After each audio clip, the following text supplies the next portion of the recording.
You and your camera gentleman come with me just for a minute. Yeah. Jeez, we haven't even started yet. I'm already in trouble.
I guess we'll do that. Would you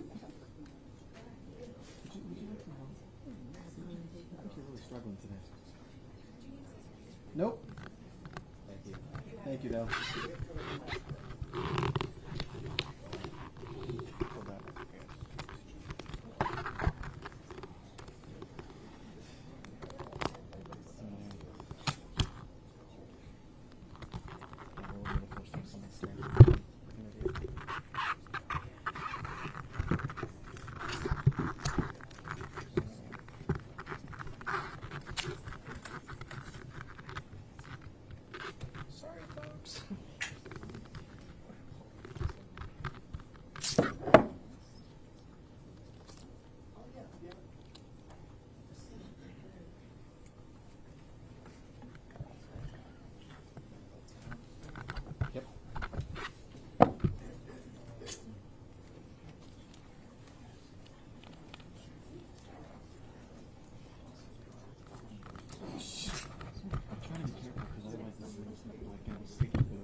Now session come to order.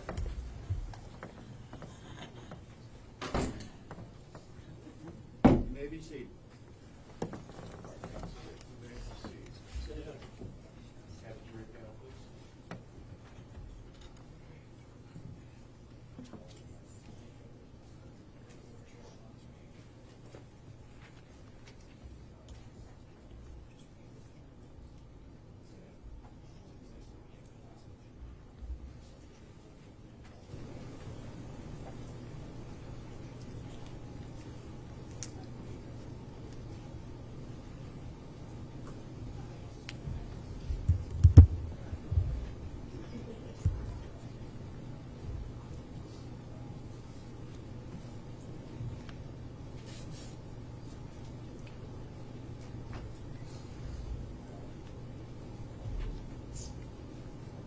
Get you a seat, please. Sit right there.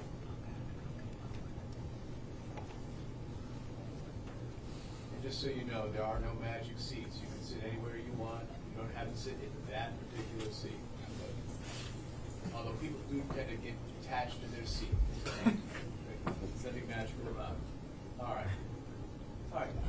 Mr. Carpenter. Yes, sir.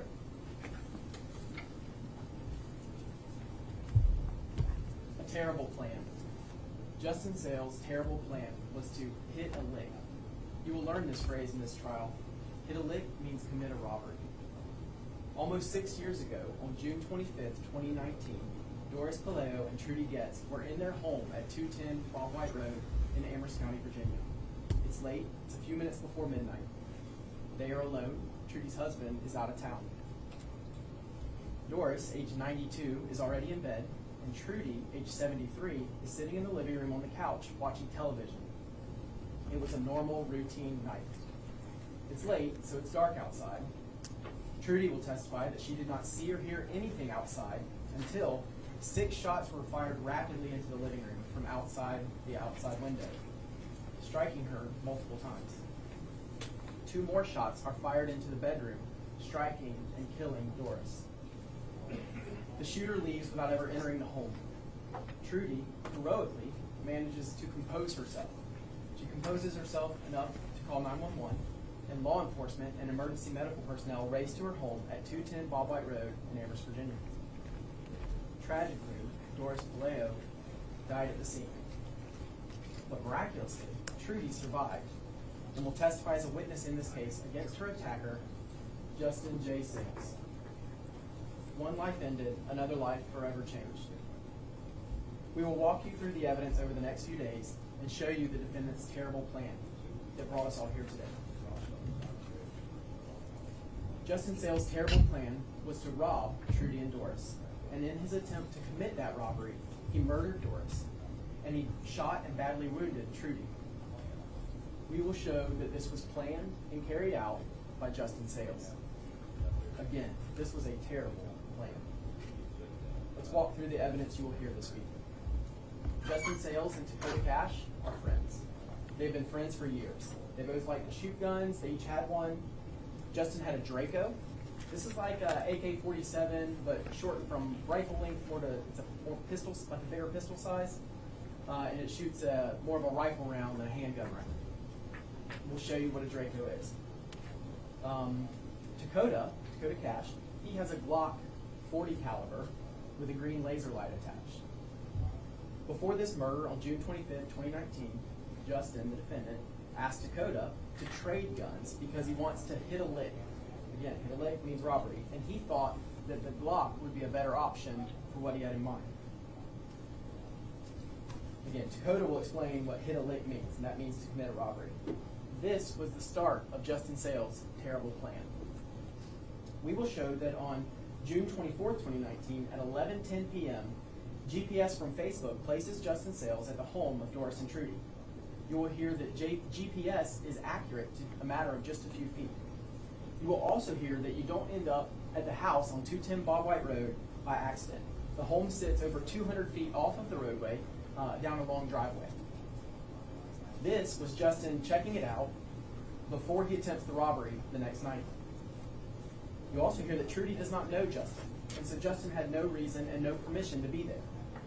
Justin Sales was working on his terrible plan. We will show you that Justin comes back the very next night, on June 25, 2019, and he shoots Trudy and Doris. You will hear from Trudy. You will hear her 911 call. You will see Officer Ryan Watt's body camera footage from when he first arrives on the scene. Next, you'll hear about the start of the investigation. You will hear from Captain Clay Thompson with the Amherst County Sheriff's Office.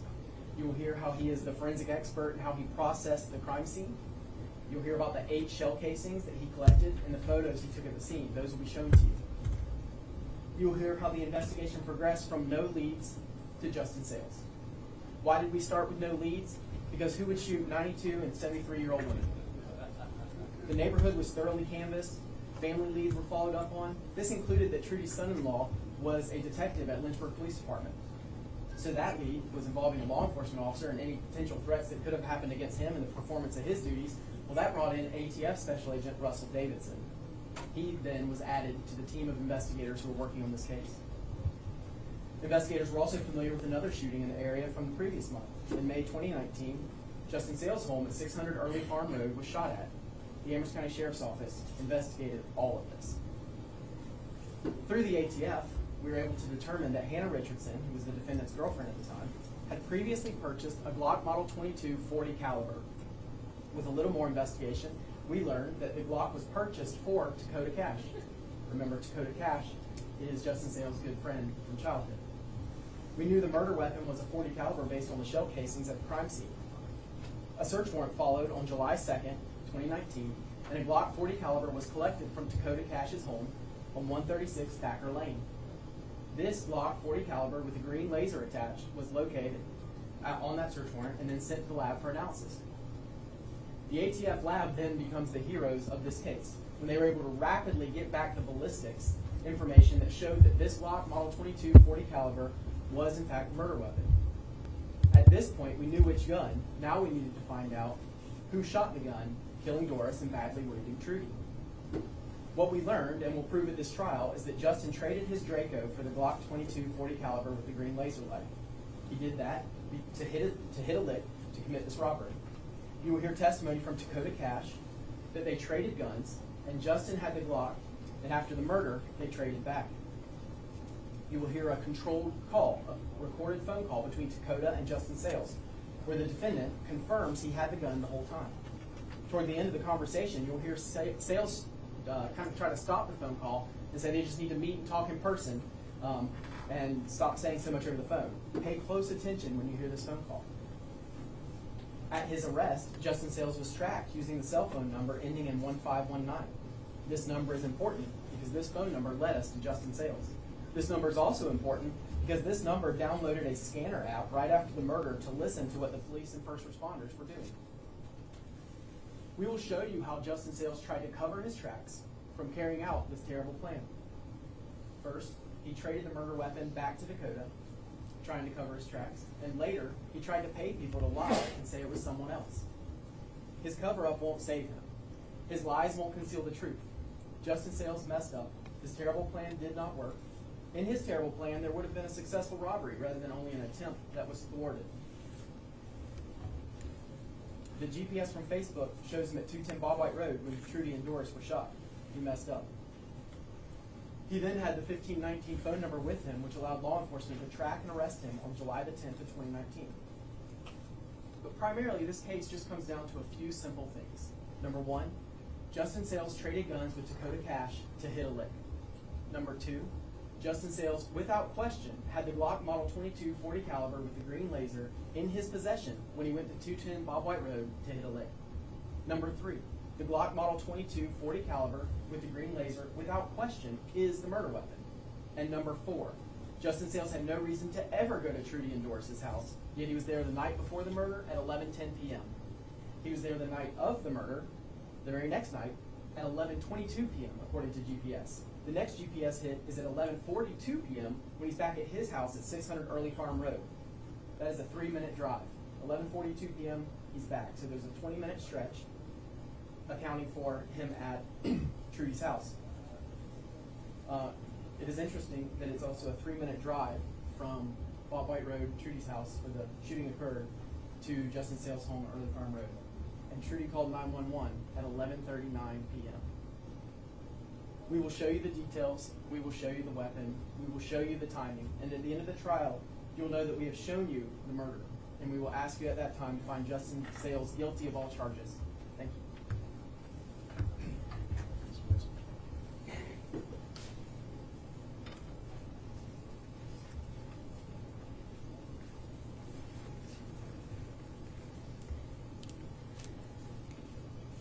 What happened to Doris Puleio and Trudy Goetz in June of 2019 is indeed a tragedy. And it's the type of tragedy that does call out for justice. But an important part of seeking justice is making sure that it's the right person who is held accountable. Not just some person, but the correct person. The Commonwealth has charged my client, Mr. Sales, with these crimes. And as jurors, it's going to be your job to make sure that the Commonwealth proves beyond a reasonable doubt that the Commonwealth has singled out the correct person. As you may recall from, I guess it was back on Wednesday when we were doing voir dire, there were a lot of questions asked to you about circumstantial evidence. And that's because circumstantial evidence is going to be pretty much the only kind of evidence that you hear from the Commonwealth in this case. There's no eyewitnesses to this crime. There are no fingerprints left at the scene. You're not going to hear anything about DNA from Mr. Sales being left at the scene. In fact, what you are going to hear is that DNA recovered from shell casings at the scene point to two other individuals. And I'll get back to that. And this terrible plan that Mr. Carver has been referring to apparently is to commit a robbery, but you're going to hear absolutely no evidence that anyone ever tried to make entry into this house, and that no items were taken from the house. During voir dire, Mr. Carver made some correct statements about the fact that circumstantial evidence can be relied on. You're going to get a whole lot of instructions at the end of this case, but I expect one of them will be that in order to rely on circumstantial evidence, every reasonable theory of innocence must be ruled out. The Commonwealth bears the burden in our jurisprudence system. It is their burden to rule out all reasonable theories of innocence. And I submit to you that as you listen to the evidence over the course of the next few days, you will conclude that they have failed to do so. Certainly when a case is based on circumstantial evidence, you'd expect that the preservation of that evidence and the documentation of it is extremely important. But as the Commonwealth moves through their evidence of what they termed as a terrible plan, I expect that you're going to hear that there was a lot of police work, but some of it was very terrible police work. I expect that you're going to hear a shocking lack of protocol being followed and a shocking lack of attention to detail from law enforcement, particularly from the Amherst County Sheriff's Office. First and foremost, amongst the folks that I think you're going to hear those shocking failures from is Robbie Oliver. He's going to be testifying, I would expect, today. He was the lead investigator on this case back in 2019. And you'll notice I'm not referring to him as captain or investigator, and that's because you're going to hear that he lost those titles back in 2022 when he was terminated from the Sheriff's Department. But for a full 2 years, he was the lead investigator on this case. He's going to be here testifying in his trial, but I expect that you're going to hear that during those 2 years when he was leading this investigation, he wrote a total of 0 police reports. 0. And although he was ultimately responsible for this investigation during those 2 years, while he's testifying, I expect that you're going to hear him take 0 responsibility for any gaps or holes or lack of documentation that is pointed out. One of the pieces of evidence that's going to be a focus in this case, obviously Mr. Carver brought it up, is the .40 caliber Glock firearm. Commonwealth contends that this is the murder weapon. You're going to hear that it was found at the home of Dakota Cash, but you will hear nothing about how that firearm makes its way from the floor at Dakota Cash's home when law enforcement discover it until it's getting packaged and sent off from the sheriff's office to be analyzed by ATF laboratories. A total gap. You're not going to hear how the gun was collected. You're not going to hear who collected it. You're not going to hear who transported it. And you're not going to hear any documentation about what was done with it, how long it was in transport, or who was involved in doing that transport.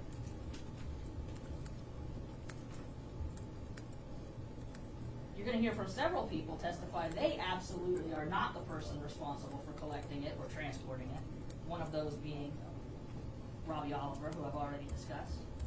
But you're not going to hear anyone take responsibility from finding the murder, for getting the murder weapon from where it is found at Dakota Cash's house to the sheriff's department when it's being packaged on a different day. Another key piece of evidence in this case is a pink iPhone. Mr. Carver was talking about the GPS locations, and I think he referred to the Facebook tracking, that's how that's done. This is all related to a phone number that he referenced to, but this is a phone that we're talking about is a pink iPhone. We know that this iPhone was collected by Captain Thompson. Captain Thompson is going to testify to that, I'm sure. And we know that because he wrote a report. Then that phone, I believe you're going to hear, was at some point transported to the state police for some work. And then the phone apparently comes back to Robbie Oliver again.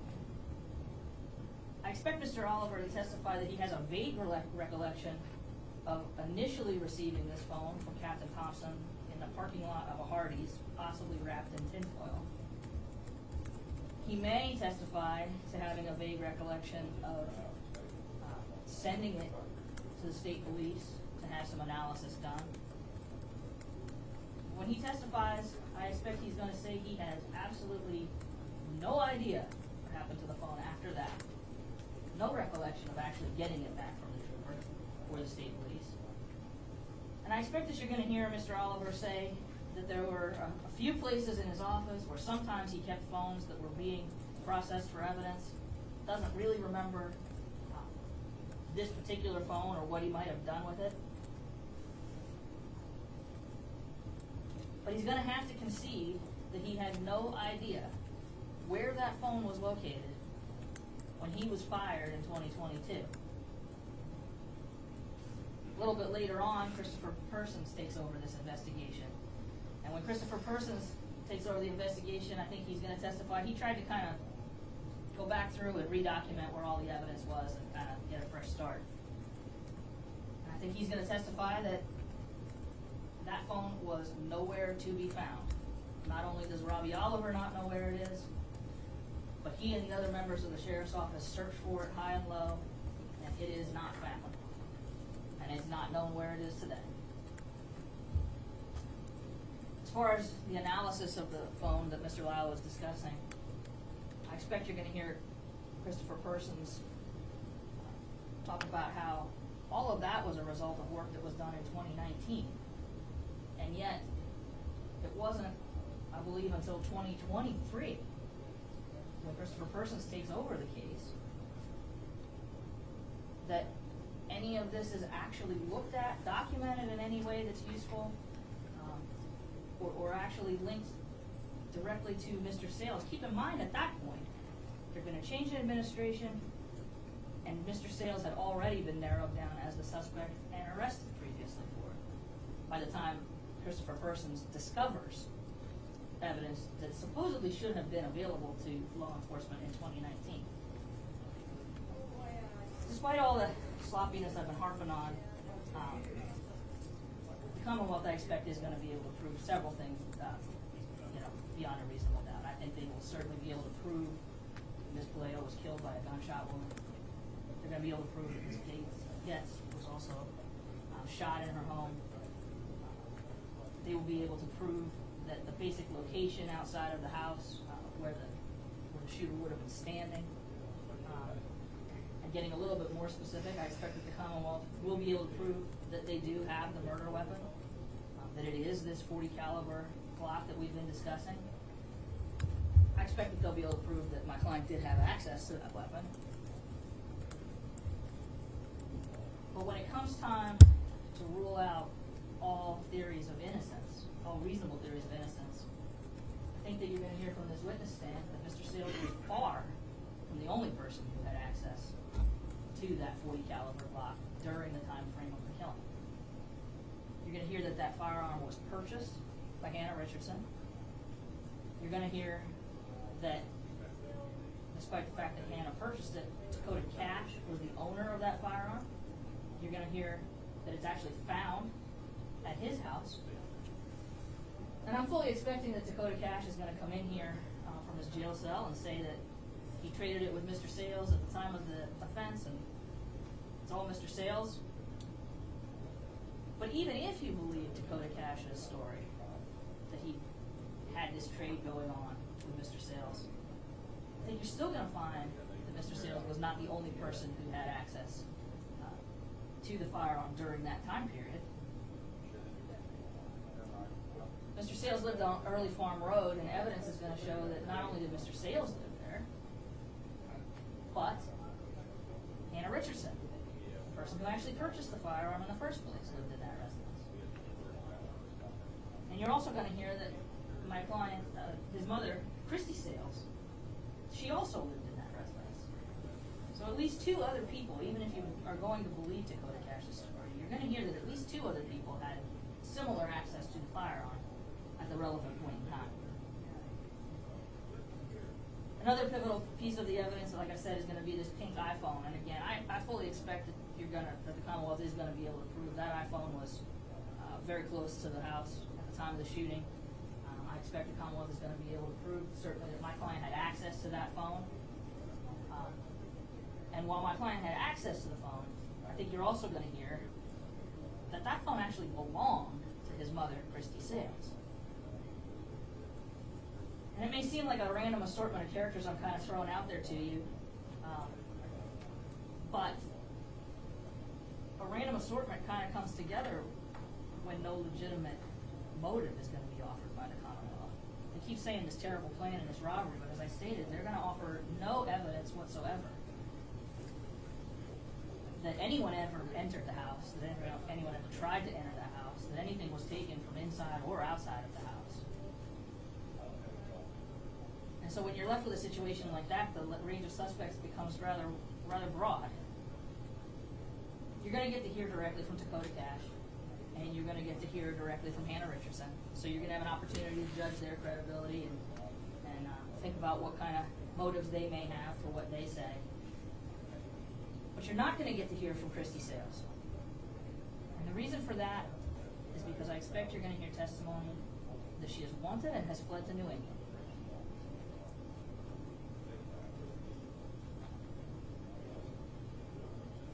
Ironically, the only hard and fast scientific evidence, physical evidence, I think that you're going to hear in this case, most likely going to come from the defense, from Mr. Bruin and myself. Captain Thompson is going to testify that there were 8 shell casings located on the scene that night. He's going to indicate that he's going to testify that he collected those, preserved those so that possible fingerprint and DNA analysis could be done on those shell casings. And you're going to hear that during the course of the investigation, known DNA samples were taken from a variety of folks, including Mr. Sales, but also including Dakota Cash and their mutual friend Jabari Stewart. All of this gets sent to the ATF lab for analysis. No fingerprints apparently are discernible. But Lynette Albrecht, the ATF forensic scientist that's going to testify in this trial, is going to say that she developed DNA profiles from all these samples and was able to develop useful DNA samples, useful DNA profiles from several of the shell casings. None of those come back to Mr. Sales. They do, in fact, come back to Dakota Cash and Jamari Stewart. As I stated at the start, what happened to these ladies in their home is a tragedy, and that tragedy demands justice. But it's your job to make sure that the right person is held accountable for these crimes. And I submit that at the end of this trial, due to sloppy work by law enforcement, due to the passage of time, and due to holes in the circumstantial evidence, that you will find that the Commonwealth failed to meet their burden, and we will be asking you to find Mr. Sales not guilty. Commonwealth's first witness. Judge Commonwealth calls Trudy Goetz, please. Mr. Goetz?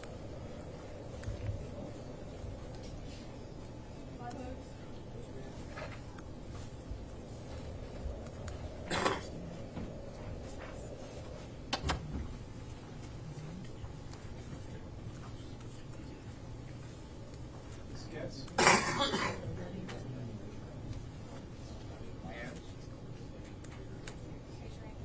Do you solemnly swear affirm the testimony you give in this case to be the truth, the whole truth, and nothing but the truth, so help you God? I most certainly do. And if you don't see better, please.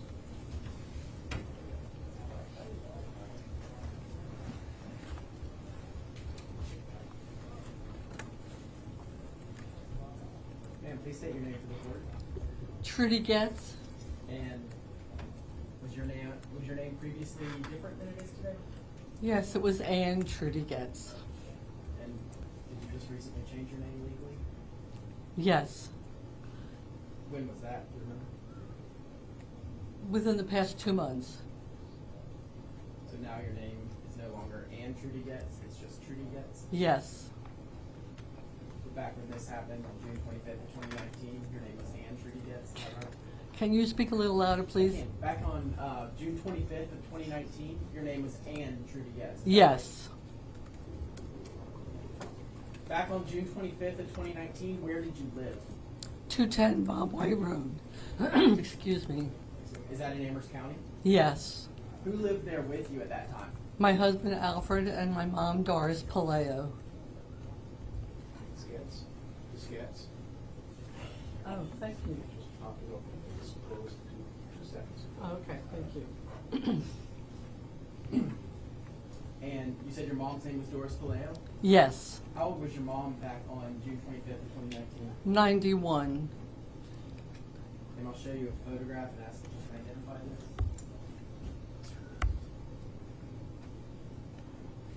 Can you identify that picture? Yes, that is she. Does that picture fairly and accurately represent your mother? Yes. Judge, I offer a photograph. It's called Any objection? No. Without objection.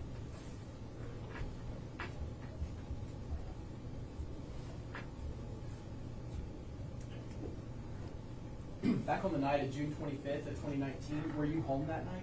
Yes, Who else was home with you? my mom. And that's Doris, who we just looked at. the Correct. photo. And you remember that night? I most certainly do. Are you going to be able to walk me through what happened that night? Surely. All right, so turning your attention to sometime after 11 p.m., what happened? I was sitting in my mom's TV room. She had gone to bed around 10, and I usually sit in the evening. I would sit with her, and I was watching TV, watching the news, and I heard gunshots, and then I realized I was shot. So I left the room to go to a phone, to get to a landline phone, and because though I had a cell phone, I only used it to call long distance or text the kids. So it was in the kitchen, I was in another room, and then I called 911. So from the time you were shot, did you pretty quickly get to your phone? Yes. At that point, did you know anything about your mom, Doris? No, I was sure she was sleeping and she was fine. And you said, do you remember what time this was? I was watching the 11 o'clock news, so it was within that span time, I'm pretty sure. Yes, ma'am. Did you see anything that alerted you that something might be going on? Did you hear or see anything prior to the gunshots? No, nothing. Did you have the lights on inside the house? Yes, lights on inside the house. Mhm. And being at 11 o'clock at night, was it dark outside? Yes. Do you remember calling 911? Oh, yes. And you said you called right after you were shot? Yes. And I'm going to play this 911 call.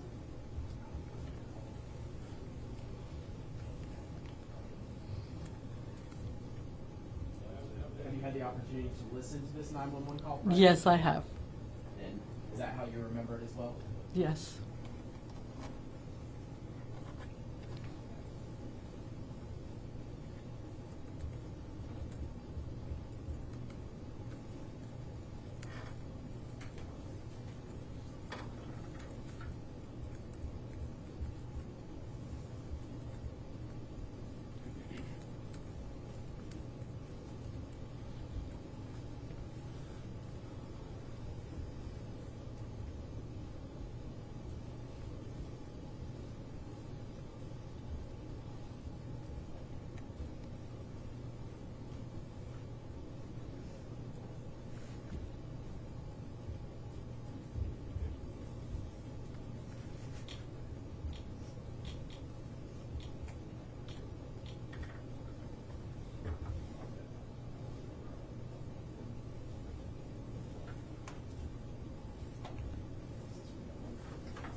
Yes, ma'am. 210 Bob White Road.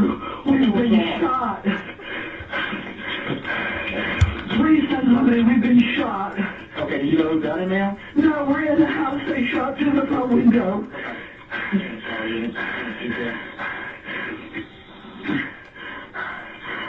Deputies responded to 210 Bob White Road. Please. Bob White Road. All of us have been shot. Not sure who's done it.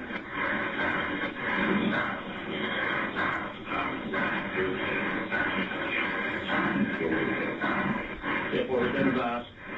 Yeah. Yes. You're not sure who done it? No, we have no idea. We're in the house, but can you call this number? Where you shot at, ma'am?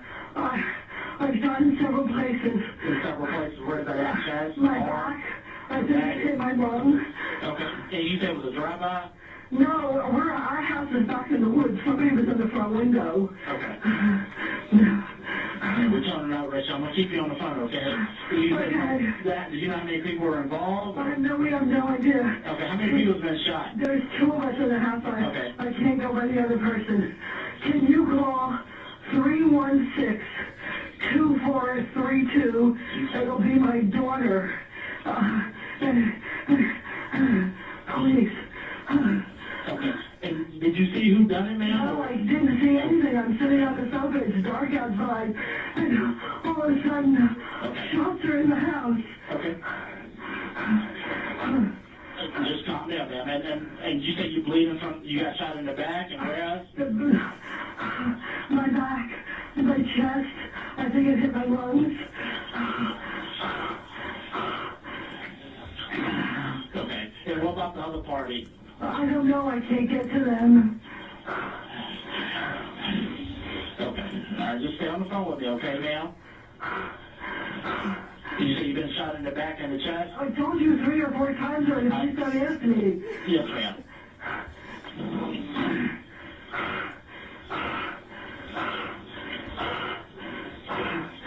Oh, Lord Jesus, do it. with us. Yes, ma'am. Give me that number again, 316-243. 2432. Okay. And what was your name, ma'am? My name is Trudy Goetz, Goetz. Okay. And you said someone was in the back of your yard? No, in the front of the house. Our house sits back. Okay. I was sitting watching TV. They shot through the window. This is outside. I didn't see anything. I'm not sure if they want to use caution.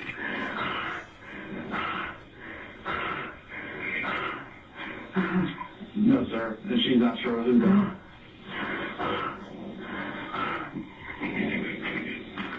Yeah, two that's been shot.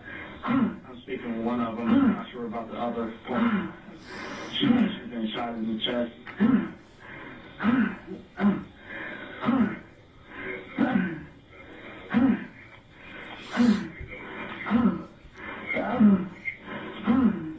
Yes, ma'am. Thank you.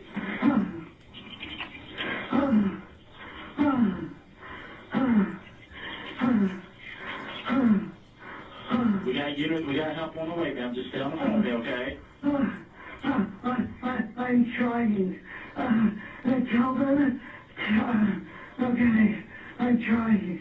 Yes, I'm ma'am. trying. Yeah, just calm down, ma'am. I got help to you, okay? Okay. Okay, well.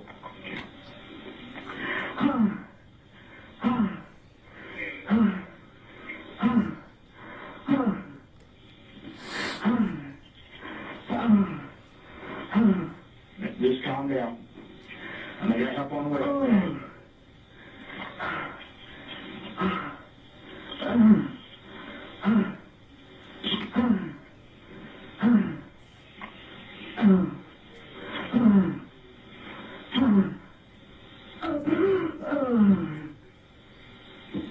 Oh, please, Lord Jesus. Call 110-100. Oh, Lord Jesus, please. Yes, ma'am. We got help on the way, okay? Just help me.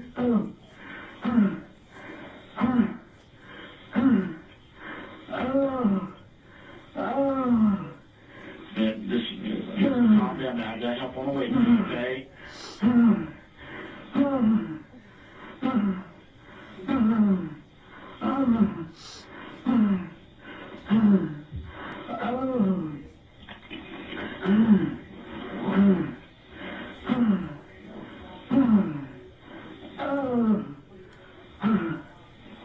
I'm still here, ma'am. I have rescue and I have deputies on the way.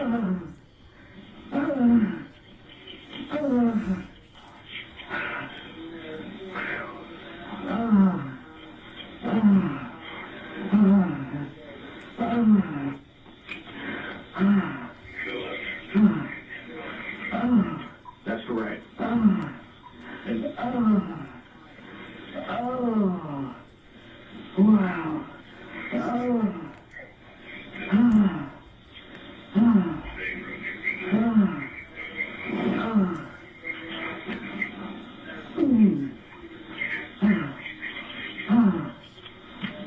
I can see you coming in there. Hills Drive, according to the map.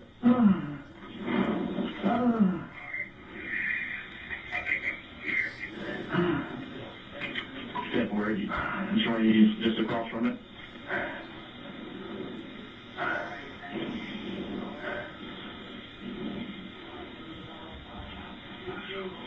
Are they near here? Please, are they near here? Yes, ma'am. They should be there momentarily, okay? And you're not sure of the other party that's involved? Who is that? Is that your husband or who's that shot? My 92-year-old mother. Is that your mother? Yes. Okay. Is your mother talking or? I can't get to her. Okay. Please.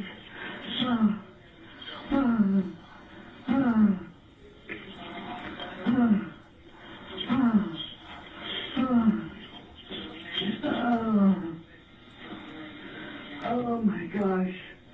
Oh please. Oh Lord Jesus. Please be with us. Oh Lord Jesus. Yes, ma'am. We got help for you, okay? They're taking awful long. Step forward, right? A long driveway towards that path.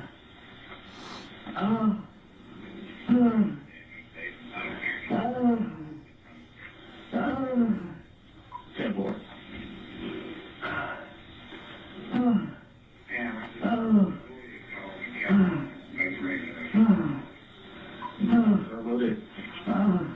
We're calling them. Where are they? They're not that far. Where are they? Yes, ma'am. They're almost there to you, okay?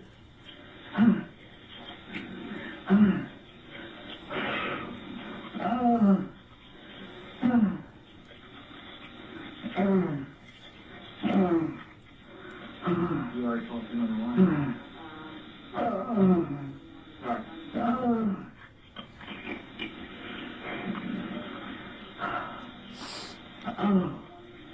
Lord have mercy.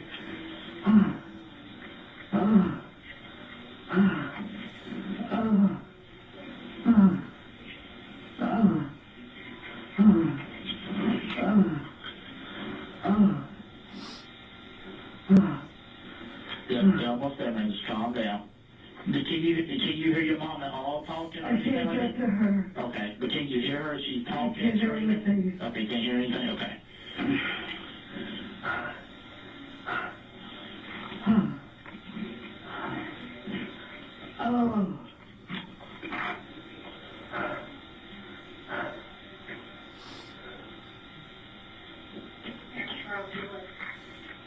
Oh my gosh, where are they? They should be here by now. It doesn't take that long. Yes, ma'am. I have deputies on scene now. No, we're almost there to you, okay? There's a boring mailbox in front of the house.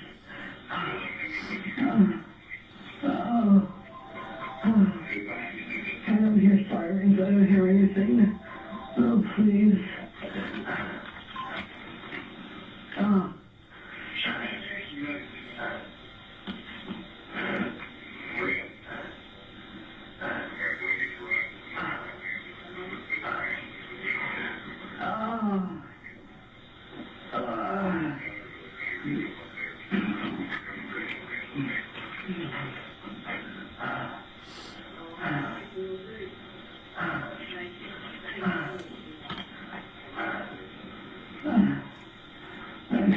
Yes, ma'am. They're on scene now. My deputy's on scene, okay? Okay. I don't know what driveway they're coming to. And you do have a long driveway, correct? We have two driveways. I don't know if they're coming from the front or the back. Okay. Let me see. As long as they're here, then whoever's there is gone.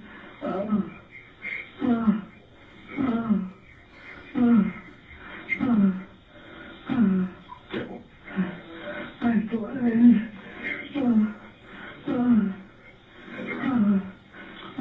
Careful. According to the ADL. Where are they? They're almost there to you, ma'am. Okay, and you are at 210 Ball White Road, correct, ma'am? Yes. Okay. I think hard in the driveway. Tell them to drive. They are. Yeah, okay, I'm opening the front door. Hold on. Ma'am, where are you at in the house? Ma'am? Ma'am? Where are you at in the house? Ma'am? Can you hear me, ma'am? Where are you? Help! Where are you? 211, she's not responding to me. She's not going to help. I'm not sure if she's Where going to are talk directly you? or not. Ma'am? Ma'am?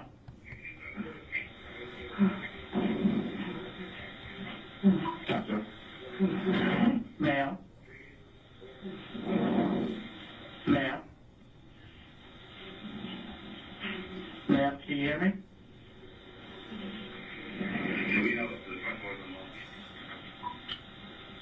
Not sure it's 11. Believe my caller might have dropped their phone.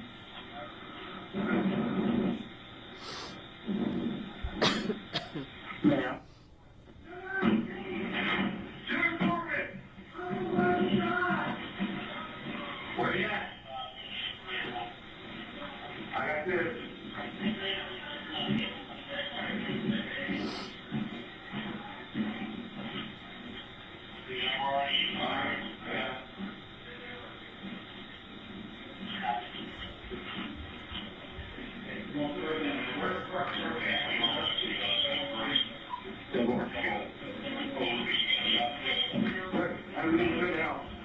You get another guy in here in the hallway.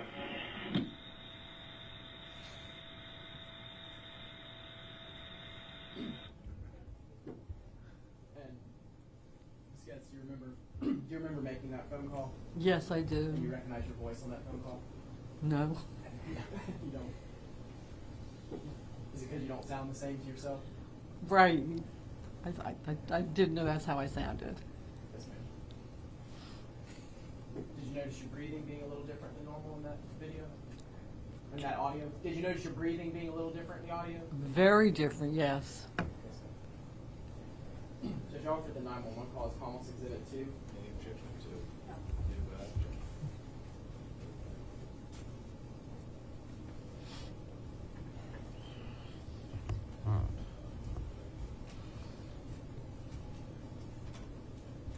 Do you remember when the police officers got to the scene? Yes. Do you remember any specific officers that were there? I don't know that I would recognize who was there. Yes, ma'am. Were you pretty quickly transported to the hospital? Yes. I'm going to show you what's been marked as Commonwealth's Exhibit 3. See if you recognize this picture.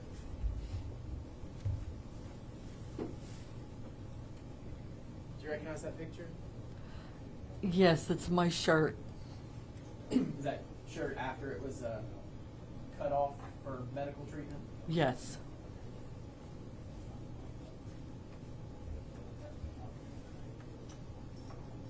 I'm going to show you a few other pictures from the hospital and ask you to identify them.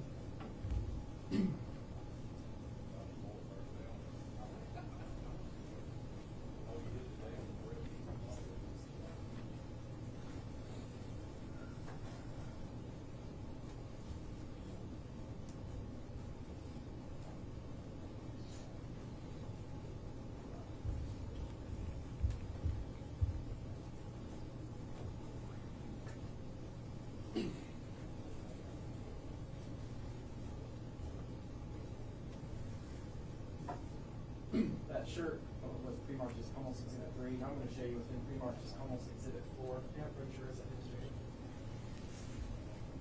So, Carver, how are you kind of publishing these? Digitally through the Okay. Put it up Let's every do day. Yes, sir. one at a time. So everybody's on the same page. Which one's 3, which one's 4?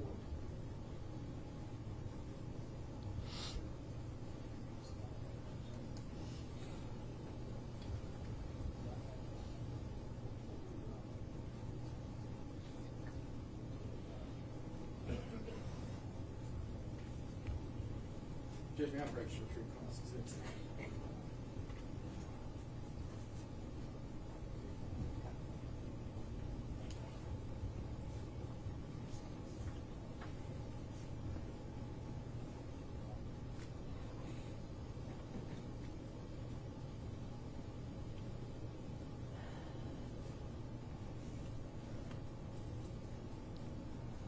And Ms. Goetz, is this the photo you just identified in hard copy? Is this the digital version of that? I'm sorry? Is this the digital version of the photo you were just looking at? Yes. Commonwealth's Exhibit 3? Next I'll show you Commonwealth's Exhibit 4.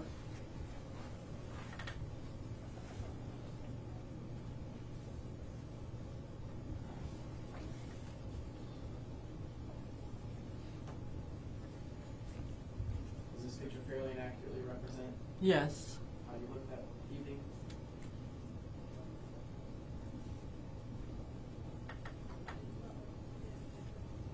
Next, I'll show you Commonwealth's Exhibit 5 on both the screen and in hard copy.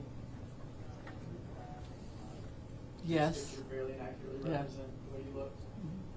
And prior to going to the hospital, did you have these wounds? No.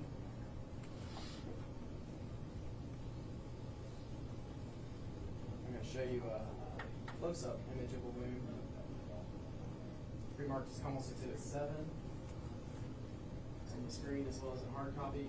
Yes. Does this fairly and accurately represent the way your wound looked? Yes. And prior to this night, you did not have these wounds, No. is that correct?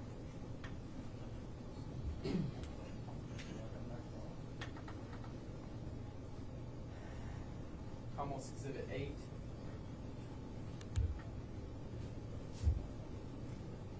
that fairly inaccurately represent the Yes. from that night?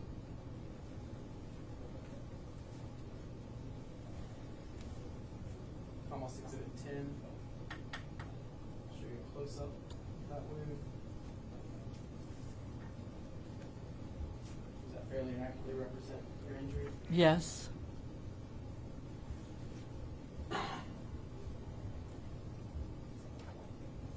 Almost exhibit 12.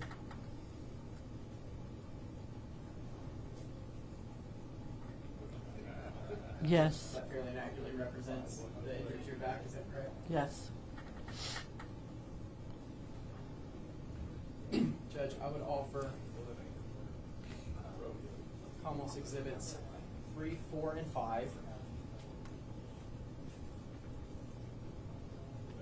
Judge, I'm putting them back in order. And the numbers get off a little bit, but then 7, 8, 10, and 12. Each of the pictures we just walked through with Ms. Goetz. Any objection? No, John, was 3, 4, 5, 7, 8, and 12. Thank you, Your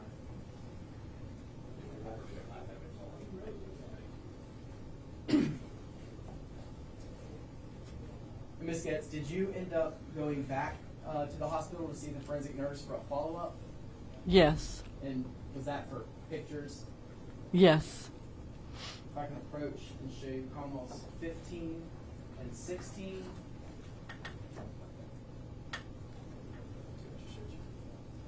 This one. First, I'll show you Commonwealth's 15. It's also on the screen. Yes. Does that picture fairly and accurately represent the scarring? Yes. And so these pictures were taken after you had time to heal and scar over. Do you still have those scars almost 6 years later? Yes. And then Commonwealth's exhibit 16.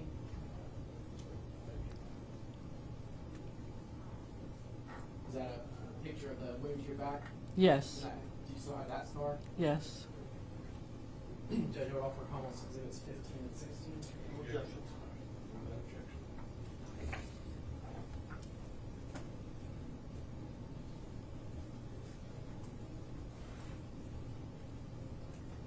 Do you remember how long you were in the hospital?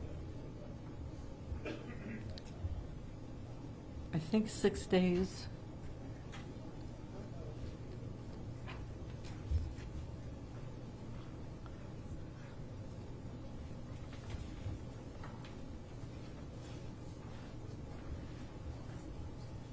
Back on June 25th of 2019, did you know Justin Sales? No.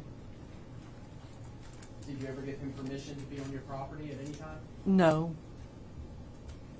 Did he ever have any permission to remove any items from your home or property? No. Thank you, ma'am. Those are my questions for you. Please answer any questions defense counsel might have. Ross? Yes, sir.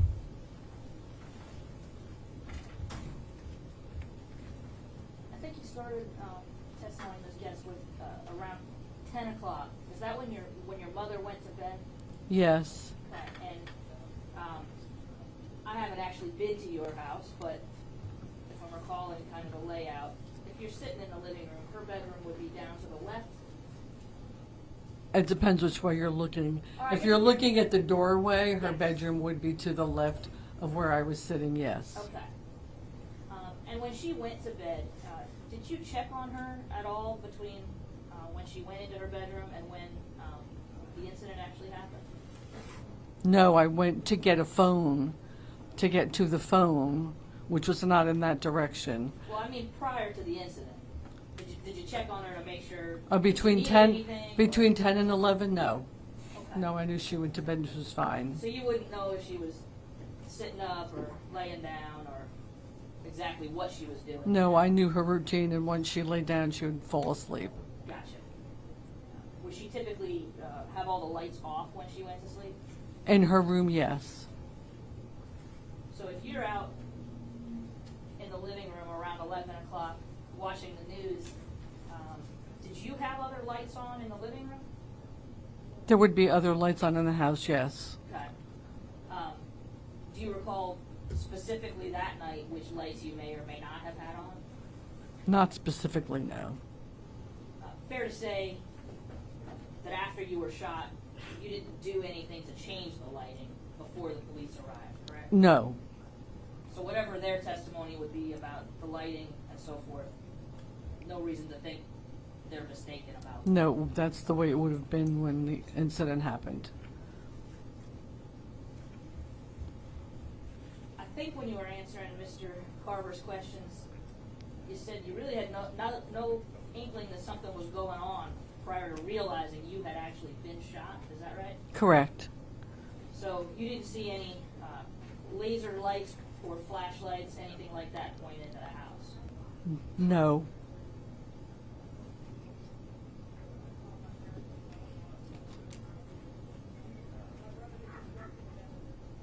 When we were going through the photographs of your injuries, if I'm understanding correctly, you had some scarring on your left chest. Is that right? Both left and right. Oh, Mhm. left and right. Mhm. Okay. And in the small of your back as well. Yes. Are both of those locations places where if you were dressed, those scars would be covered?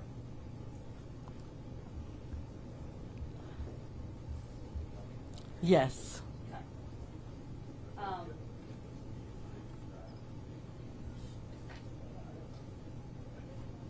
After you were released from the hospital, did you go back to your house at Bob White Road? No. Have you ever been back there since? That's where I currently live. Okay. When you went, when was the first time that you went back to that address? Roughly. Oh, roughly within a few months. Okay. Not that I returned to live there, but I went back to the house. Okay. When you went back to the house, did you did you look around and see if anything had been taken or removed from the house? Yes, I saw bullet holes. I saw sheetrock missing. I saw furniture missing. Okay. Items that were probably collected by the police or by the sheriff's office? Yes. As far as televisions and electronics, all of that was still there? Yes. Nothing was taken from the house because I was in the house until the police came. Okay. So if anything was taken, it would have been taken while the police were there, and I'm sure they would have prevented that. I'm sure as well. So no jewelry, nothing like that that you're aware of? No.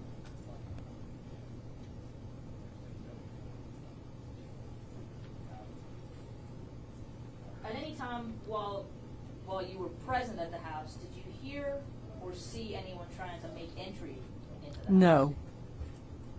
And when you went back to the house, again, you described some bullet holes and some sheetrock missing. No damage to the front door or back door, anything like that, correct? No. And those would be my questions. Okay. Correct. Briefly, Judge.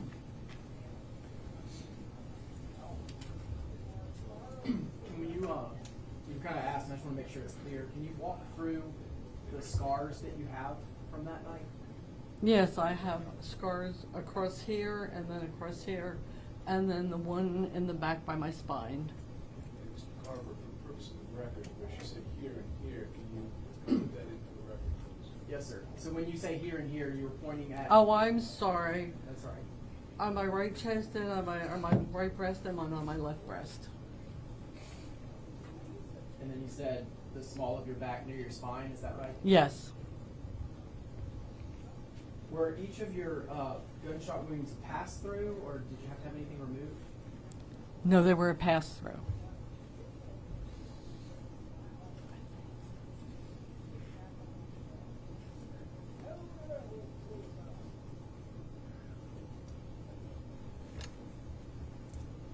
Thank you, ma'am. Those are my questions. Can you recross? No, sir. They should be excused. From the Commonwealth. We'd ask that you remain. First of all, there's been no motion to separate, so she's going to remain. You're not making a motion. Sorry, Judge, we're making a motion to separate. And if you go to the sergeant back there and get pushed back in the witness room. I'm sorry. Go with the sergeant, please. I can't sit in the gallery. No, ma'am. No, you may be called as a witness again. Thank you. Thank you.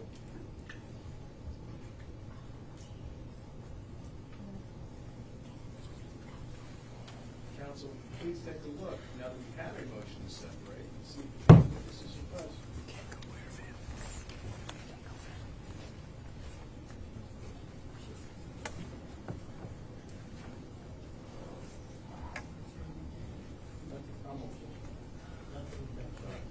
Next witness. Ryan Watts.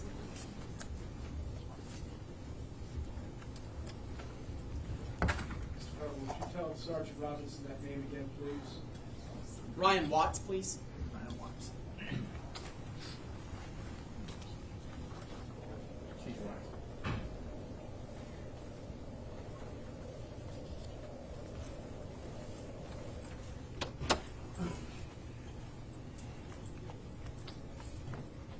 Please raise your right hand.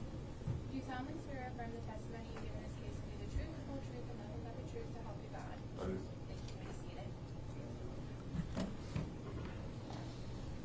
Sir, please state your name Ryan Watts, and what is your job title? Chief of Police, down of Amherst. Back on June 25th of 2019, were you working with the Amherst Town Police also? Yes, sir. What was your job title back then? Investigator. Were you working on June the 25th of 2019? Yes, sir. Did you get called to assist the Amherst County Sheriff's Office with the Amherst County Sheriff's Office with a call outside of the town? Yes, sir. Do you remember where you responded to? Bob White Road. Do you remember who arrived on scene first? Not particularly exactly who arrived on scene first. Were you near the first? Yes, sir. Colonel, would you speak to that last juror back there? Okay. Okay? That way we're sure everybody can hear you. Yes, sir. What did you know the nature of the call that you were responding to? Gunshots. What did you do when you arrived on scene? We approached the house and cleared the house, tried to triage the victims. Were you wearing an issued body camera back at that time? Yes, sir. Have you been able to review your body camera footage? Yes, sir. Does it fairly and accurately reflect what you saw that night? Yes, sir. Judge, I'm going to play what's been pre-marked as Commonwealth's Exhibit 70, which is 12 minutes and 30 seconds of Officer Watts' body camera. The objection would come on 70. No, Judge.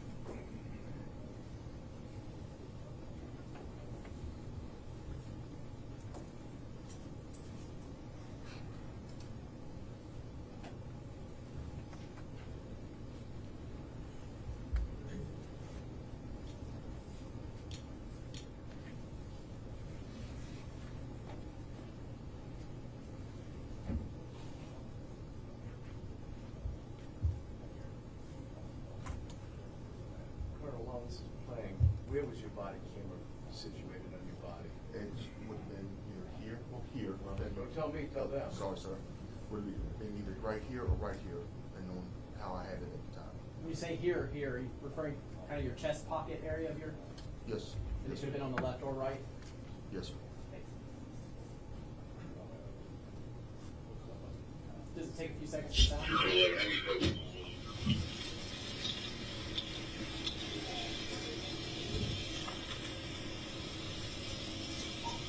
This is not a good situation.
vehicles.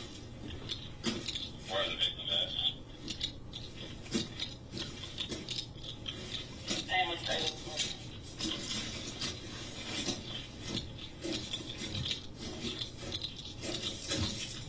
Vehicles clear.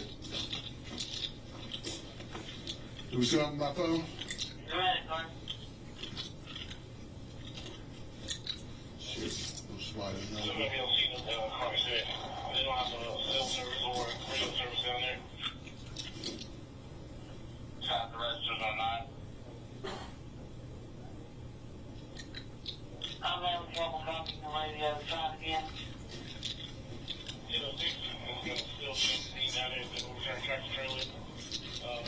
They don't have radio. No.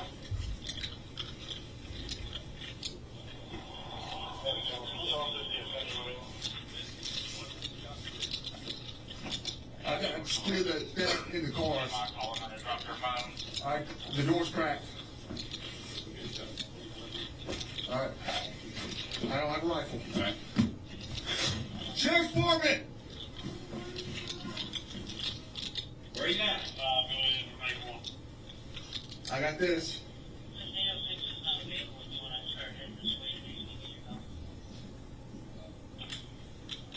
Yeah, where are you this morning?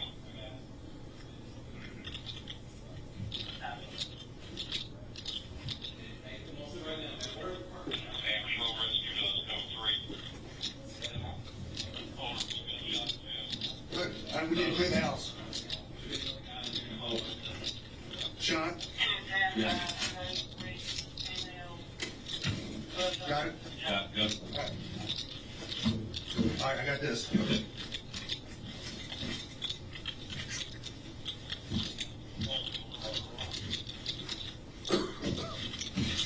All right, clear. Come out. I got blood in here though. I got female unresponsive back there trying to do it. Let me check her.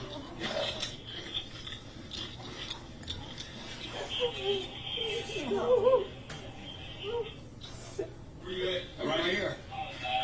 I think I got a weak pulse, I think. Folks, have to step out while this is playing, okay? You step out. Are you upset? If you're upset, you can step out.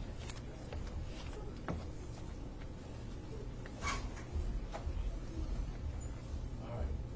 Again, you can't have any, I know it's emotional. Try to contain your emotions. If you can, fine. If you cannot, you'll have to step out while this is going on. Mr. Carter. Thank you, Judge. Let's start replaying it again. Start playing it at this point. Shit.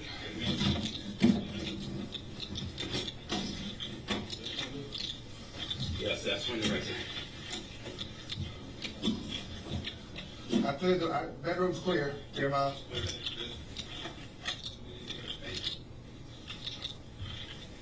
Son of a bitch.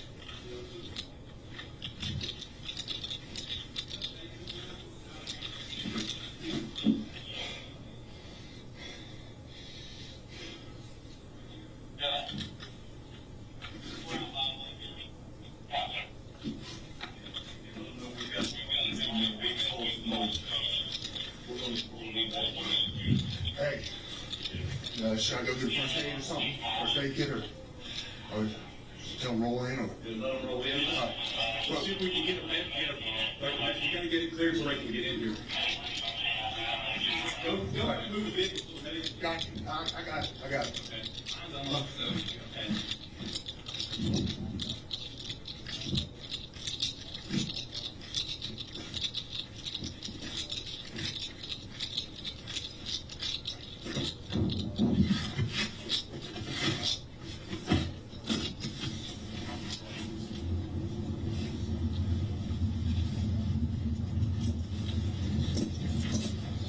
Oh, good morning.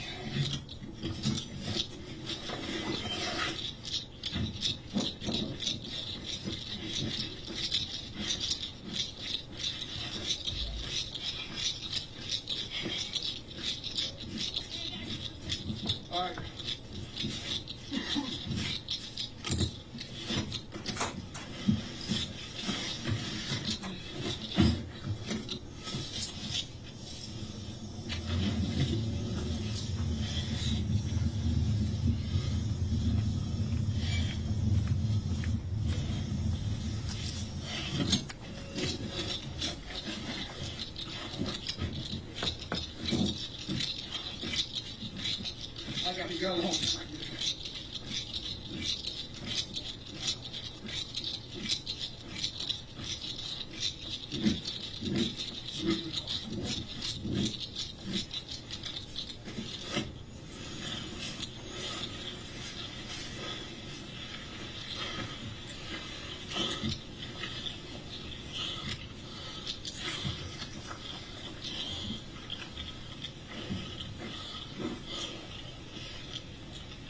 Lieutenant, can you unlock your vehicle?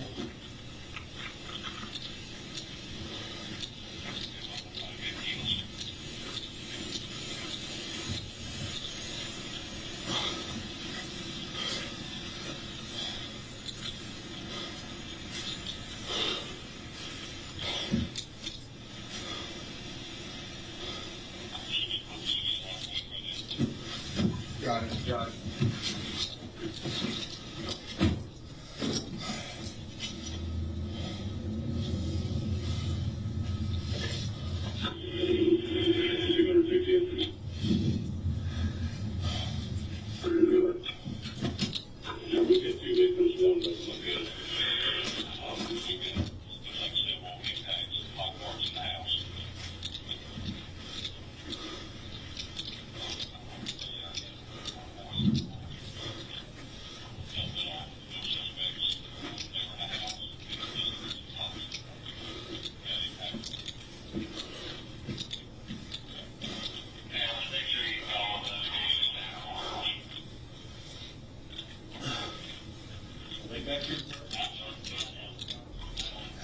Hey, let's get you need triage. We need a medic back here.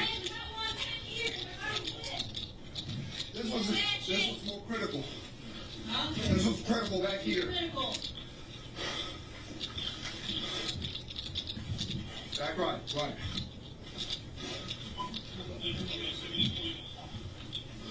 I'll let you out on the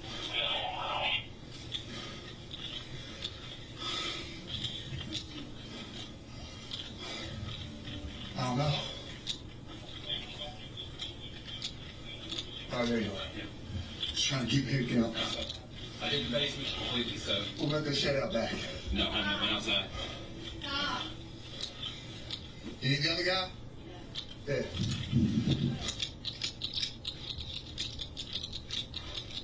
She's hollering for you. She's pretty gonna be sick in a minute or so. This one's getting ready to go down. Oh, that one is down. I need her to be going up to that.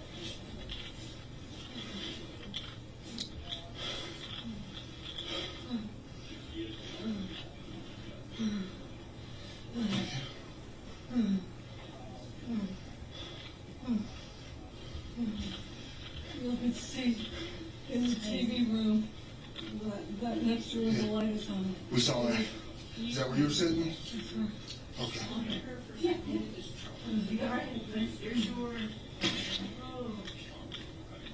No, I think they fall apart. Anything downstairs? All right. All right, George. You know how they do crime scene and all that? Crime scene tape. All right, let's go work on that.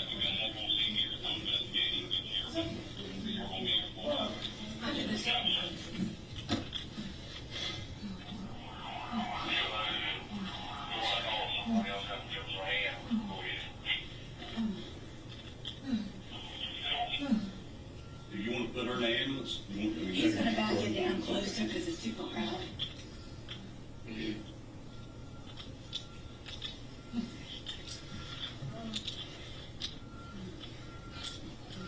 This is an ambush situation here. This is an ambush situation out here. Yes, that's exactly right. Y'all want to point your vehicles in different directions, logical woods, just in case. All right. If you guys take down anything, just so we can. I'll put up whatever I have. I ain't got much. But Yeah, I know they ain't.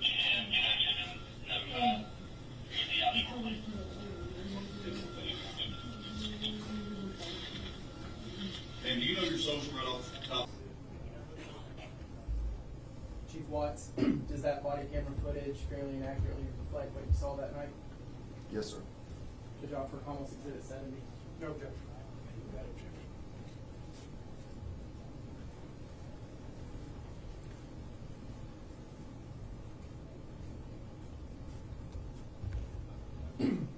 the time your body camera ended, did you remain on the scene? Yes, sir. Did you help process the scene? Yes, sir. Who were you assisting with that? Captain Clay Thompson. For the Amherst County Sheriff's Office? Yes, sir. Do you remember specifically what you were doing to help him? Measurements, was holding in a tape line, holding possibly packaging material, and then also. Can you hear him? Okay. Also, at one point, held the lines for the bullet trajectory. Those are my questions for you. Please answer me, Mr. DeBruin. Chief Watts, you were basically, you or another deputy were the first two people in the scene. First one, yes, sir. Okay. I saw that an officer with a rifle was going to actually enter the residence first. Yes, sir. Okay. When you went in, I saw that the TV was on, and that there was a lamp somewhere further in the room that was on. Correct. Okay. Was there any other lighting? Was there another light in? Yeah, was there any other lighting? I can't recall. I think possibly in the first room. Not the Puleio bedroom. I'm sorry, is that the one far back? I believe lights were on back there when I made it back to it. I think. Well, do you know if the lights were on or the lights were off in the bedroom where this Puleio was? I cannot tell you definitively. Don't have it.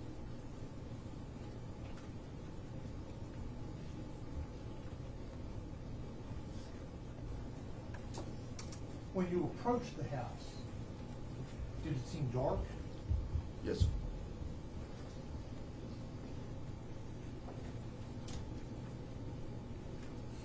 Before you entered through the door, did you look through the windows?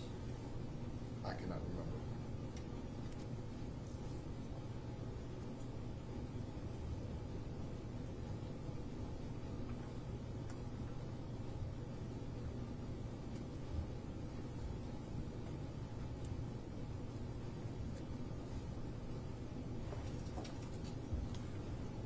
Who's the other officer that was with you? With the rifle? Was that Deputy Templeton? Yes, sir. When you entered through the front door, the door was slightly ajar. Yes, sir. Did it appear to have been forced at all? I do not remember.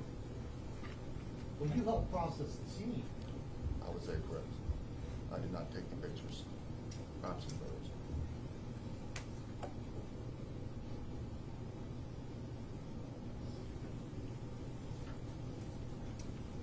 did it appear that anything was missing from what you could tell? Not that I could tell. Did you see any damage to the door? I don't remember.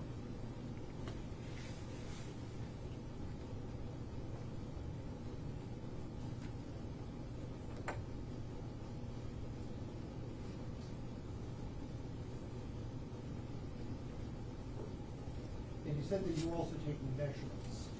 I was correct? assisting, taking Okay, you're measurements. assisting. Clay Thompson was the one who was actually doing that. Yes, sir. What things were you measuring? The baseline of the house, baseline. When you talk about baseline, Baseline is a measurement of where from a corner of the house to it. I can't remember if he did a baseline or if he did a triangulation. There's two different versions. But I was holding the measuring tape. Are you asking to what evidence I was holding? well, you said that you were doing measurements, and then you started using baseline triangulation. I'm My not sure. question was, what exactly is a baseline measurement? Baseline would be like if baseline against a wall, you go down until the piece of evidence, and you would come in at a Okay, different. so a straight line. Correct. Okay. And triangulation is from another angle. It'd be from a certain point.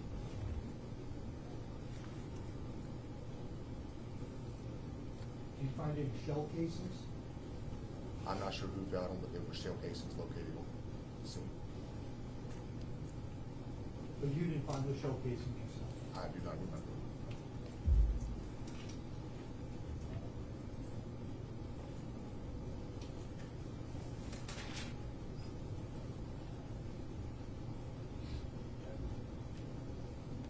Thank you, Chief. Redirect. back on June 25th of 2019, were you processing crime scenes yourself yet? No, sir. Have you since gone to a training for that? That's correct, yes, sir. What training did you do? Both forensic science. Is that something put on by Virginia? Yes, sir. When did you go to that school? I believe it was 2021.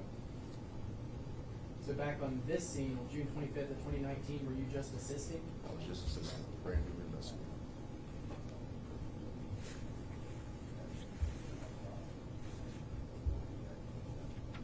Thank you. Those are my questions. Can you cross? Yeah, recross. Just be excused. Yes, sir. Yes. So you're welcome to stick around, you're also good to go. Thank you, sir. All right. How long is your next witness? It's pretty late. At least an hour. All right, let's take a, come back at 11:50, take a 10-minute recess, and then hear this witness, and send you all to lunch. Counsel, can I see you back? Yes, sir.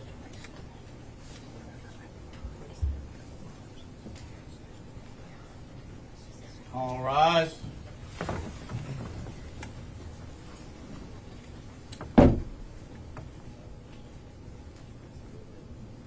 May be seated. Yeah, right, you need to go to the bathroom.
have a seat.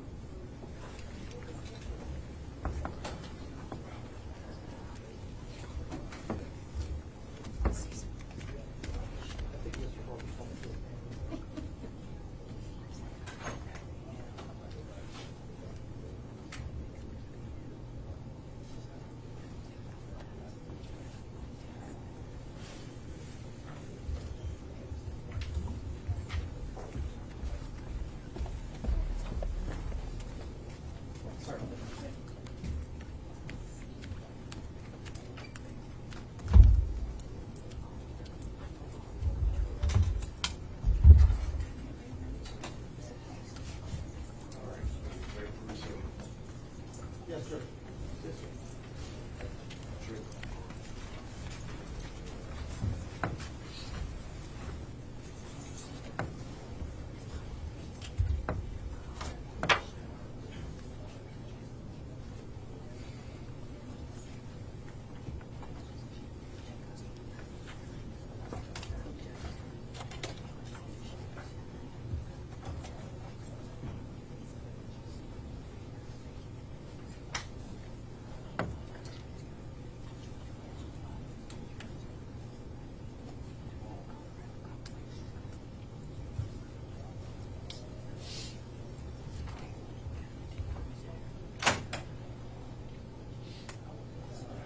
Record reflected, all members of the jury now present.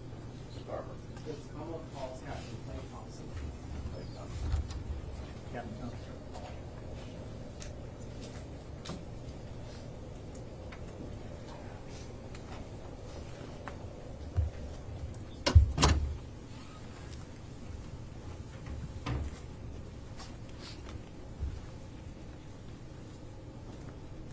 Raise your right hand. Do you solemnly swear or affirm the testimony you give in this case to be the truth, the whole truth, and nothing but the truth, so help you God? Thank you. May be seated.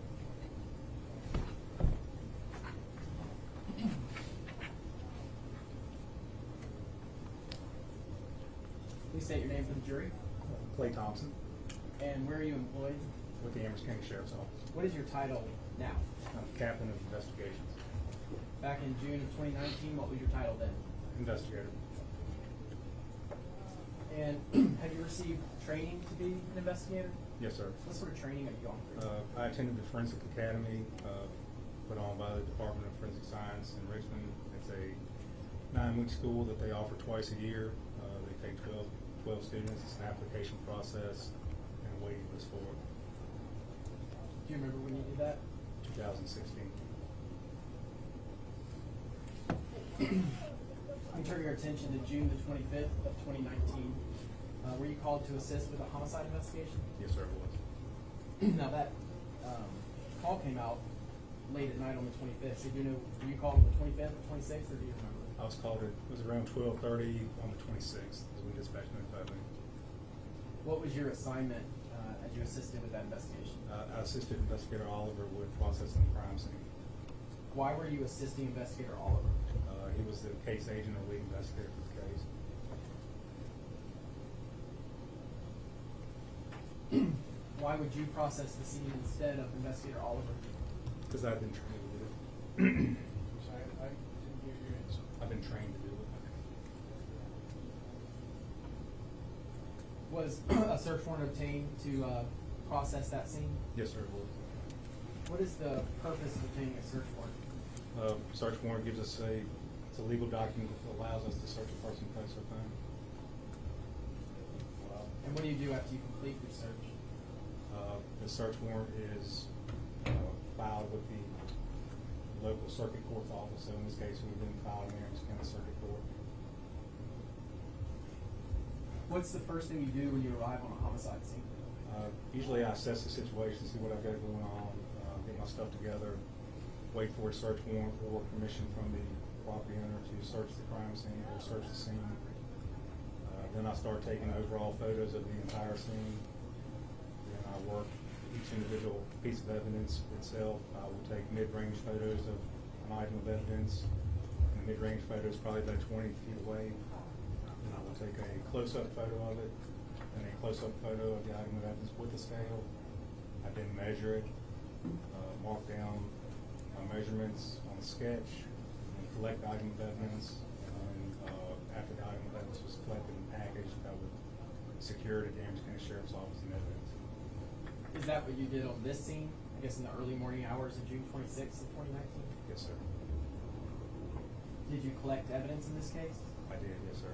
Can you explain to the jury the evidence collection process? Again, so item number one in this case was a cartridge casing. I took a mid-range photo of it.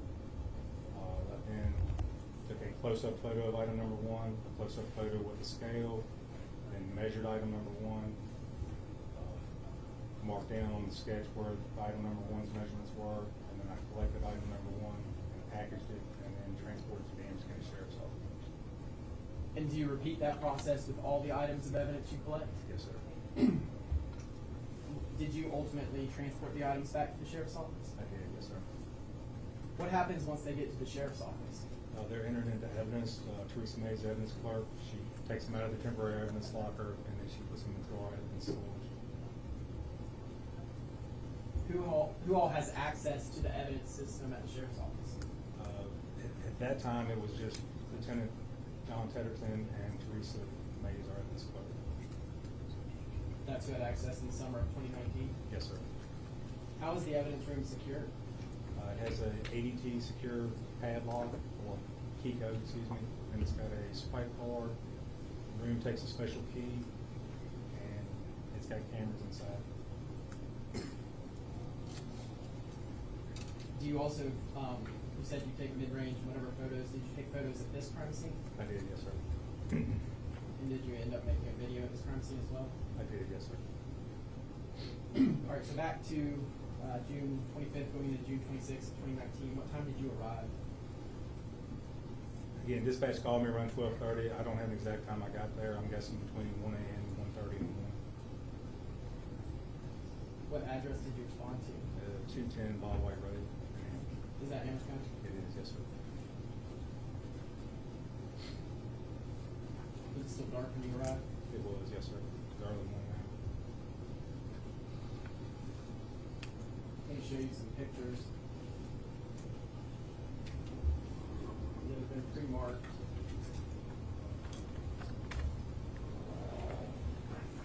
So, almost 18.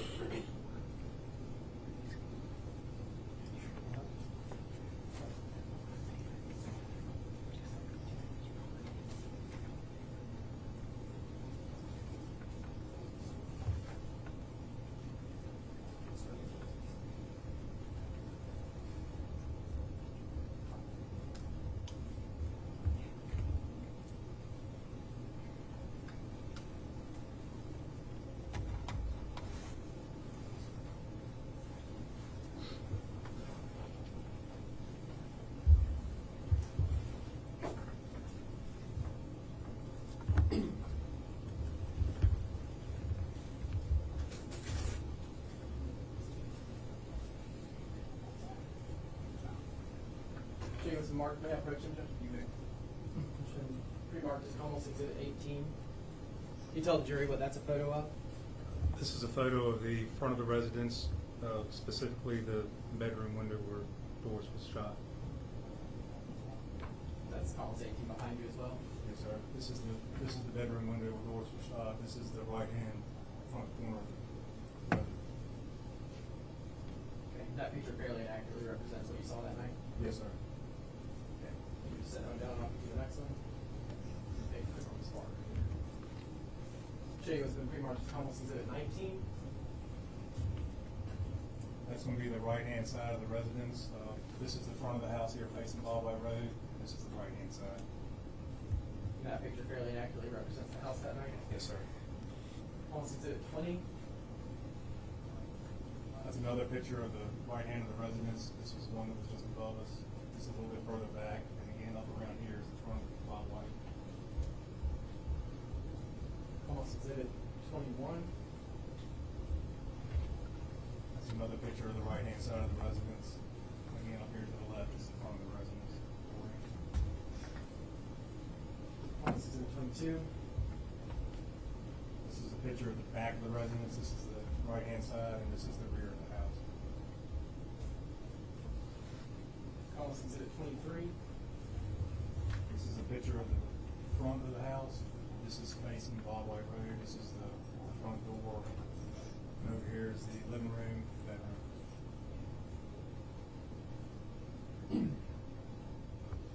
Almost Exhibit 24. That is a picture of the front of the house. This is the living room, and these are flags on where the cartridge casing will come from. Did you place the flags there? I did, yes, sir. Almost Exhibit 25. This is another picture of the front of the house. This is the living room. The cartridge casings were recovered underneath the living room window. This is the bedroom window where cartridge casings were recovered under there.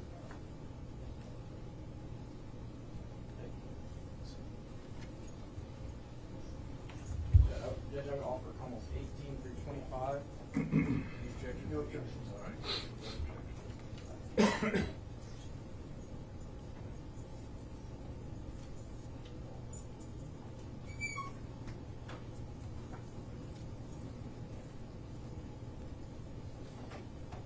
Yeah, Judge Young.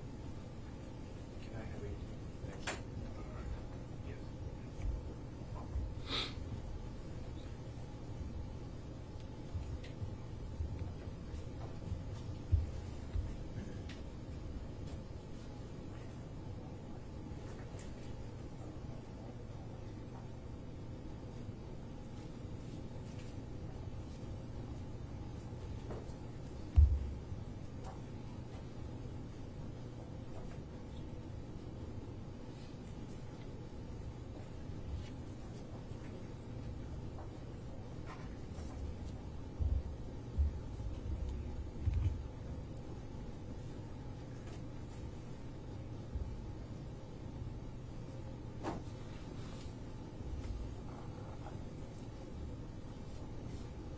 All right, so now I'm going to show you what's been marked as almost Exhibit 26, and ask if you can identify it. Yes, sir. That's the flags and the cartridge casings outside of the living room window where Trudy was shot. And how many flags are there? 6 flags. Does each flag represent a cartridge casing? Yes, sir. Almost Exhibit 27. That's another picture outside the living room window where Trudy was shot at.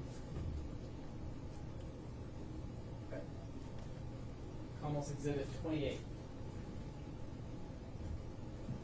This is the first item that was collected. This is item number 1. It's a federal .40 caliber cartridge casing collected outside of the window or the bedroom where Doris was shot. What do the numbers and writing and all mean on that ruler? The 2019-00-1022 is the case number. 6/26/2019 is the date and my name, and the number 1 is item number 1 that's collected. I'll show you what's been marked as almost Exhibit 29. This is item number 2 that was collected, the .40 caliber cartridge casing. This was collected outside of the window, the living room window where Trudy was shot at. And number 2 meaning it was the second item you collected, is that right? Correct, yes, sir. Show you what's been marked as almost Exhibit 30. This is item number 3. This is the .40 caliber aluminum cartridge casing that was collected outside the living room window where Trudy was shot at. Almost Exhibit 31. This is item number 4. It's a .40 caliber cartridge casing that was collected outside of the window where Trudy was shot at. It's a .40 caliber cartridge casing. Almost Exhibit 32. This is item number 5, which is another .40 caliber cartridge casing that was collected outside the living room window where Trudy was shot at. Almost Exhibit 33. This is item number 6, which is another .40 caliber cartridge casing that was collected outside the window where Trudy was shot at. Almost Exhibit 34. This is item number 7, which is another .40 caliber cartridge casing that was collected outside the window where Trudy was shot at. Almost Exhibit 35. This is item number 8. This was collected outside the window where Doris was shot at. I'm sorry, the bedroom window where Doris was shot at.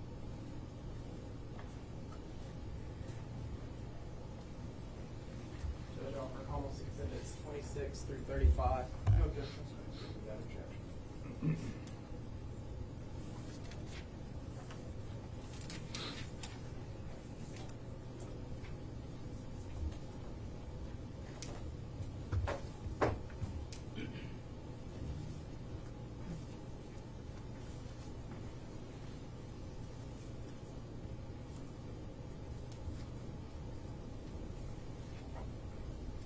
May I approach her?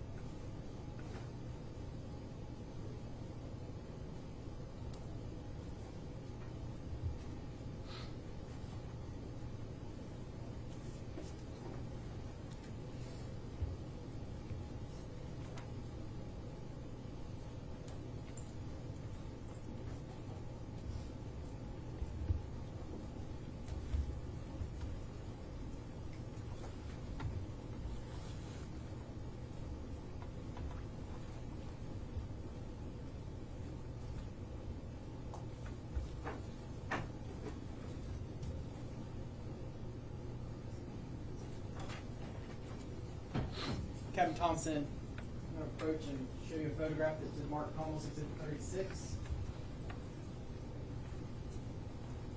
This is a picture of the window outside the bedroom. There's a bullet hole in the window looking into the bedroom. The doors were shot through. Almost Exhibit 37. This is another picture of looking from outside the house into the bedroom through the window. There's a bullet hole in the glass. Almost Exhibit 38. This is a picture looking outside the living room with multiple bullet holes in the window looking into where Trudy was sitting. Almost Exhibit 39. Another picture of the living room window bullet holes where Trudy was sitting. Almost Exhibit 40. This is a picture of inside the living room, and you can see the bullet holes in the glass, bullet holes in the glass. Trudy was sitting right here when she was shot. There's a bullet strike on the wall, and a couple bullet strikes in the ground. When you say she was sitting right here, for the purposes of the record, where's right here? Right here on the couch. No. Carver, help him. Yeah, so we have to describe for the record, you're pointing and helping the jury, but just to make the record clear, when you say here, what are you referring to? What do you see? The right-hand side of the couch. Okay. From the perspective of facing it? Yes, sir. So that would be the seat furthest from the window, is that right? Correct. And it's on the couch? Yes, sir. Okay. Should Commonwealth's Exhibit 41. This is another picture of the inside the living room where Trudy was shot. Again, the bullet holes in the window and the couch where Trudy was sitting next to the right-hand side, furthest away from the window. All right, now I'm going to show you Commonwealth's Exhibit 42. Judge, I would mention that Commonwealth's Exhibits 42 through 44, so these three images could be a little bit harder for some of the family. Okay, well, again, if you can handle it, fine. If you can't, it's time to step out. Go ahead. Commonwealth's Exhibit 42, if you could identify that, please. This is the bedroom where Doris was shot and killed. Again, bullet holes in the window. This is the bed. There's blood stain on the left-hand side of the bed if you're looking at it from the foot. Commonwealth's Exhibit 43. This is a picture of the left-hand side of the bed, the left-hand corner of the room as you enter it. Doris is in the floor to the left-hand side of the bed. There's a bullet strike here on the dresser and also hit the lamp on the dresser as well as the wall behind the dresser to the left-hand side. Commonwealth's Exhibit 44. This is a full picture of Doris beside the bed to the left-hand side on the floor.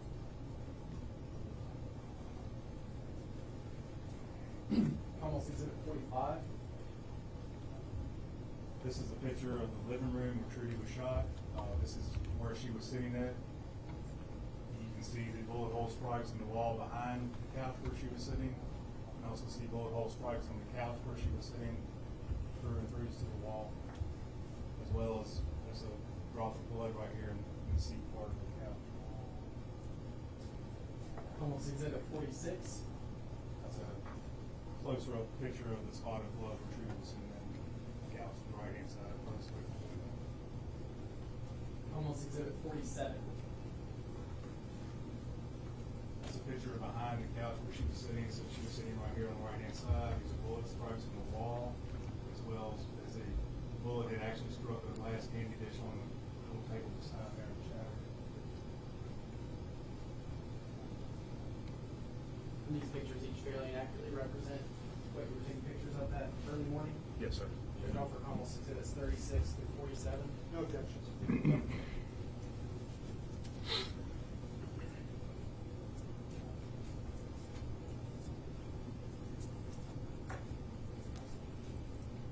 Yeah, approach your arm. Okay.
Captain Thompson, I'm going to show you what's been marked almost exhibit 48. That is outside of the living room window. We were using string and dowel rods to try to do a trajectory on the bullet pad. I'll have you explain that in a moment, and I'll show you a couple pictures before we get to that. Almost exhibit 49. That is another picture of inside the living room where Trudy was shot at. Again, we're using dowel rods stuck into the bullet stripes on the wall and the couch. Dowel rods and string, and the strings are going back through the corresponding holes in the glass to show the path of the bullet trajectory. Almost exhibit 50. Another picture of the trajectory dowel rods. Again, they're stuck in each individual hole that we find, with strings running back through the window to the bullet path. Which room was that? This is the living room. As well. Yes, sir. Almost exhibit 51. This is a kind of a shot back out the window. This will be Trudy's perspective of what happened that night. So this will be where Trudy was sitting at on the right hand side of the couch. These are the dowel rods stuck into the couch where she was sitting, with the string back through the corresponding bullet holes in the window, with Chief Watts outside holding the string up. Almost exhibit 52. This is another picture of the living room where I'm doing a trajectory with dowel rods and string back into the couch and then going back out the window. Almost exhibit 53.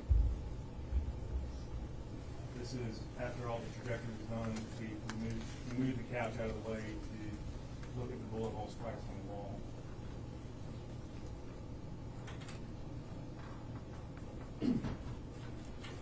I'll call trajectory, but first all these pictures and evidence is almost exhibits 48 through 53. 48 to 53. No.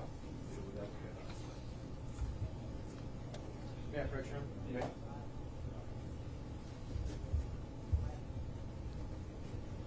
Captain Thompson, before we move on to the other photographs from you processing the scene, can you tell us a little bit about the trajectory that you were measuring? What were you doing there? Trajectory, we were doing the path of the bullets with the string back to a one point where it converges that outside to try to get a ballpark figure of how far away the person was standing when the rounds were fired. Also, kind of a height of the suspect. And did you do that for both rooms where the bullets were fired into? Yes, sir.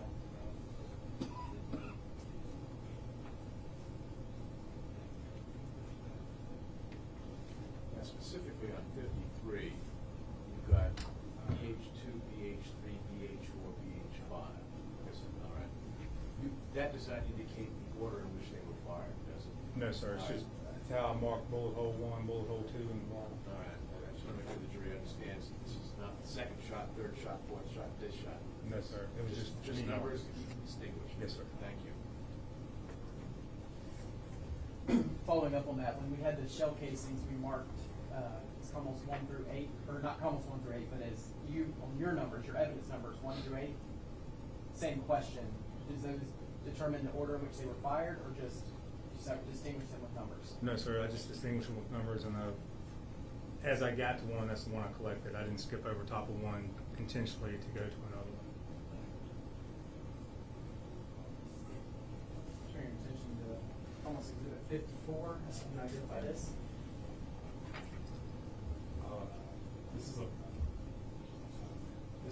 This is item number 10. This is a bullet that was recovered in the living room floor behind the couch.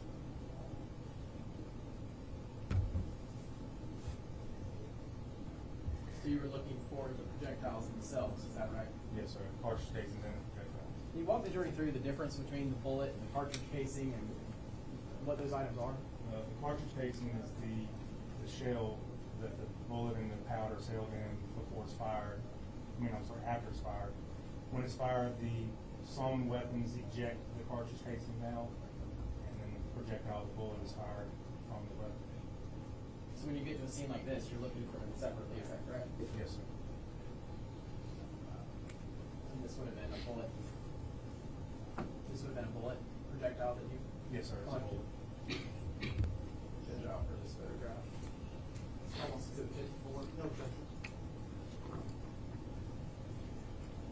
Next, I'm going to show you almost exhibit 55. This is another photo of the front of the residence. This is a daytime photo. Again, this is the bedroom window where Doris was shot at, and this is the living room window where Trudy was shot at. Why are you taking daytime photos? Did you come back another time? No, we were there all night till daylight, and I decided to take daylight photos that would better accurately represent the crime scene. So you almost exhibit 56. There's another picture of the front of the house. Here's the front porch, the living room, and the bullet holes in the window where Trudy was shot. Almost exhibit 57. This is a picture of the right-hand side. This is the right-hand side of the residence. The front's around the corner, as well as the back. Were you able to attempt trajectory in the bedroom where Doris Puleio was? I was, yes, sir. Show you almost exhibit 58. This is, so again, here's a dowel rod. This was a little bit trickier because we didn't have a hole right here. We had to go with the graze on the desk, on the dresser. So the dowel rod's taped to the dresser, string through one of the bullet holes in the window. Almost exhibit 59. That's another picture going across the bed of the dowel rod stuck to the desk, with the string back to the corresponding hole in the window. Almost exhibit 60. That is a picture from outside the residence looking in. The dowel rod, the string going to the dowel rod. Over top, this is the bed to the dresser where Doris was laying. Almost exhibit 61. This is another picture outside the bedroom window with the string going through to the dowel rod on the bed. This is Chief Watts holding up the string on the outside. Almost exhibit 62. Another picture from outside the bedroom where Doris was shot. Again, this is Chief Watts holding up the string from outside. Almost exhibit 63.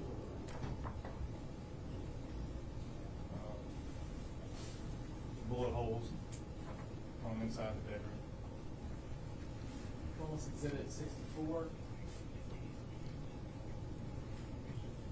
That is where I cut the wall open and removed a bullet from the side of the wall. Almost exhibit 65.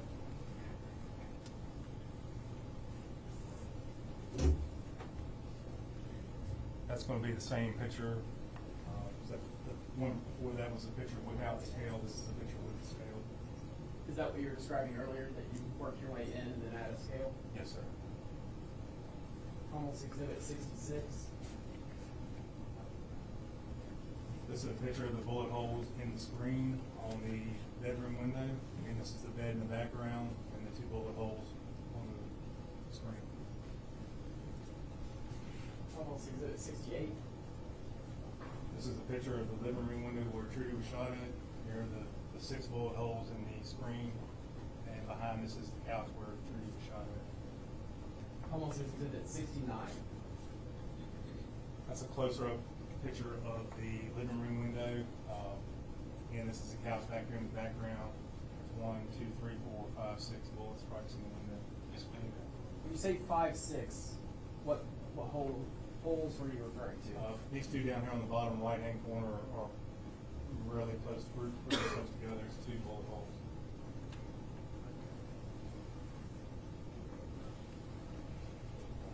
All for these.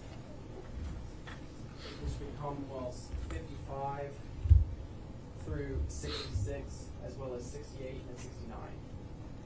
No objections.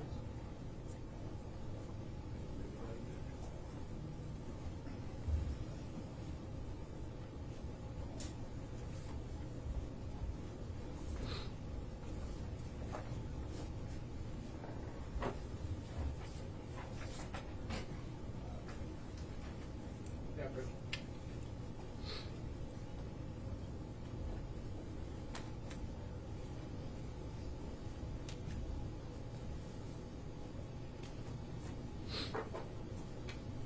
I want to turn your attention, I'm not going to get the picture back, but I just want to turn your attention back to the photos you took that still had Doris in the room. Yes, sir. Do you remember those? Yes, sir.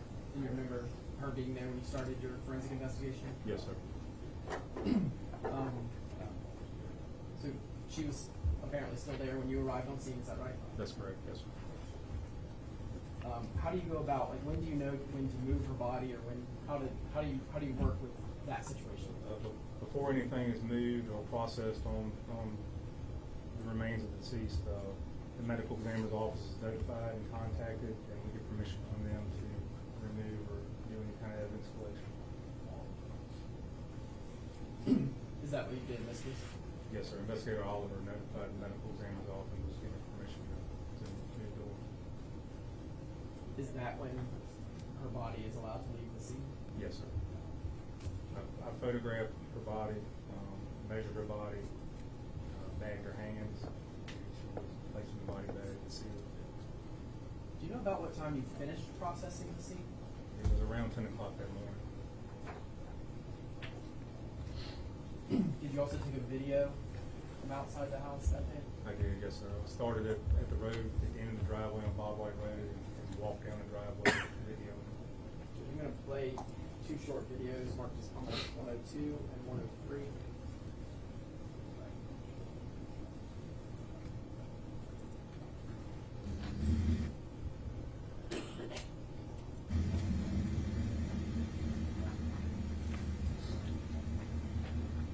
Is this you walking down the driveway at 210 Bob White Road? It is, yes, sir. This is what I'm seeing. This is what I'm Yes, sir.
When did you take that video?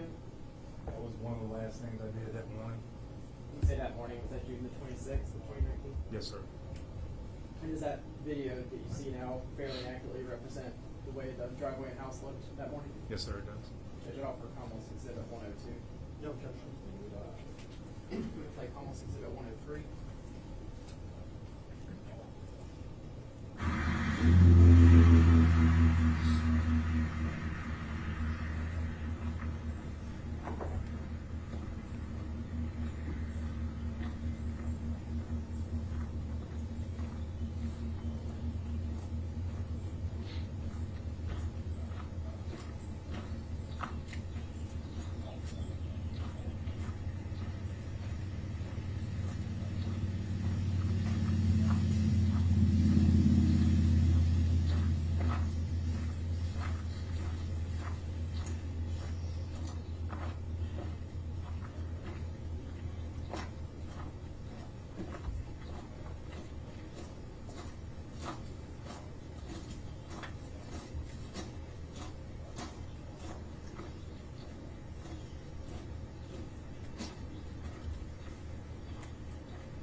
Judge, I'll offer that video as Commonwealth Exhibit 103. I'm assuming that's the second driveway.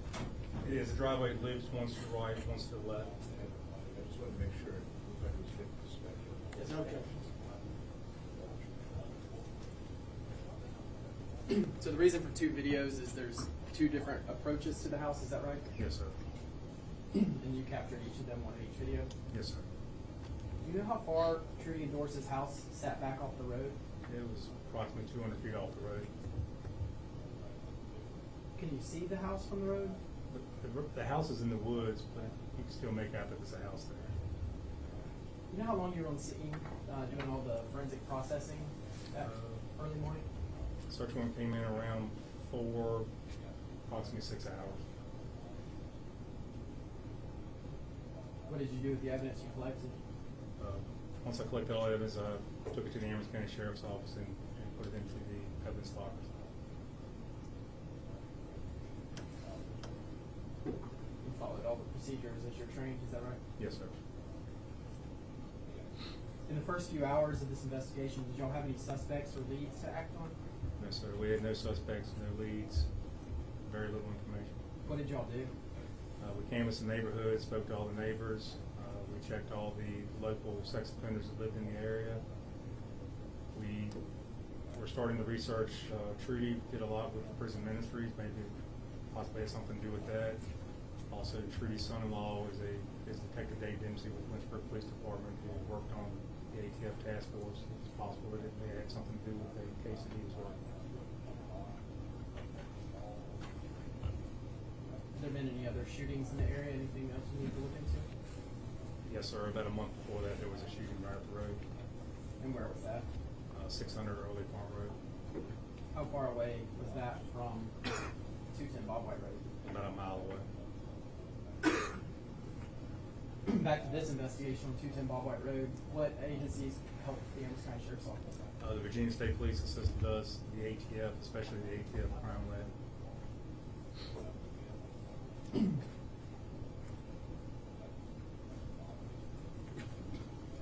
Did you assist with a search warrant at 600 Early Farm Road? I did, yes, sir. 600 and 598 Early Farm as well. Are those side by side? Yes, sir. Let me show you some photographs and ask if you can identify them.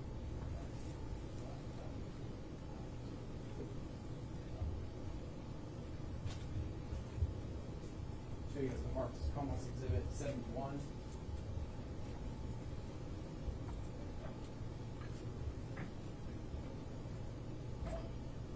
That is a picture of 600 Early Farm Road looking in from the front door. The living room. Almost Exhibit 72. That is a picture of outside of 600 Early Farm Road. This is the front of the residence right here, the pink, and the pool is to the right-hand side of it.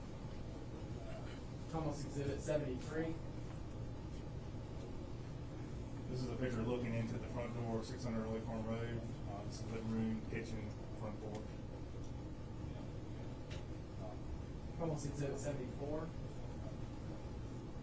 This is a picture standing in the doorway looking into the living room, 600 Early Farm Road. This is the living room and the kitchen back there in the back. Almost Exhibit 75. This is a picture standing in the living room, kind of looking back towards the bedrooms. This is the kitchen on the right-hand side.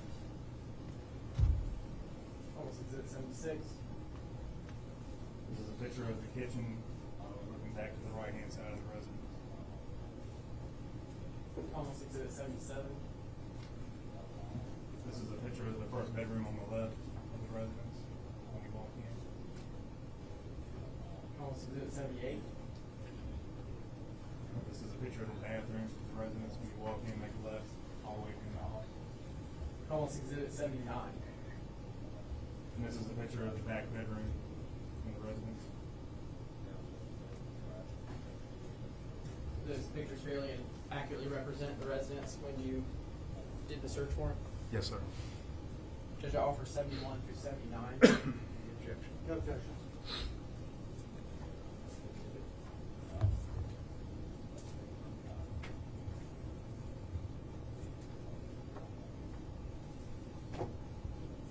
Yeah, approach.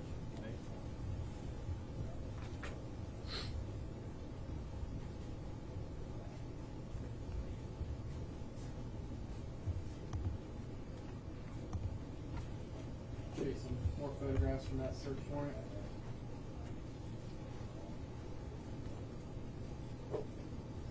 Show you almost Exhibit 80.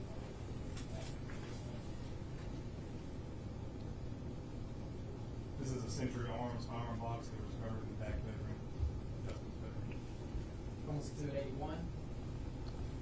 That's the tag off the Century Arms firearm box. It says it contained a Draco.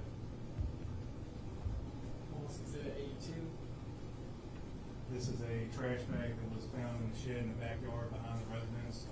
Inside the trash bag is a Draco rifle. Almost Exhibit 83. And this is the Draco rifle that was found in the trash bag. And Draco is essentially a scaled down version of an AK. So, Do these pictures fairly and accurately represent what you saw at the search warrant? yes, sir, it does. Judge, I offer almost Exhibits 80, 81, 82, and 83. No objections. May I approach?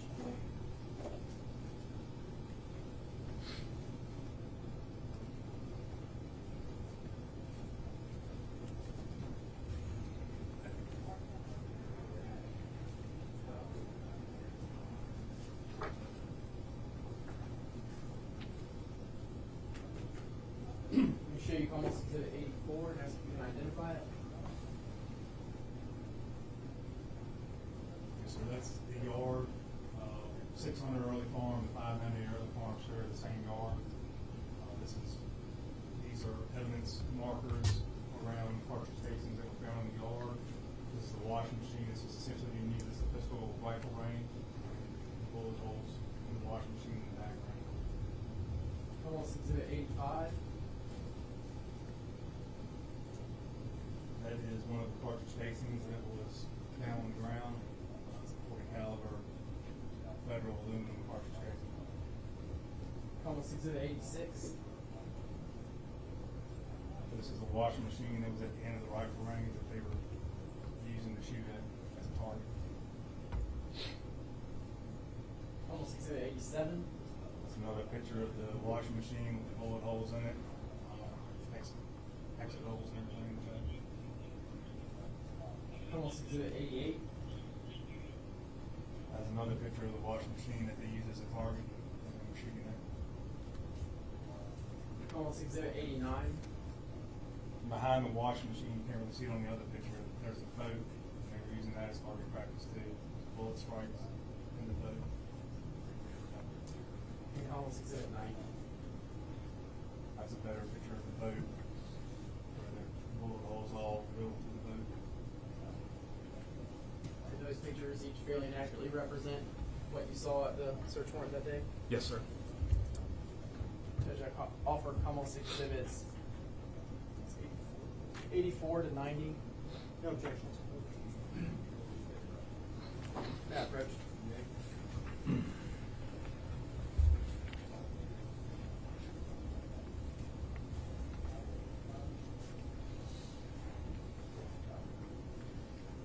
Turn your attention back to the firearm you described as a Draco. Does that fire .40 caliber? No, sir, that's a rifle round, that's a 7.62 by 3.9 rifle round.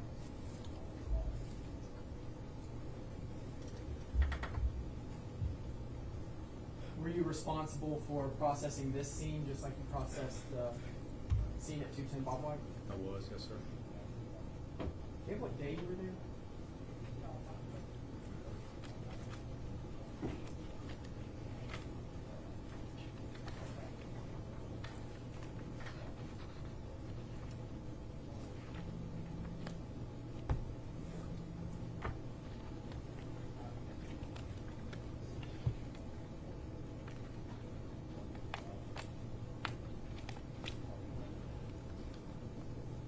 It's like it was 7/12/2019.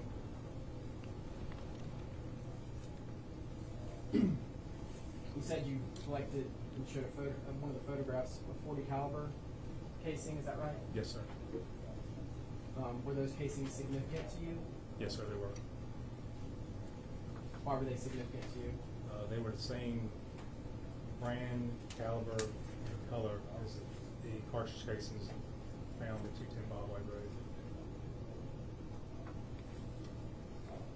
And you collected those and put them into evidence? I did, yes, sir. And turn your attention to the arrest of Justin Sales on July 10th, 2019. Were you present that day? I was, yes, sir. How did you locate the defendant? We did an emergency ping through Verizon for the phone he was using. Do you know what phone number you used to ping? I do.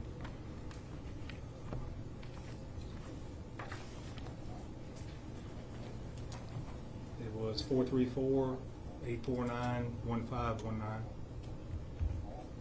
Where did you locate the defendant?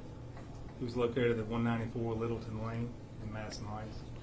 And that's in Amherst County? It is, yes, sir. What was your role on that arrest? I assisted the TAC team. We did a surround and call out, and I was set up as perimeter on the house. What does it mean to set up as perimeter?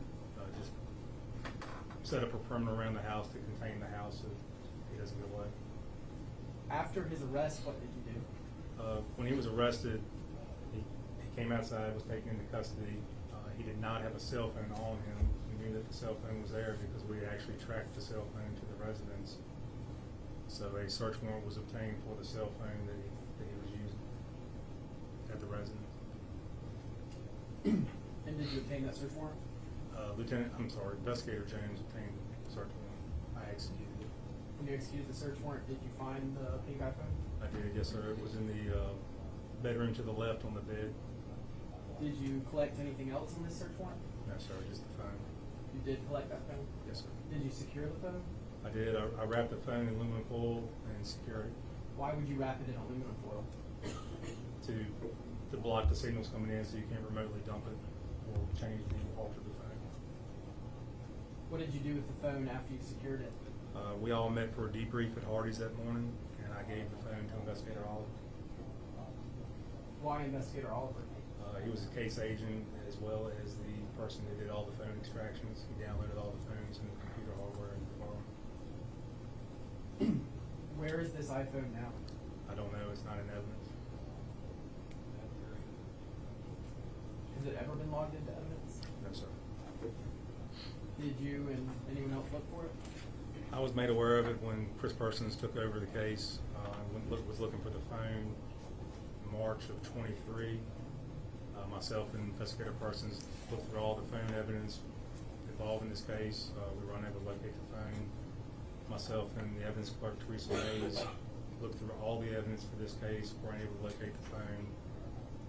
I personally searched every iPhone in evidence just to see if it got mixed up with something. It was not in any of the other iPhones. And Teresa and I have done 2 100% audits since in the past several years of the evidence bay, and it has not been discovered.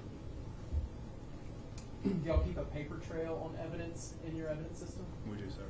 Where does the paper trail of the evidence system say the phone is? The paper trail says the phone was never entered into evidence. There is no information on it. So does it say it was never entered into evidence, or there just doesn't exist a paper trail? There is no paper trail on it. It doesn't exist. Well, you just mentioned Chris Persons in 2023. Let's fast forward to January of 2023. Did your title change then? I did. I was promoted to captain. What became your primary focus when you took over the investigations division as captain? This case. Who did you assign to the case? I assigned Investigator Chris Persons. He was working for us part-time. He's a retired major case lieutenant with the Hampton Police Department. Did you say Hampton? Yes, sir. Since 2023, have you actively supervised this investigation? I have, yes, sir. Those are my questions for you. Please answer any of this for my Ms. Whitson. Oh, or Ms. Whitson. That's okay.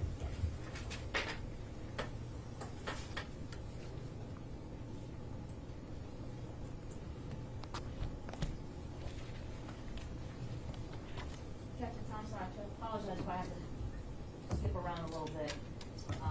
I want to start with some of the first set of photos that were shown to the jury. We don't need to pull them back up here, but they were from the exterior of the house, and there was obviously light inside the house. Yes, sir. I am. Sorry. Fair to say you took those photos probably 2-ish hours at least after when the incident took place? Maybe a little bit more. We waited on the search warrant. It took a little bit to get the search warrant there. I'd say probably 3 or 4, to be honest with you.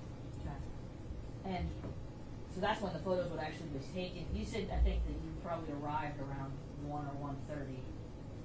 If I'm doing my math right, that's an hour, 90 minutes-ish after the first officers arrived. Yes, ma'am. So when you said that they were fair and accurate depictions, they're fair and accurate depictions of what you saw when you were there. Correct. So you don't know whether those lights were on or off at the time of the incident. No, ma'am. Sir, you need to answer verbally. I said no. I Oh, said no, okay. ma'am. No, I just saw you shake your head. I didn't hear anything come out of your mouth. Okay.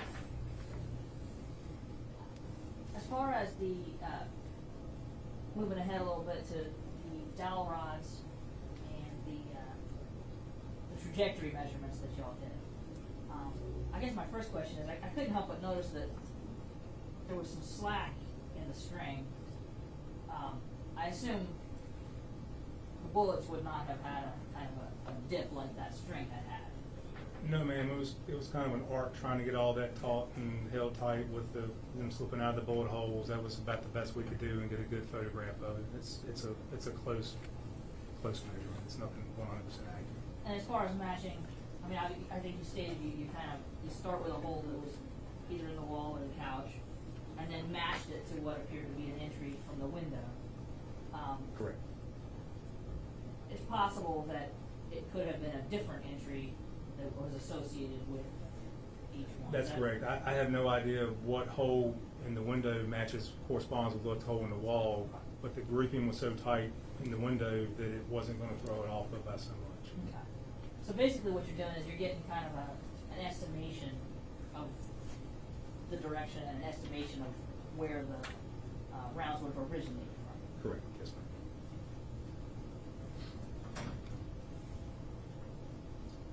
As far as the cartridge casings that you recovered, with photos of them, there's 8 total, is that right? Correct.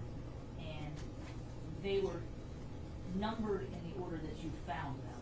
that correct? Yes, ma'am.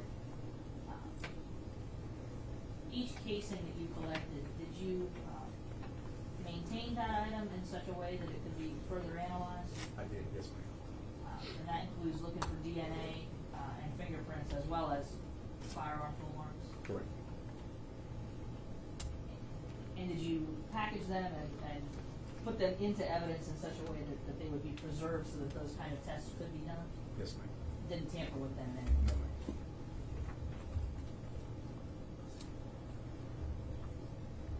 Were you able to, based on the dowel rods and the location where you found the spent casing, were you able to get an estimate or a basic idea of where you thought the shooter was standing? Outside of the living room window, I guessed about 6 feet, And how about outside the bedroom window? about the same.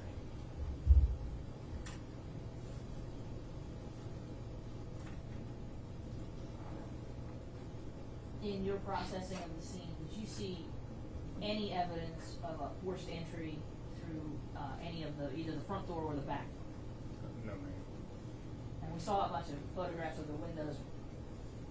Nothing was pointed out as far as any forced entry on any of the windows either, is that No, what you're ma'am. saying? Just fire from outside the residence.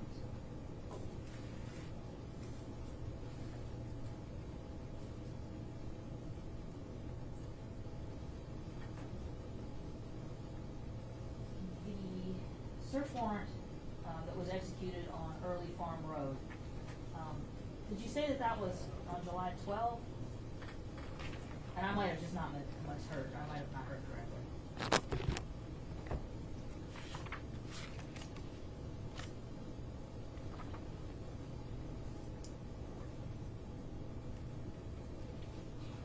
.598 Early Farm Road and 600 Early Farm Road, July 12th. Yes, ma'am. And so that would have been a couple days after the arrest of Justin Sales, is that correct? Correct. Yes, ma'am. When you got to that location, obviously Mr. Sales probably wasn't there. Who was on that location at Early Farm Road? I don't recall who was there. Did you have information as to who else lived there besides Mr. Sales? His mama lived there. I believe Hannah Richardson, his girlfriend, lived there as well. And this, for lack of a better term, this shooting range that was in I guess it was in the backyard. Kind of the front to the right. Okay. There was no fence around that at all, is that right? No, ma'am. So you'd have to come up onto the property, but you would not have to go through their house or climb over anything to get to it. No, ma'am. It was essentially the front side yard of the residence. Visible from the road even? If you knew what you were looking for, yes, ma'am.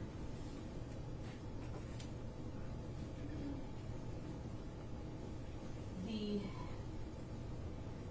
pink cell phone that was recovered from Littleton Lane, Yes, ma'am.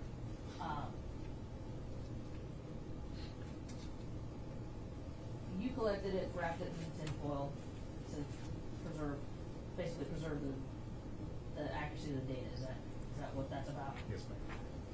And then I think you said you had a debriefing at Hardee's that day. Do you recall that you said it was Investigator Oliver that you gave the phone to? Yes, ma'am. Do you recall, did that take place in the parking lot or in the restaurant? Or? It was in the parking lot. We met there real quick. We've been up all night. Met real quick. Just got a game plan. Go home, sleep a couple hours, come back out 1 or 2 o'clock in the morning. 1 or 2 o'clock in the afternoon.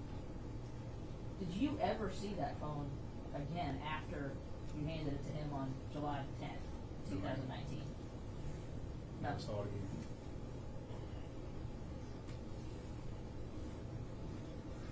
Was there ever a period of time where you and, well, obviously you overlapped some working period of time with Robbie Oliver.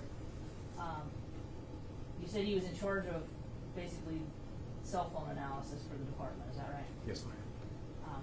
Did he at times keep phones in his office? He did. When he downloaded them, he would secure them in his office. Okay. Do you know specifically where he secured them in his office? There was a file cabinet that he would keep his phones in, as well as his desk drawer. Okay.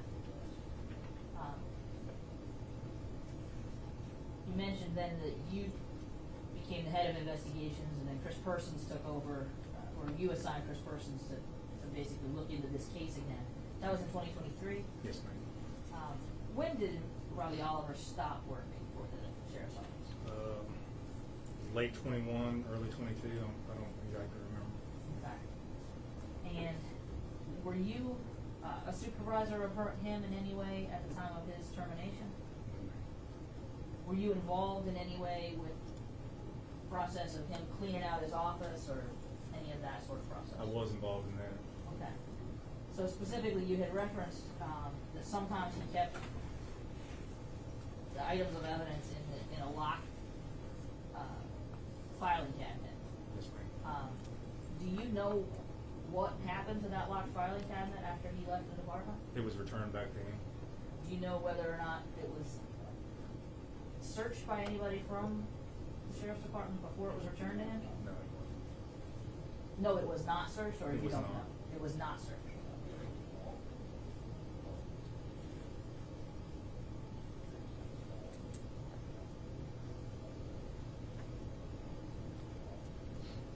May I confer with Mr. DeBruin very quickly? Sir.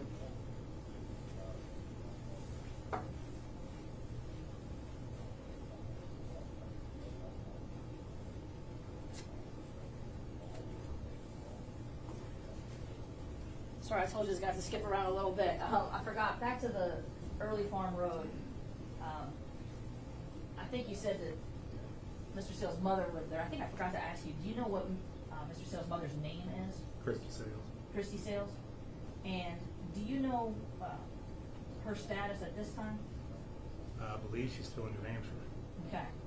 And, She's still in New Hampshire. New Hampshire. and is she wanted for crimes here in Virginia? Yes, ma'am. She still has outstanding warrants here. Okay.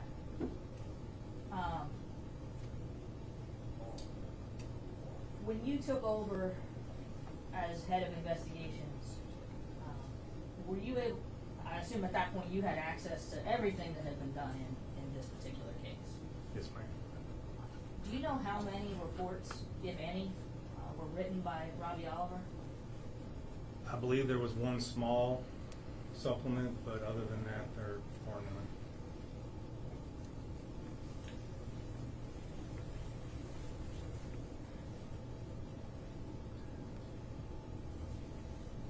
And as far as the ownership of that phone, the pink phone we've been talking about, were you able to determine who that actually belongs to? I believe Chris Parsons was able to. Thank you. Redirect. Briefly, Judge. You were asked who lived at 600 Early Farm Road, Yes, sir. and you mentioned 3 names. Would you recognize those people if you saw them? Yes, sir, I would. You also said you were present at Littleton Lane, is that right? Yes, sir. And that was at the defendant's arrest? Correct. Did you recognize anyone there when Justin Sales was arrested? Justin Sales, and there was a couple other people there. I don't remember who they were right off. Do you remember if you saw Christy Sales there? Christy was not there. Back in 2019, you would recognize Christy Sales? Yes, sir. You were also asked about when you took over in 2023. What day did you take over as captain of investigations? I believe it was January 1. Do you know what day you assigned Chris Parsons to this case? It wasn't long after that. Just any days, weeks, or? Probably within a week.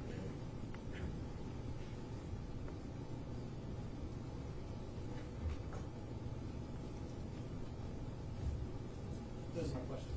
May we cross? No, Judge. All right. May he be excused. I'd ask that you remain. All right. Remain as a witness, so you remain in the witness room. Ladies and gentlemen, this is a good time to take a lunch break. We'll be back at, let's say we'll be back at 1:30. In the meantime, obviously, you're going to hear this over and over and over again. You've already heard it over and over again. Let me remind you, no independent investigation, no online investigation, no going up the Bob White Road, none of that sort of stuff. The other thing is, don't let anybody talk to you about this case. Don't talk about it yourselves until the case is finally turned over to you at the conclusion of all the evidence. So So back, if we go to lunch, back in the witness, in the jury room by 1:30. So back to the go. Please do not lose your numbers.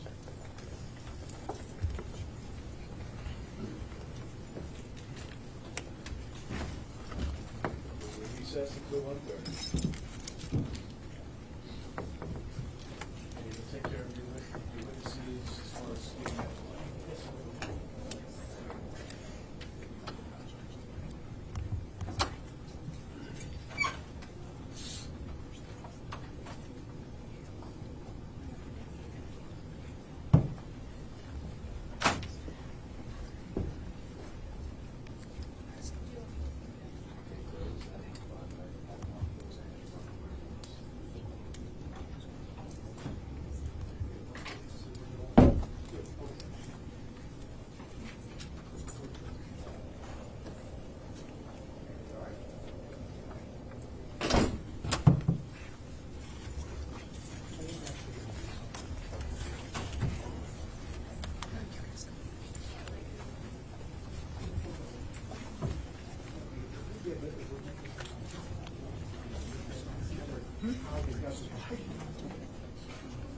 Because I want to make eye contact.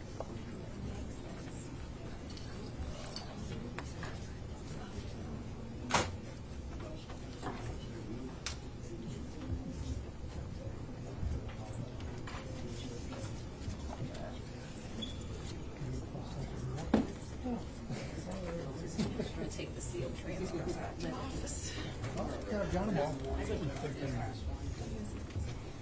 Yes. Everybody phone.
We went over with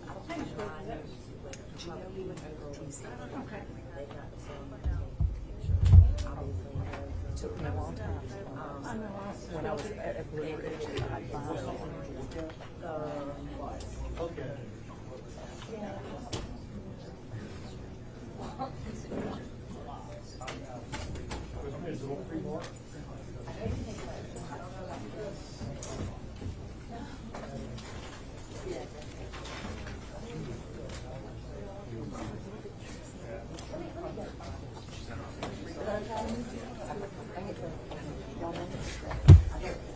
We sing it.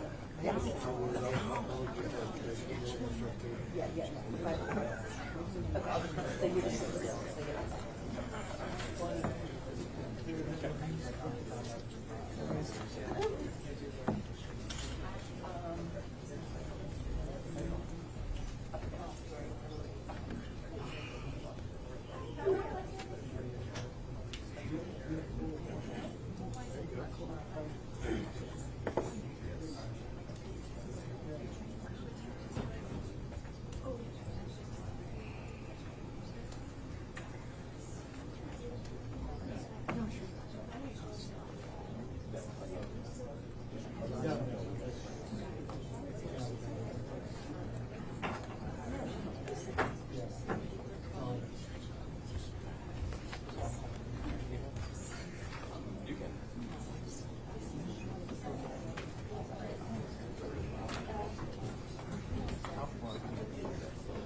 last one, okay, okay.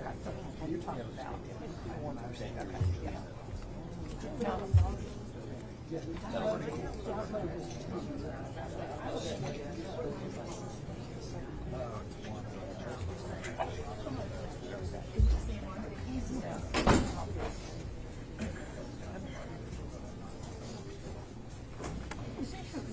Yes.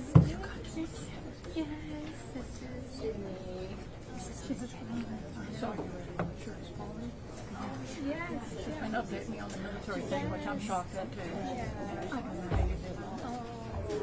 With something. Yes, for sure. Very, very much so. I thought so, but she looks gloomy. I know, right? She looked like she was like 14 or something. I could not believe it. I think Trudy's hanging in there pretty good. She was doing okay at lunch. I'm glad she didn't have to be here for the picture though. Oh, I know. And now that the part's over, she was so much better. She was a nervous wreck this morning. So, yeah. Tell her she's not, we'll fix up another box and send I it know. out. I know. Calling it. We have Perfect. all wondered at you guys and how amazing you've been. It's been incredible. Yeah. The last one, it was so funny. It was supposed to be. All rise. Amherst County Circuit Court is now in session. Honorable Judge Michael Arkansas presiding. Be seated, give attention to the court. All right, counsel, you ready to resume? Yes, sir. All right. Put the jury panel back here, please.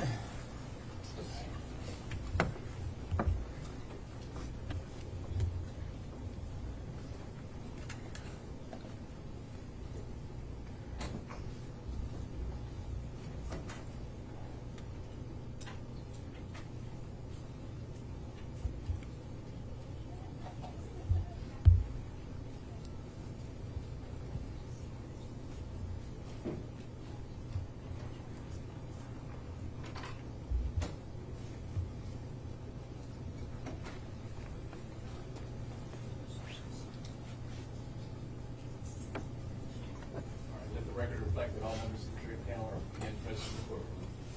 All right. Next witness in the Commonwealth. Dr. Clark, Your Honor. Dr. Clark.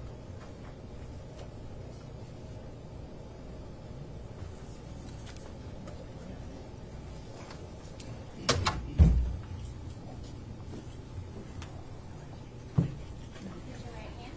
Do you solemnly swear affirm the testimony you give in this case will be the truth, the whole truth, and nothing but the truth, so help you God? I do. Thank you. You may be seated. Please state your name for the court. My name is Dr. Amy Tharp. Who do you work for? I work for the Virginia Department of Health at the Office of the Chief Medical Examiner in Roanoke. And what do you do for them? I'm an Assistant Chief Medical Examiner, And how long have you been in that role? almost 18 years. And do you have an educational background to do that job? I do. What is your educational background? Well, after college, I got my bachelor's degree from Miami University, and after college, I went to medical school at New York Medical College. After medical school, doctors choose their specialty. Some choose surgery, some choose pediatrics. I chose pathology, which is the study of why we as human beings get sick and why we die. And I did 5 years of general pathology training at Wake Forest down in Winston-Salem, as well as an additional 1-year fellowship in forensic pathology, which is why we get sick, why we die, with the added element of external factors like trauma, drugs, things of that nature. Are you board certified for those types of things? I am. I'm board certified in anatomic and forensic pathology. What's the difference between those two?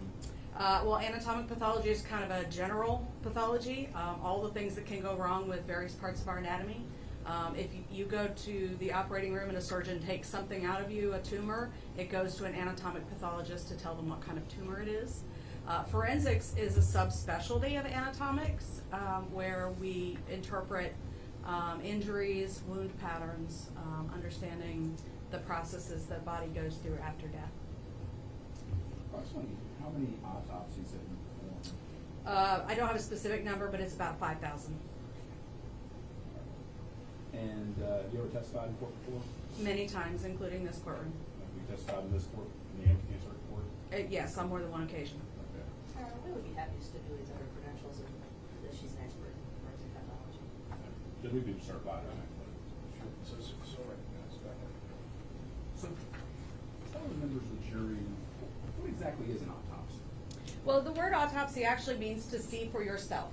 It's where we examine a dead body to understand why that person died, whether that's through natural diseases like heart disease or cancer, or through unnatural things like trauma or drugs. We examine the person on the outside as well as on the inside to determine what's wrong with them. And back in June of 2019, did you have an opportunity to perform an autopsy in connection with this case? I did. Okay. And do you know the name of the individual that you performed the autopsy on? It's Doris Puleio, and I'm sorry if I mispronounced that last name. Do you attach numbers to those autopsies? We do. We assign a number based on the order in which we do the autopsies, and as well as the year that they're done. So her specific number was W339-19. The W for Western, because we're the Western District in the Roanoke office. 339, she was the 339th autopsy our office did in the year 2019. Do you know when you performed this autopsy? It was on June 26th of 2019. And where do you do these autopsies at? In our office in Roanoke, we cover the entire southwestern part of the state, and Amherst County is one of the counties that we cover. How long do typical autopsies last?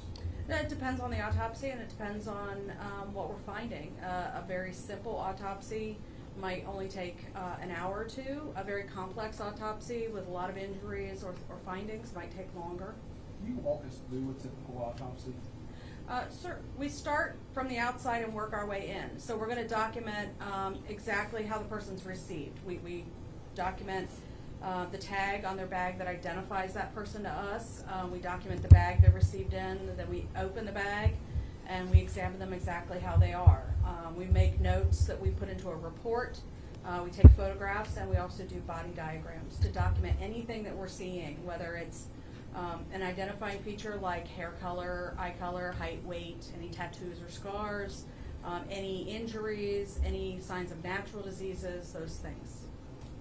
And in this particular case, did you do some documentation in this case? Yes. Okay. And by documentation, what do you mean by documentation? Well, we do a written report of our findings, as well as photographs of everything, and we do body diagrams, which are generic outlines of a human body, and we make notes on that diagram of what we're seeing and where. Judge, this time I do wish to approach the witness over some photos, but I will admonish that this is some graphic photos, so I would just ask that for those of you who can't take these photos, this might be the time to step out for a while. Ladies and gentlemen, back in the gallery again, these photographs can be graphic. We handle it without any real emotions. Fine, you're welcome to stay. If it's going to upset you to the point where it's going to be disruptive, I ask you to leave at this point in time. So with that, Mr. Stanley, go ahead. Thank you, Your Honor.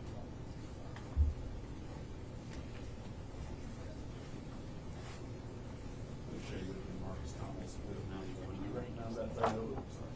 And these photos are also on the screen behind you as well as to your right. Sure. Yeah, this is a photograph. This is often the very first photograph we take at an autopsy. When a person is brought to our facility, the person transporting the body to our facility fills out one of these tags to tell us who they're bringing, as well as when that is happening and who's bringing it to us. So this is the identification tag that was on her body bag. And you can see all of our photos are taken with a ruler, with her autopsy number marked on the ruler.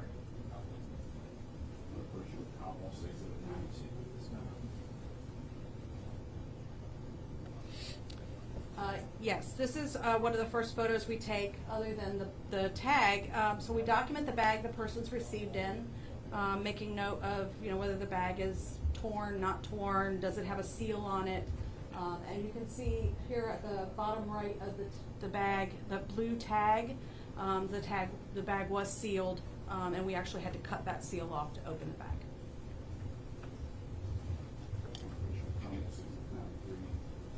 And I should say, where I have showed defense all these exhibits.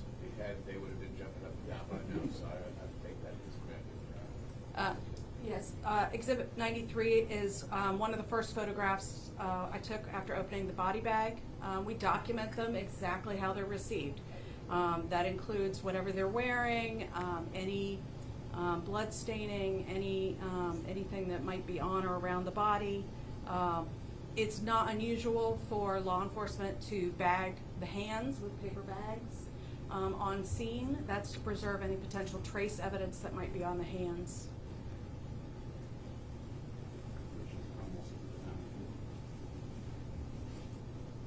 You recognize that? Yes, this is a photograph taken of her nightgown.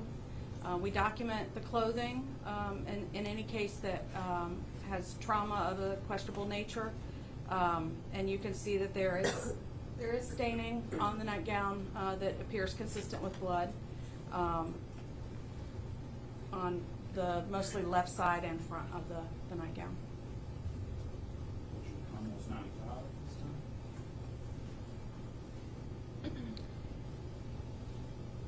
time. We also take photographs a little closer up of any defect in the clothing. So where the ruler is in the clothing, on that left front part of the arm of the nightgown, there is a hole there. And that hole does correspond to an injury that I found on the skin as well. Almost 96.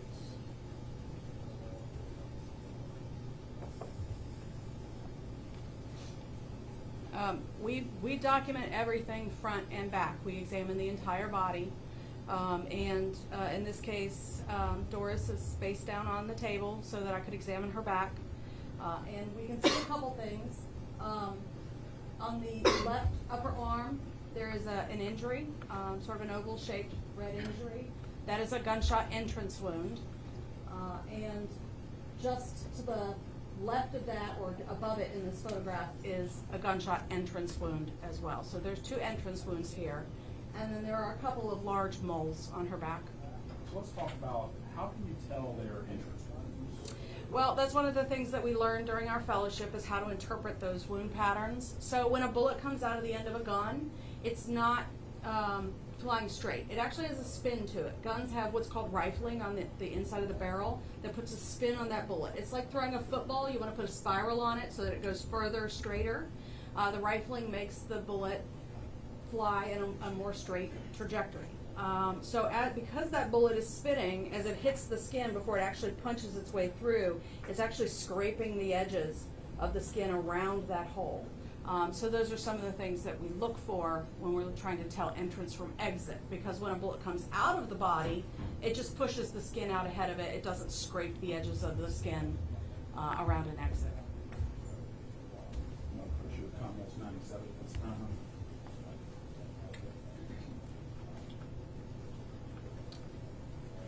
This is just a closer shot of that entrance wound to the left back. And you can see the darker area in the center is the hole, but there is a ring of red, brownish color around that. That is what we call abrasion color, or scraping around the entrance wound, that tells me that this is an entrance.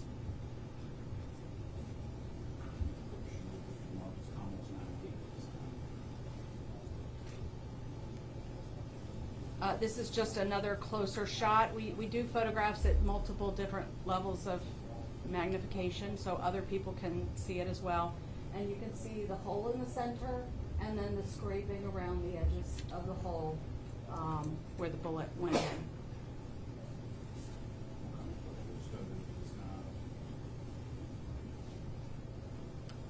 Judge, at this time we seek to admit Commonwealth Exhibits 91 through 98.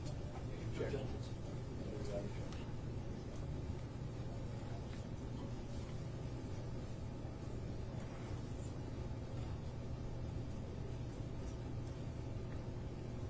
And if we can just talk about that wound for a second. That wound, can you describe how that bullet enters the body on that wound? Certainly. We document our findings as if the person is standing perfectly upright. That's not necessarily the case, because we as human beings are in a lot of different positions. So when I talk about trajectories and how this bullet moved through the body, it's described as from her back to her front, from her left to her right, and from an upward in her body. That doesn't necessarily mean that the gun is below her. It means that in relation to her, the gun is to her lower edge, so that it's going upward through her. The bullet went between a couple ribs in the left back. It went through the spleen, which sits kind of in our left back part of our abdomen, through the stomach, and there were stomach contents in her abdomen. The bullet then went through the diaphragm, which is a muscle that sits between the chest and the abdomen, grazed the bottom edge of the left lung, and then through the heart, both sides of the heart, before coming out through a rib in the front of her chest. Let's see first the judge on Exhibits 91 through 98.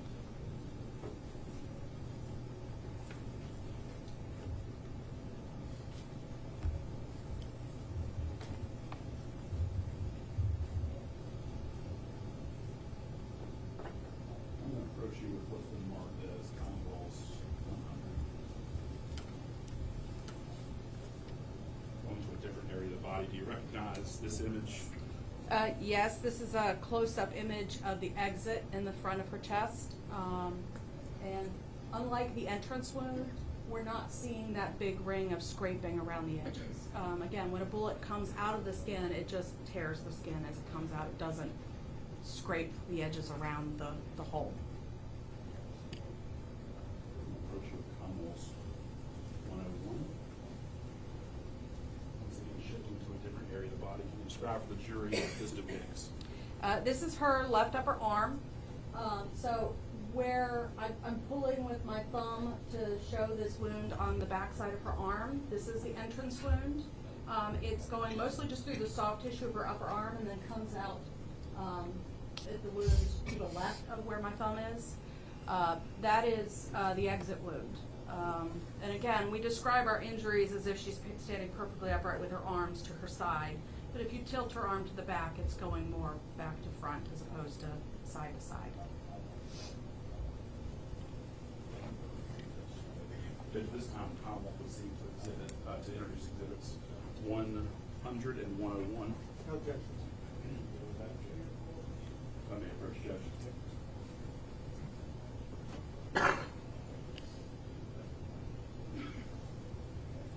You mentioned earlier that you document your findings in a report.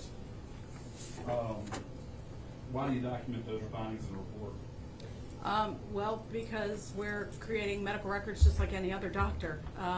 Just like a doctor has to document their findings when you go visit them, we document our findings as we examined our patients. And that way they can be used for the family, for criminal proceedings, for any other purpose, but it's to document my medical findings from my exam. Let me walk you through some of the pages of that report.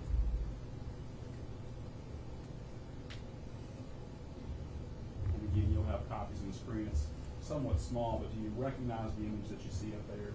Yes, this is a certified copy of my report. It's marked with her autopsy number at the top, her name. It's signed by me, and then the certified copy is also signed by me.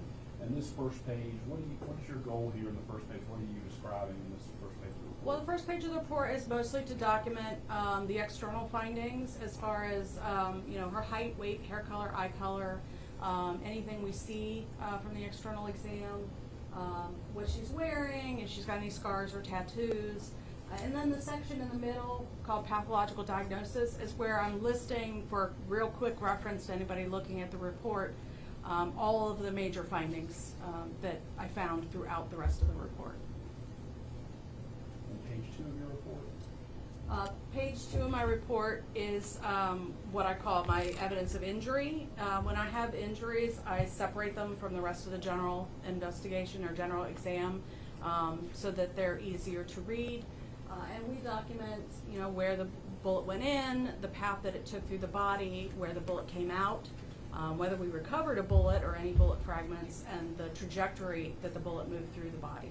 And the 2 injuries you document here, are those the ones you described in the photos? Yes. And I mark them as A and B, but that doesn't mean that gunshot A happened first and gunshot B happened second. I literally just letter them as I'm finding them on the body. And how about page 3? What are you documenting in page 3? Well, page 3 is our internal investigation. So we're not just looking at injuries, we're also looking for any natural disease that she may have had, because that's part of a full investigation. And so these are the findings as I examined each of her internal organs, and also any additional procedures we did, like making a DNA card, collecting toxicology samples, and where those things went. And then page 4, you reserve page 4. Page 4 is for a couple things. At the top of the page is my microscopic examination. So at an autopsy, we might take small samples of things to look at under the microscope. There are certain diseases and problems that we can have that we can't see with the naked eye. We have to look at them under the microscope. And so part of a complete examination is to look at everything that might potentially have diseases that we just can't see with the naked eye. So we're generally going to look at things like kidneys, liver, heart, lungs, brain, because those things are the most common organs that might have diseases that we can't see. And then in a case involving any kind of gunshot trauma, it's not unusual to do an examination of the actual entrance wound under the microscope to look for any small black particles that might indicate soot. If a gun is close enough to the skin, we might get some of those particles going into the skin as well. And then the second half is basically a summary of my findings. In this case, what were your findings? She had 2 gunshot wounds, one to the left upper arm, which really just caused injury to soft tissue, and the lethal wound was the one to her back, that injured her spleen, her stomach, her left lung, and her heart. And you called it a lethal wound. What would that mean to you, calling it a lethal wound? Well, anytime you have an injury that goes through both sides of the heart, it's, even if you're in the operating room, your odds are not good that they're going to be able to repair it. And so did you have a finding as to the manner of death in this case? Yes, I'm required by my code section to determine a manner of death. That's the circumstances under which a death occurs. The 5 basic categories that we use are natural. That's death due to natural disease causes that has nothing to do with trauma, like heart disease, cancer. Accident, meaning that there was no intention to cause any harm. Suicide, meaning that the person intended to harm themselves, and homicide, meaning that the action was caused by somebody else with an intent to cause harm. There's a lot of motives that can go into that, and that's a decision for the court to make, but I have to put a manner of death on the death certificate, and I marked homicide. The next page of your report, where you documenting here? These are the body diagrams that I mentioned. So in addition to the photographs and the written report, we do the body diagrams just as a quick and easy way to document where we're seeing and what we're seeing. So I split her findings into 2 different diagrams. It's not unusual for us to put injuries on one and other things on another, just to keep the diagram from getting too busy. So she has a couple of EKG pads on her. We're medics, we're checking her for vital signs.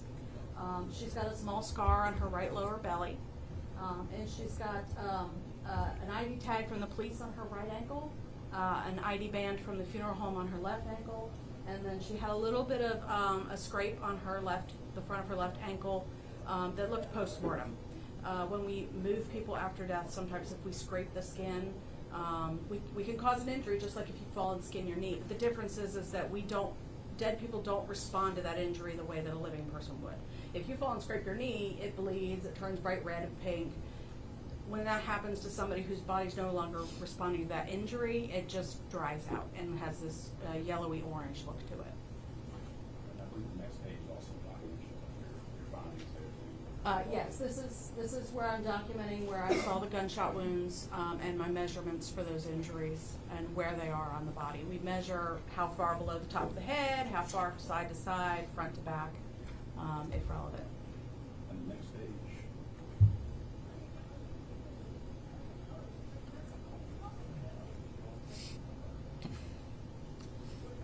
Another document that we produce as part of our investigation is called a report of investigation. It's a 2-page document where we're basically taking the information from the police, hospitals, paramedics, to document times and addresses where things happened, any information from her death certificate as far as like her date of birth, her social security number, and the second page includes any medical history she might have that we were able to find from medical records, as well as a brief summation of the circumstances.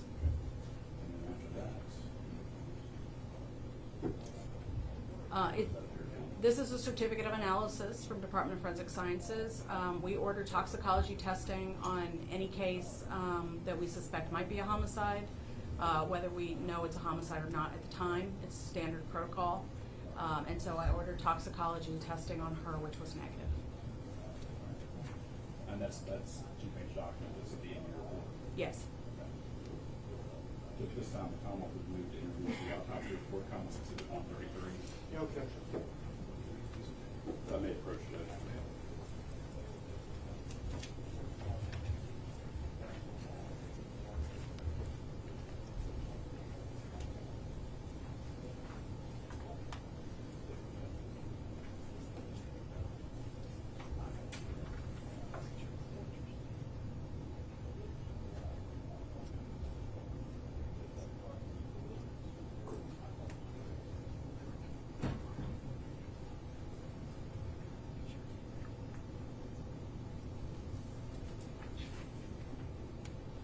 Just checking, I think we have a couple of sets of photos that have been admitted at this time. Almost 91 through 98. 91 through 98, 100 and 101. Thank you, Ron. Judge, I have no further questions. Cross-examination. Just really briefly, nice to see Dr. Tharp.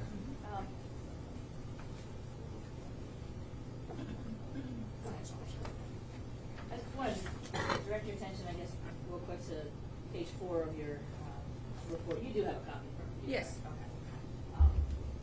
And that was the part, I believe, where you do the microscopic examination? Yes. And that would be looking for, one of the things you mentioned was looking for soot. Yes. What would be the purpose of that? If there's any dark coloring around the wound, sometimes if people have been dead for a few hours, the wound can kind of dry out. And so it can have a darkish look to it. If we're not positive whether that dark color is from soot or just drying, we'll look at it under the microscope. If we don't see any soot, then it's probably just drying. Okay, and what would be the significance of why are you looking for soot? What's the purpose? To help with determining range of fire. So as far as knowing how far away from the skin the gun is. If there's, it's not just a bullet that comes out of the end of the gun. You have flame, you have bits of smoke and burning and unburned gunpowder, and depending on how close the gun is to the skin or the clothing, we might see some of those additional things deposited around the wound. And I think on page 1 and page 2, you labeled both gunshots as being indeterminate range. Are there several categories of range that you have when you're making conclusions? There's 4 basic categories. There's contact, where the gun is pressed tight to the skin. There's close, meaning that for most handguns we're within about a foot, but it depends on the specific handgun and specific type of ammunition. But that's where we see flame, smoke, or what we call soot, or what's called stippling, which is bits of burning gunpowder strike the skin and create almost a sandblasting effect. So that would be number 2. That would be close range. Then intermediate range is where we're far enough away from the skin that the smoke is falling away, so we're not seeing soot, but we're still getting those bits of gunpowder striking the skin. And for most handguns, we're within like 2 to 3 feet for that to still be a factor. And then when we get to a point where all we have is the bullet hole, and we have nothing else to tell us how far away the gun was, we say it's indeterminate. It might be far enough away that we're not getting that, or it might be that there are other things in between the skin and the gun that are catching some of that stuff. Since I only have her and her clothing, and I'm not aware of what else necessarily may be over her, she's got a lot of heavy comforters or things over her that might affect that range of fire interpretation. So if the police estimated that shots came from outside the home, there's nothing about your report that would contradict that? No. Thank you, those are my questions. Can you redirect? No redirect, Your Honor. You should be excused. She may be excused, Yes, Your Honor. Welcome to Thanks. stay, but you're still welcome to leave. Thanks. Thank you. Next witness. Major Begley, Your Honor. Please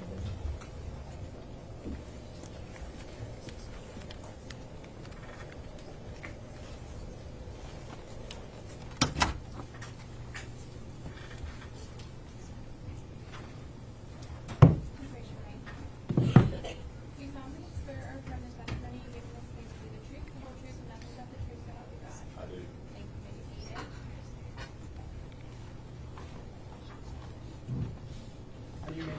with the Amherst County Sheriff's Office? Yes, sir. Were you back on June 25th of 2019? What was your title? I was a field lieutenant.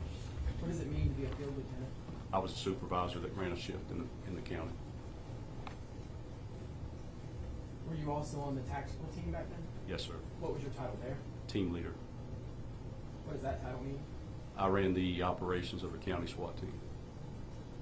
What is your current title at the Amherst County Sheriff's Office? I am currently the chief deputy of the second command of the sheriff's office. Is that also called major? Yes, sir. Back on June 25th of 2019, were you working that day? Yes, sir.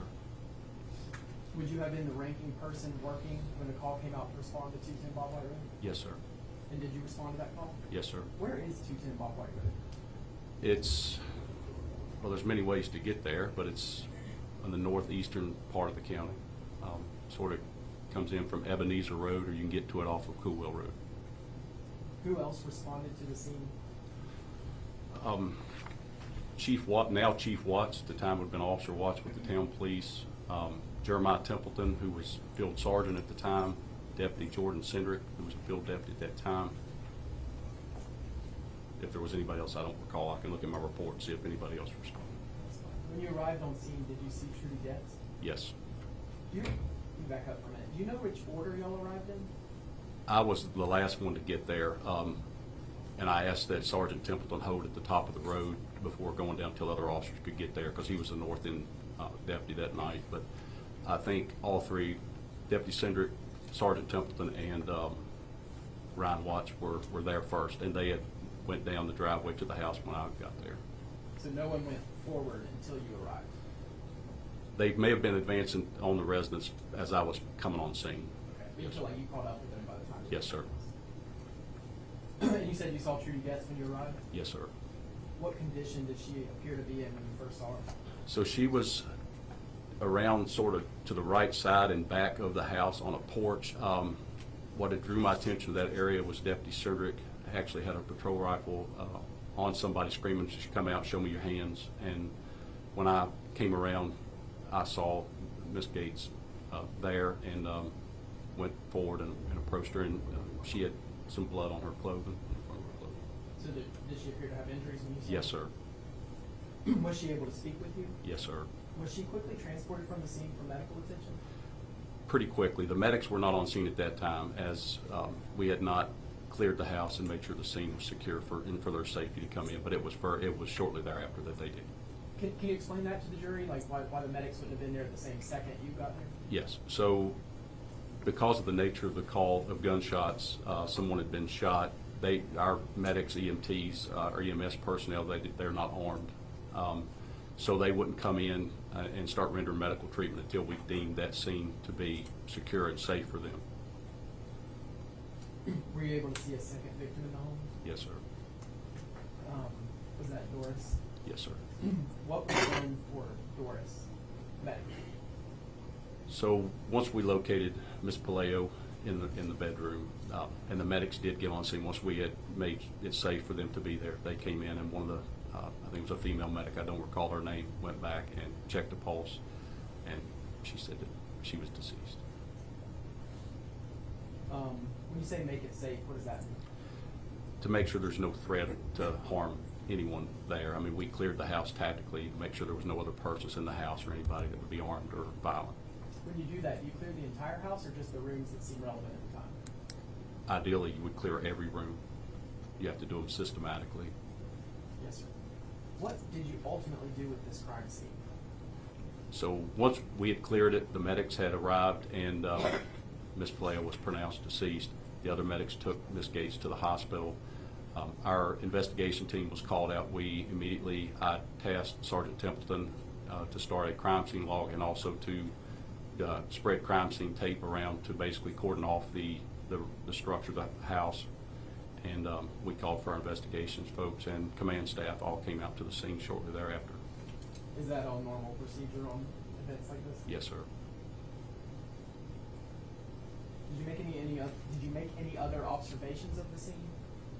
I did. I noticed that there were some casings out front of the house, laying on the ground, and some of it could have been some vegetation there under the windows. If you're facing the front of the house, the windows that appeared also that had been shot, holes in them. There were some casings lying on the ground there, and asked that those not be disturbed. Because at this point, you were, until investigations got there, you were in charge of this scene, is that right? Yes, sir. Did you make the call to bring out investigations? I don't recall whether I probably did, but I'm not 100% certain on that. You would have been in on that decision, though, since Yes, you were sir. ranking officer there? Yes, sir.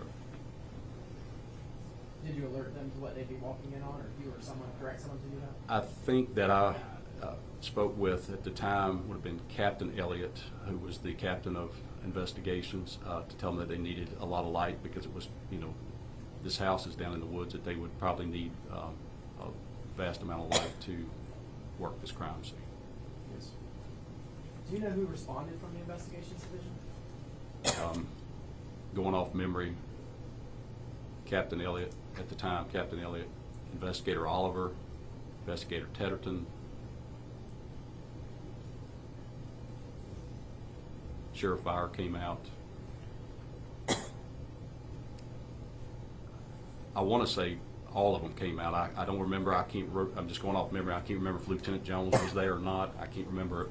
Well, now Lieutenant Jones. I think he was Investigator Jones at the time, and I'm not sure.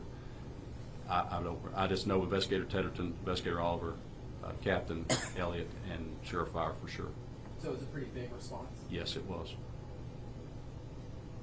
What time did your shift end that night? So we worked 6P to 6A. I was working night shift, so my shift would have ended if I'd have gotten off on time at 6 a.m. that next morning. Do you remember now if you went home at 6 a.m.? No, sir, I don't recall. When you would have, at some point, you did go home, right? Yes, sir. When you finally did go home, what would you have done with the scene at that point? So I had been asked by command staff, and I don't remember who, to go ahead and resume my duties in patrolling and answering calls for service in the county. I was asked to leave 2 personnel there. I think Sergeant Templeton and Deputy Cindric were there to assist investigations and whatever tasks they would have needed done. But I went back shortly after all investigations got on scene. Sheriff, I was asked to go back to resume my duties, in which I did. Because I guess the rest of the county is still operating when this Yes, sir. big event happens, is that right? Yes, sir. When you left, the crime scene was still being processed when you went home? That is correct. Let me turn your attention to your other role. You said you were a field lieutenant, but also the team leader for the tactical team? Yes, sir. We use a lot of teams for the tactical, a lot of terms for a tactical team. Sometimes it's SRT, sometimes it's SWAT, sometimes it's TAC team. What do those terms mean, and are they the same thing?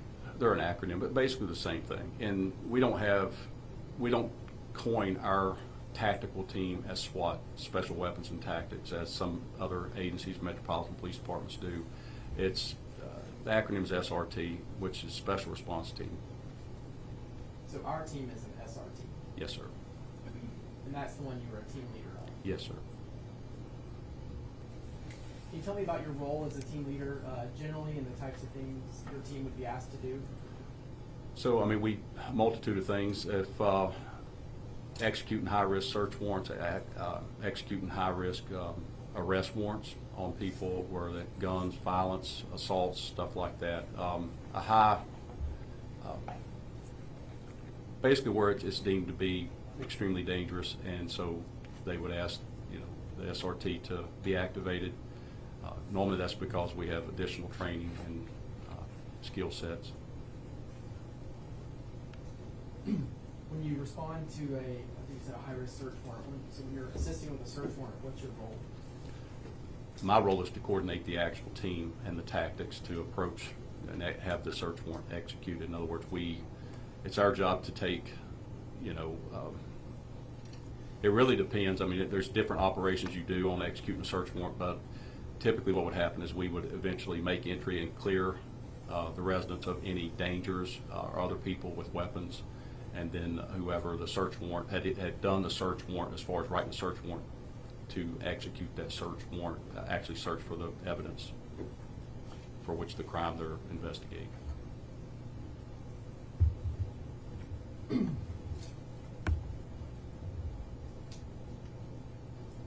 How do members of the SRT, how do you become a member of that team? So there's a selection that you go through. It's voluntary. You got to submit a letter of interest. At that time, you had to submit a letter of interest to get on the team, and You had to shoot at a 90 percentile with all team weapons. You had to pass a physical fitness test, and then you had to be voted on by the other members of the team, and it had to be unanimous.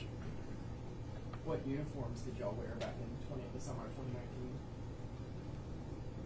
I'm pretty sure they were multicam, but they had the sheriff's office patching on the shoulders, but they would have been multicam, similar to what the military uses. Did y'all wear, back then in 2019, did y'all wear the body-worn cameras?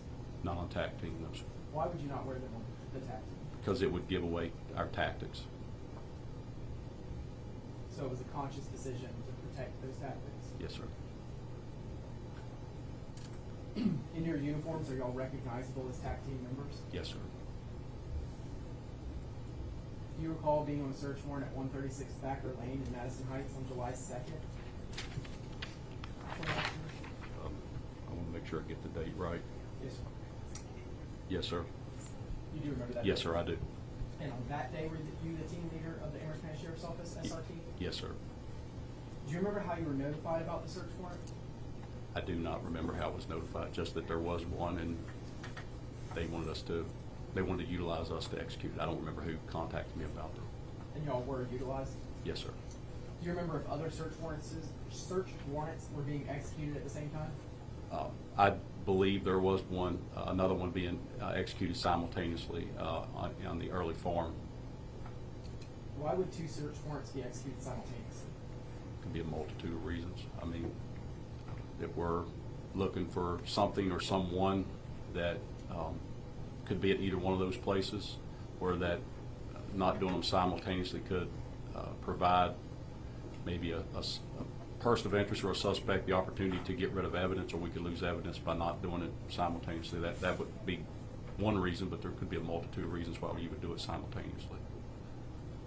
So you would say there can be tactical reasons to do that? Absolutely. Yes, sir.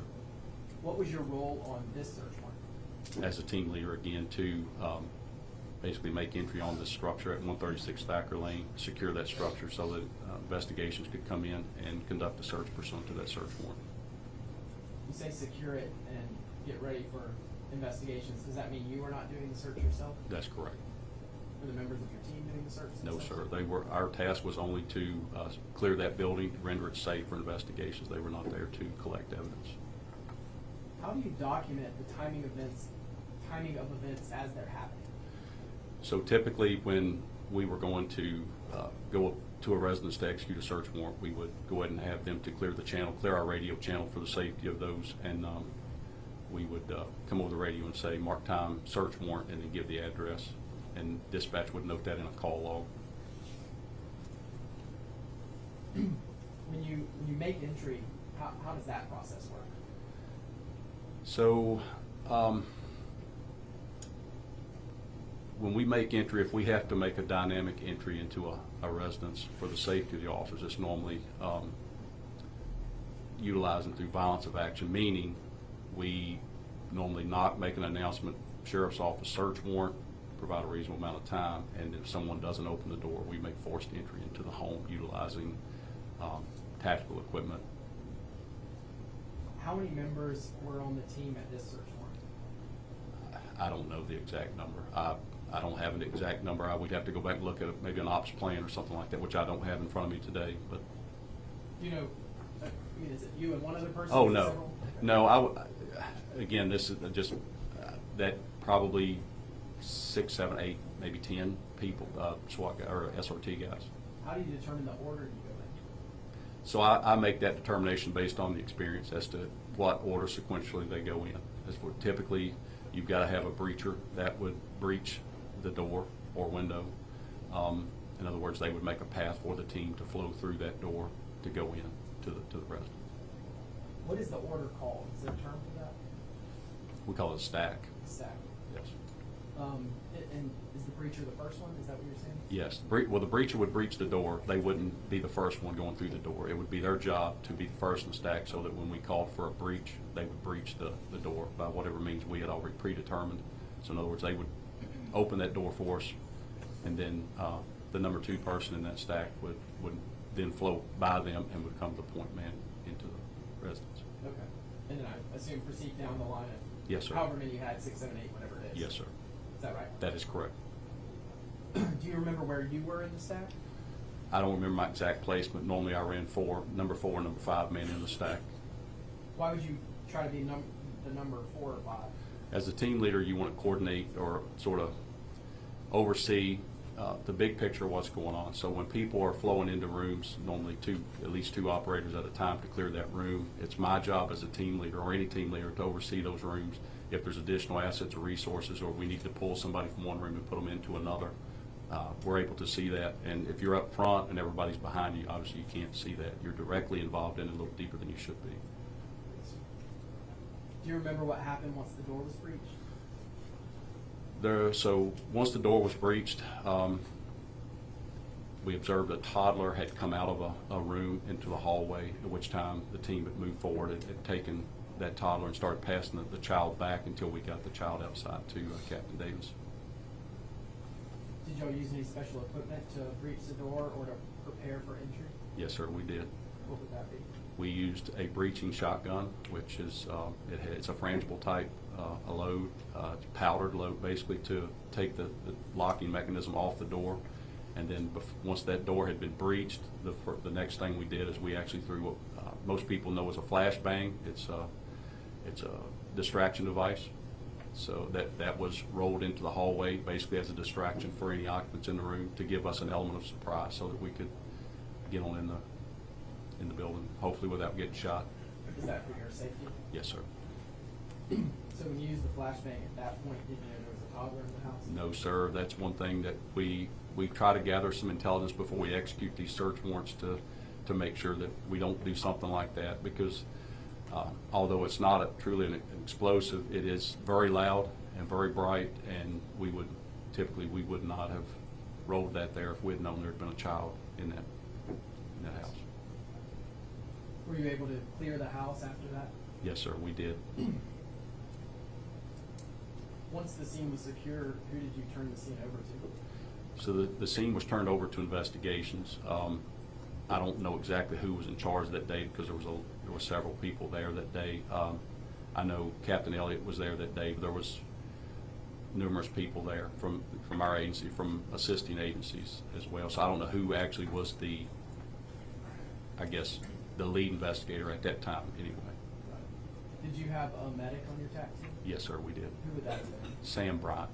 Sam was also at that time, the public safety director. He has extensive knowledge on the medical side. That's why he was selected. And of course, he had to go through the same selection everybody else did, but he's very knowledgeable, an advanced flight medic, so that's why he was in that position. When you went in, did you see any of the evidence that was later collected? I did. Was actually brought back once we had cleared the house and located some folks, and they had been placed in investigative detention. Sam Bryant had asked me to come over. There was a weapon laying on the floor. It had a green laser dot that was on. The gun was laying flat on the floor, and the illuminator was streaked across the floor where it was on, and he pointed it out to me. You said weapon. Can you distinguish it any more than that? Or? It was a handgun. It was a black handgun. Did you instruct Sam Bryant or any member of your TAC team to collect or manipulate any evidence? Not to collect or manipulate it, no, sir. Did you tell Sam Bryant anything with regards to the gun? Yes, I left him as overwatch on that weapon. Can you describe what overwatch means? He's to stay there and basically keep eyes on that weapon. He's not to manipulate it, pick it up, fool with it at all, but he's there to stay with that weapon because at that time we had not cleared that weapon and we didn't want to mess with the weapon. That would be investigations job as part of their evidence collection.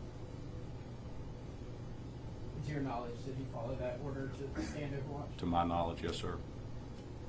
And do you know when you relinquished control of that scene?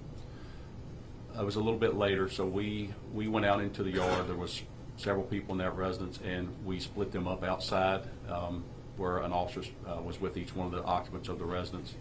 Investigations came in and started working the scene. I don't know what they did inside the house, but at some point a decision was made. I don't know by whom. It would have been above me that would have said that we want to get these folks up to the sheriff's office and keep them separated so they could do interviews with each one of them.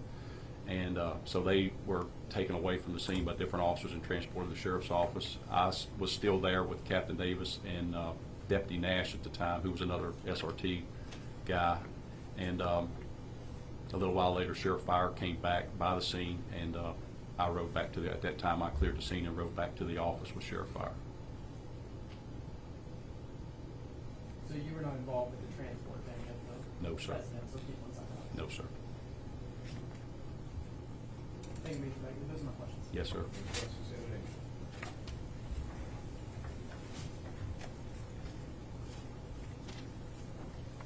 Major, when you went to 136 Stack, whose residence was that? I don't know who the residence belongs to. I know one of the individuals that was living there. Now, I don't know if he owns the residence or he was just residing there at the time, but I don't know who the residence belonged to. I just want to make sure for clarity purposes I'm understanding your question. That's fine, Major. Okay, you're looking for Dakota Cash. Well, if Dakota lived there, yes. Okay. So this is Dakota Cash's residence? Yes, sir. At that time, yes, sir. Well, I understand that now he's housed someplace else. Yes, sir. Okay. Now, when you stage the area, okay, you gotta make sure that all your people in place before you actually hit the door, right? Yes. Yes. And the investigations, they're the ones that are actually gonna be doing the search warrant. So we execute it, but in other words, we mark time when we breach, once we knock and announce sheriff's office search warrant and give a reasonable amount of time for someone to open the door. Once we do, we're marking by radio search warrant. As far as searching pursuant to that search warrant, that would not have been the SRT team. That would have been follow-up With investigation. investigation. Yes, sir. Now, before you make the entry into the house and you're sort of staging to do the search warrant, is investigations already there? I don't think so. I don't recall them already being there. It wouldn't have been safe for them to be there. Okay, so how long do you wait around before investigation shows up? So they probably would have been arriving on within a minute or two. But I mean, they wouldn't have been at the residence prior to us getting there. That would have been a giveaway that we were. Okay, but I mean, but they're there. They're sort of on the scene, but not making the entrance themselves. Yes, that's a fair Okay. assessment, yes. Now, when you went in, you found other individuals there. Yes, sir. Who was there, do you know? I don't remember their names. There was a couple females and a couple other males that were there. Okay. White males, black males, Asian males, Hispanic males? So Dakota was there. There was some other black males. Mr. Sales was there. Ms. Sales, his mother, was there. There was another female, and I don't recall whether she was black or white. I just know there was another female there. Okay, so there's a whole mix of people. Yes, sir.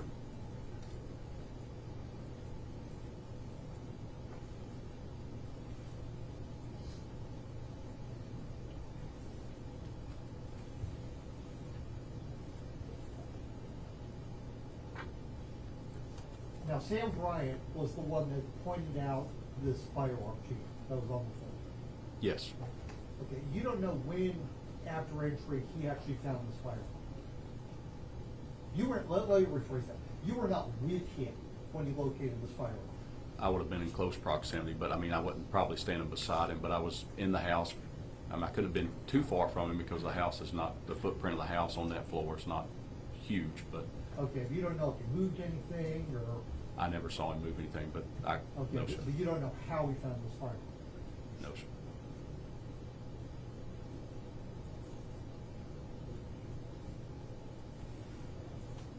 Now, do you know who from investigations was there to do the search warrant? I remember seeing Captain Elliott there. There were some members from, at the time, the Central Virginia Drug Task Force folks were there. Okay, do you know who was on that task force? I remember, I think Chip Woody was there. There was a female from Campbell County, I can't think of her name, African-American female, maybe. Karen Carter. That maybe, Okay. if I saw her, maybe, I can't think of her name right now. Okay. But there was members there, I don't remember who all were there. I know Captain Elliott was there. Investigator Reynolds at the time was there. There was an ATF agent, Russell Davidson was there. Later on, there was state police, 2 agents from state police came there. One was Clay Overholt. I don't recall who the other gentleman was. Did Robbie Oliver show up? I don't recall seeing Robbie there. No, sir.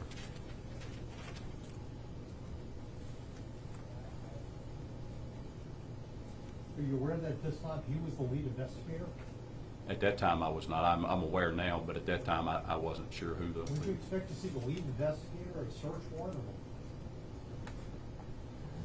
a major search warrant?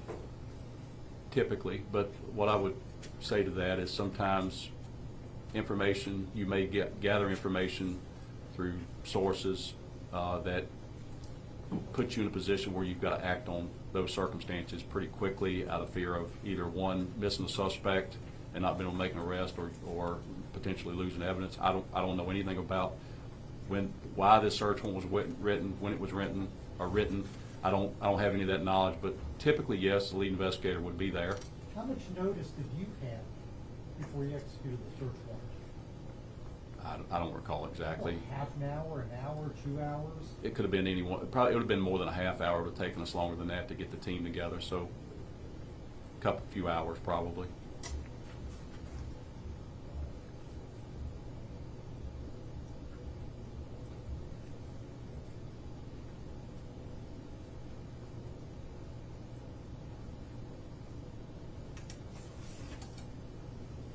And after you left, you have no idea what happened with this firearm that you found at the scene, of your own personal knowledge. So it's my understanding the firearm left the scene before I left the scene. Did you see the firearm leave? No, sir. So you don't know who transported it? No, sir, I do not.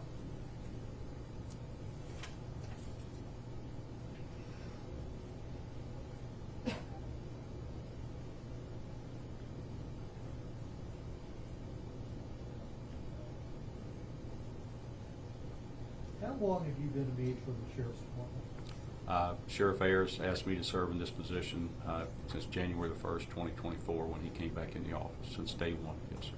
Hey, you've been a deputy for a long time. You were in Amherst for a long time, and you were in Nelson for a little bit. Yes, sir. And you came back as the manager. Yes, sir. Okay. Handling firearms, that may or may not be involved in a crime, is a pretty important piece of evidence, isn't it? Yes, sir. Isn't the standard procedure is to keep track of that firearm? Yes, sir. It's called chain of custody. So with chain of custody, you want to make sure that you transport this firearm from 136 Stacker. It somehow ends up at the Sheriff's Department. You want to know how it got there. Should be documented, yes, sir. Okay. And if it's not documented, that's really not following standard procedure. Yes, I would agree with that.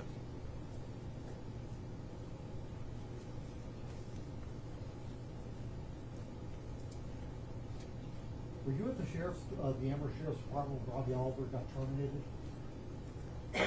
Yes. Was one of the problems that you were having with Investigator Oliver was lack of documentation? I can't speak to that. I'm not aware of that. He was in a different division than I was. I was in patrol. He was in CID or investigations. I don't know the circumstances surrounding his termination.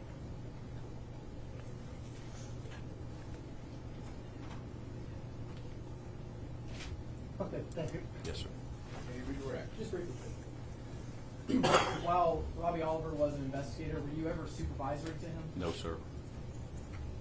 Turning your attention back to the search warrant we've been talking about, do you know what time you left the scene? No, sir. It was a little bit before dark. It was getting dusky, but I don't have an exact time. I'm sure there'd be a call log if we would have cleared by radio. Do you know if Senior Special Agent Clay Overholt was already processing the scene when you left?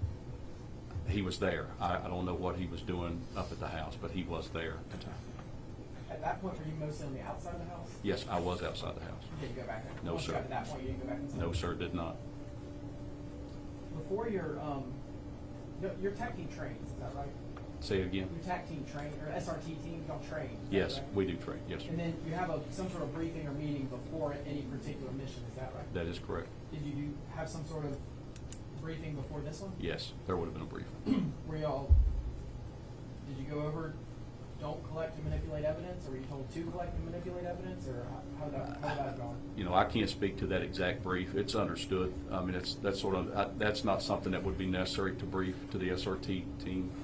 We don't, everybody on that team at that time knew, we don't, our job is only to execute the tactical side of the house, to clear the residence, to make it safe for investigations. It's not our search warrant. We're just there for the safety of all, to execute it, make it safe where that investigations could come in and do that. We're not there to collect or do anything with evidence at all. Yes, sir. Thank you for your time. Yes, sir. No rewrite. For withdrawal, sorry. And the major be excused. Yes. Yes. Welcome to the ground major. If I'm done, Judge, no more testimony. That's correct. Yes, sir. Thank you. Next witness. I'm going to call Sam Bryant. Sam Bryant. Mr. Sam Bryant.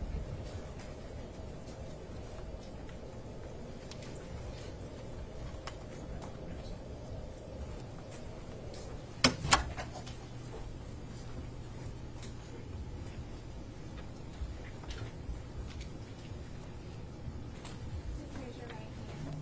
Do you solemnly swear that the testimony you give in this case will be the truth, whole truth, and nothing but the truth, so help you God? I will. Thank you. You may be seated.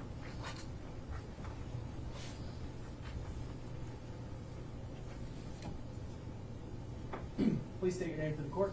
Samuel Albert Bryant IV. And Mr. Bryant, how were you employed back in June of 2019? I was the Public Safety Director for Amherst County.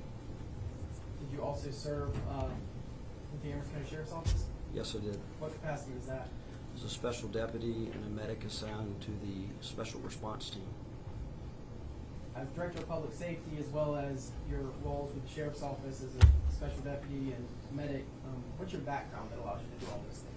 I spent 20 years in the United States Army. I was in the 82nd Airborne Division in Airborne Infantry as a medic. I worked for the FBI for 3 years as a physical security specialist, paramedic, and a hazardous materials officer. I spent 23 years at Lynchburg Fire. I worked for the Virginia State Police as a flight paramedic. And I think that's about all. Yes. So back in June of 2019, that's when you were sworn as a law enforcement officer with Amherst County? Yes. What was your role on the SRT? I was a medic that day, but also an operator. I'd been through basic and advanced SWAT school, so I was just like one of the other SWAT operators, but I had additional medic responsibilities.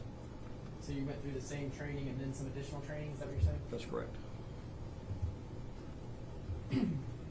But on this day, at this search warrant that we're talking about, you were in your medic role, is that right? I was, but I was also part of the team as an operator. So I was fully kitted out, armed, had all of my medical gear stashed, but I was also part of the team in the back of the staff. And this would have been the July 2nd, 2019 search warrant at 136 Thacker Lane? That's correct. So I was asking questions that made it seem like you're wearing different hats, but it sounds like you wear those at the same time? Yes. So you were a medic and an operator at the same time? That's correct. And you said you were on this call on July 2nd, 2019 at 136 Thacker Lane? Yes, I was. Do you remember receiving a briefing before y'all deployed your team, or whatever the right term is to initiate your team? Yes. Who led that briefing? At the time, his rank was a lieutenant, I think, but it was now Major Jamie Begley. What types of things do y'all cover in briefings? The operational focus, what the objective is there anybody in the house, or any children in the house, the layout of the house, who we're looking for, what we're looking for, and what we're trying to do, what we're trying to accomplish. How do you know what order you go into a house? It's assigned by the team leader, but typically the medic is in the back so he can help the most people when it doesn't get hurt. Is that what happened this time? Yes. Did you enter the home? I did. What happened upon entry? The first thing that I found was a screaming child, like a toddler child that was, I guess, afraid or disoriented from the flashbang we had used to go in. And I cleared the child and made sure there were no life-threatening injuries. The child was okay, and handed that child to Captain Davis of the Sheriff's Office. After making sure the toddler was okay, what did you do next? Found my partner and cleared the rooms, looking for any other people that were in the house that could cause harm to us. Were you able to successfully clear the house? Yes. What was the house like? It was a large house, older frame type house. Lots of big rooms with, it was somewhat disheveled. There was a large room down the hallway that led to a kitchen and a porch that went off to the left. Was the visibility good inside? It was decent. There was a lot of smoke in the house in that large room. Smoke that y'all created? Smoking smoke, like tobacco smoke. What did you observe, I guess, once you got fully into the house? Green laser line through the smoke that led me to a weapon on the floor. What did you do after you spotted that green laser? I walked to the weapon and called the weapon out to the team. What did you do next? Waited for my assignment, stayed by the weapon, and Major Begley, or Lieutenant Begley at the time, gave me the duty to stand by the weapon and guard it. Did you do that? I did that. You just stood by the weapon? Yes, I did. How long did you stand there, do you know? Probably 2 hours at least. Long time. I'm going to show you some pictures that have been marked. Almost exhibits 104, 105, 106, 107, 108. Let's start with 104.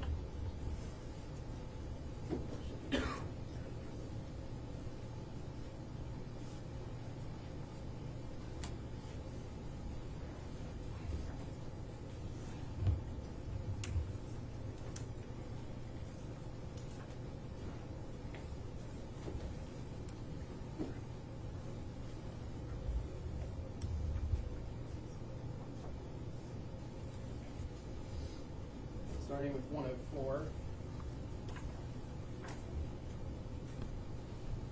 Can you identify that photograph? Yes, I can. What is that picture of? It's a Glock hand. Let me give you just a second so we can get this on the screen as well.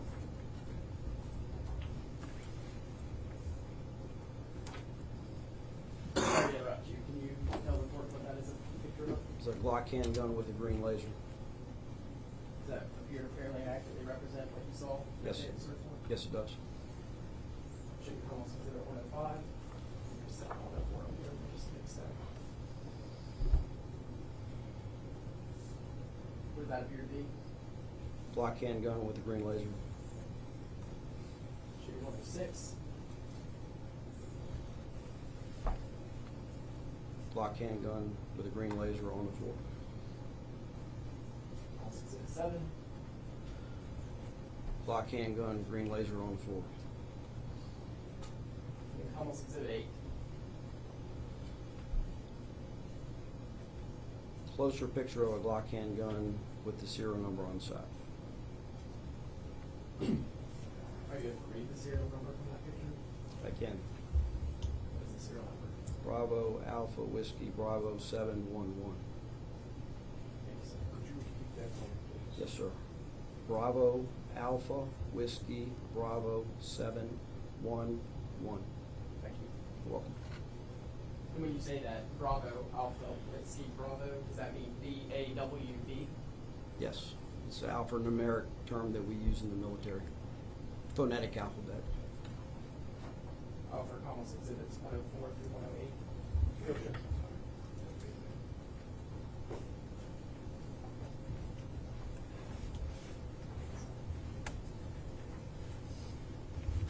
I'm going to show you some more photographs, starting with almost exhibit 109. Do you recognize this picture? I do. Can you tell us what that is a picture of? It's a bedroom or a room with many different items. There's a mattress against the wall. There's a handgun container or box and ammunition on top of it on the left. Does that fairly accurately represent what you would see on the search warrant? Yeah. Last second? Yes. Almost 110. Same room, mattress against the wall, handgun box and ammunition to the left. Almost exhibit 111. Handgun box with the purple label that you see when you buy the firearm or when it's sold. Sorry, you're trailing off, you're talking down, so could you say that again? Firearm container or box with pink label on the box as it would be when you purchase the weapon. Almost Exhibit 112. Ammunition box with an aluminum casing, 40 caliber Smith & Wesson. Almost Exhibit 113. Ammunition, the aluminum casing, what looks like to be in a green bowl vase or ashtray. And then 114. Aluminum round with that's been expended that has the strike mark on the end. And 15. Aluminum casing, And then 116. aluminum 40 caliber casing with the strike mark on the fire pin. Those pictures fairly and accurately represent items that would have been seen at the search warrant on July 2nd, 2019 at 136 Thacker Lane. Yes, they do. Judge Alford calls exhibits 109 through 116. No objections.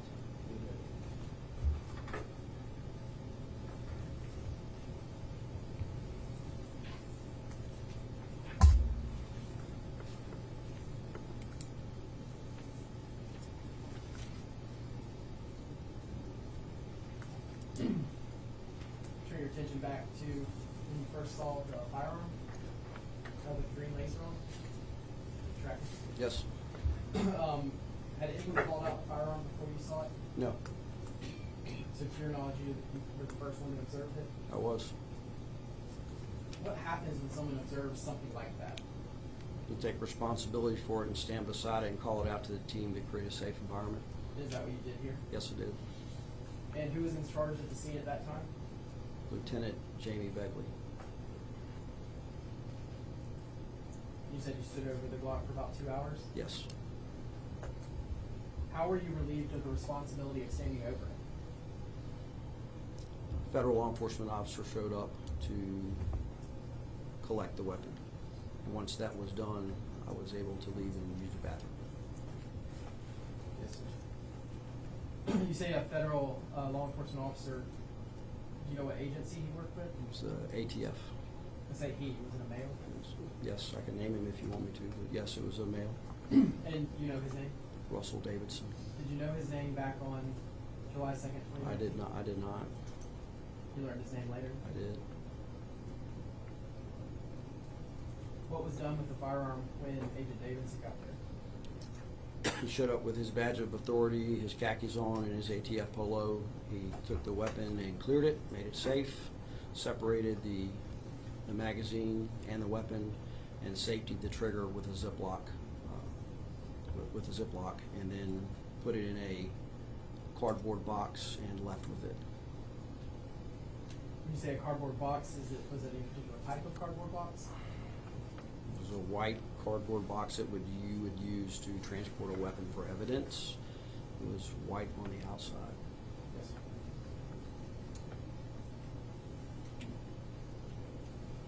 So once you were relieved of responsibility of watching the firearm, what did you do next?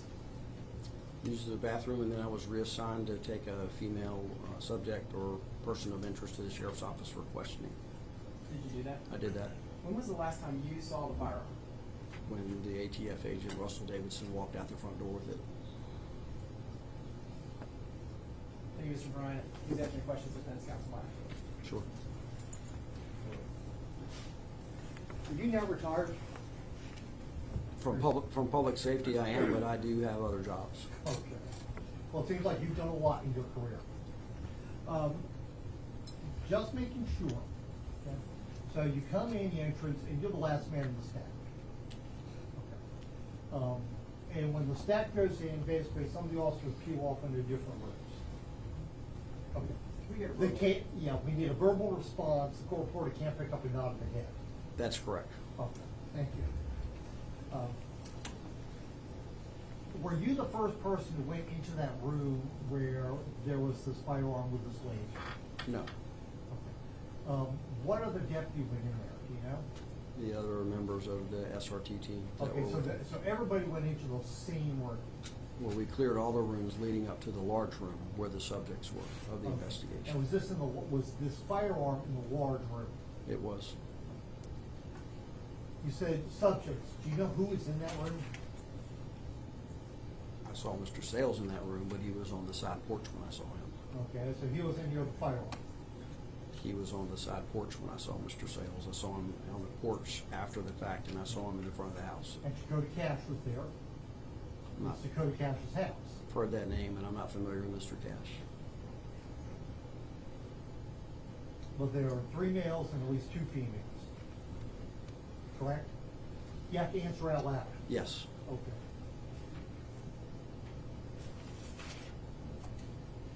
Now, this white box that you said that Special Agent Russell Davidson had, okay, did he show up with his box, or did you leave it after retrieve it and come back? It was there waiting on him.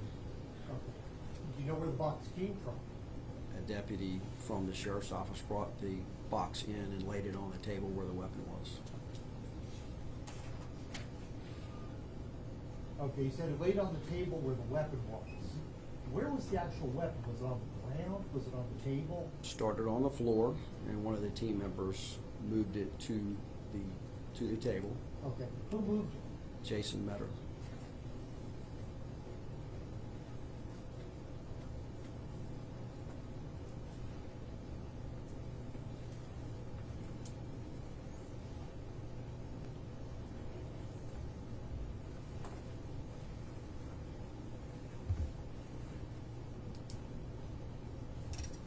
Okay, so a deputy brought in this white box.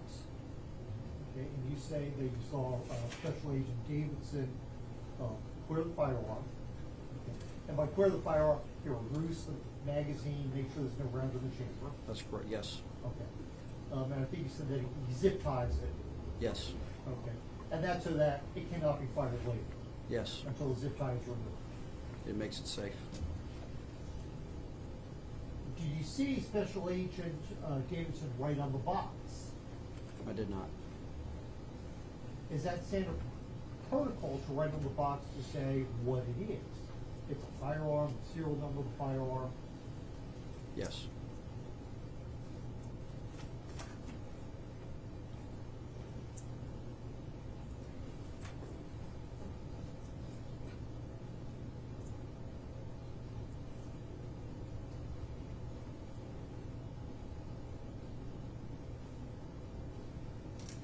And after you say Special Agent Davidson picked up the firearm, you left, went to the bathroom. You were standing there for a long time, right? Yes, sir. Okay. When you came back, was Russell Davidson still there? It was gone.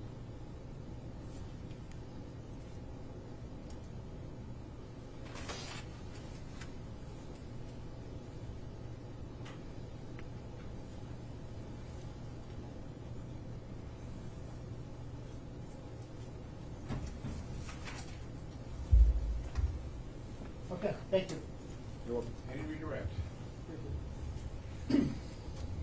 Mr. Bryant, were you involved with the investigations in any way on this case other than just being on the SRT team? No, You weren't responsible for any evidence collection? absolutely not. Okay, those are my questions. Any further? No. Will you be excused? Yes, yes. Brian, you're welcome to stick around, but you're also welcome to leave. Thank you. Next witness, and how long will this next witness be approximately? Probably an hour. Let's take a break now. 7 minutes. We'll be back in 5 minutes still. All right. Yuri goes out first.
Court's now in session, come to order.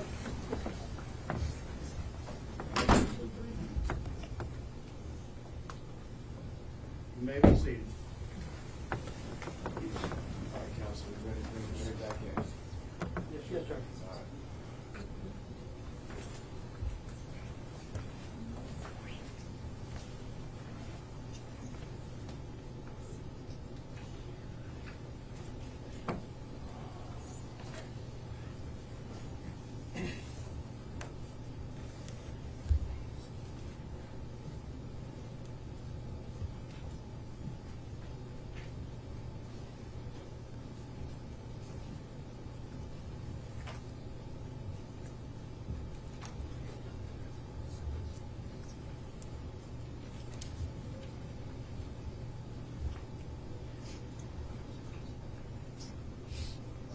The record will reflect that all members of the jury panel are present in the court. All right. Robbie Oliver.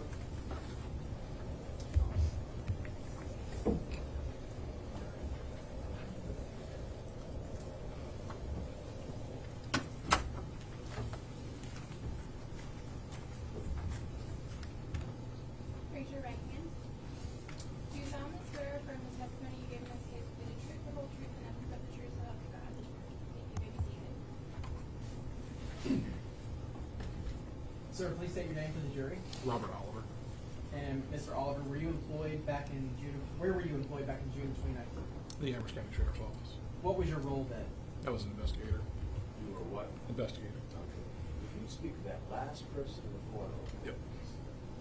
Thank you. Did you receive specialized training to be an investigator? I did. What sort of trainings did you go through? I went through several crime scene photography classes. I went through digital forensics classes, general crime scene investigation. There's lots of different stuff. Are you still with the Amherst County Sheriff's Office? I'm not. What are you doing now? I'm disabled. Turning your attention back to June 25th of 2019, did you get called out for a shooting? I did. Why did you receive this call? I was the on-call investigator. Did you respond to the scene? I did. Do you remember where that scene was? I don't remember the house number. It was on Bob White Road. Is that in Amherst County? It is. What did you do when you arrived? Received a quick briefing of information from the officers, the initial responding officers, and there were other investigators there as well. And we did some quick scene surveys, and then I left to prepare search warrants. And you did prepare a search warrant, is that right? I did. How long did you remain on the scene? It was hours. The sun was up when I left. So you came back after getting the search warrant? I did. Who ultimately became the lead investigator in this case? I did. How were you assigned to that position? Eric Elliott was the captain of investigations at the time, and he assigned the case to me. Back when you started, were there any immediate suspects? Somebody, I don't remember which investigator it was, turned to me and said, "You don't think Justin did this, do you?" And with the vicinity and the elevating cases we had been working with Mr. Sales through the years.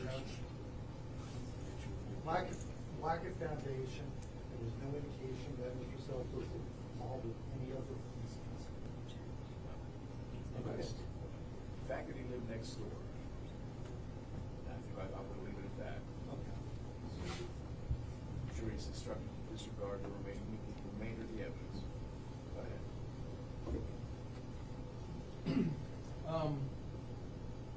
So how did you start the investigation? What did you do? Who did you talk to?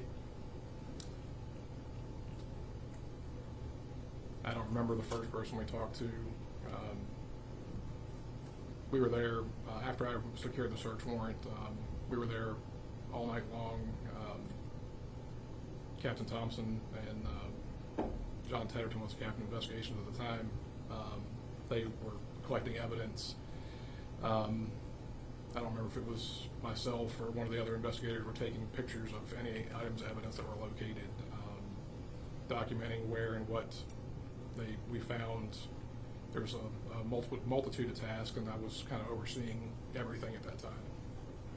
Did y'all interview Trudy Goetz? Later that morning, after we left the scene, myself and Captain Elliott went to the hospital and spoke with her. That same day, though? Yes. So would that be June the 26th? Yes. Did y'all canvass the neighborhood? The canvass was done later on. I was not involved in that process that morning, no. But at some point that was done? Yes.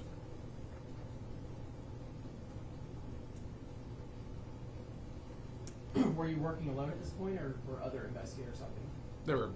Everybody in investigations was helping. Were any other agencies helping?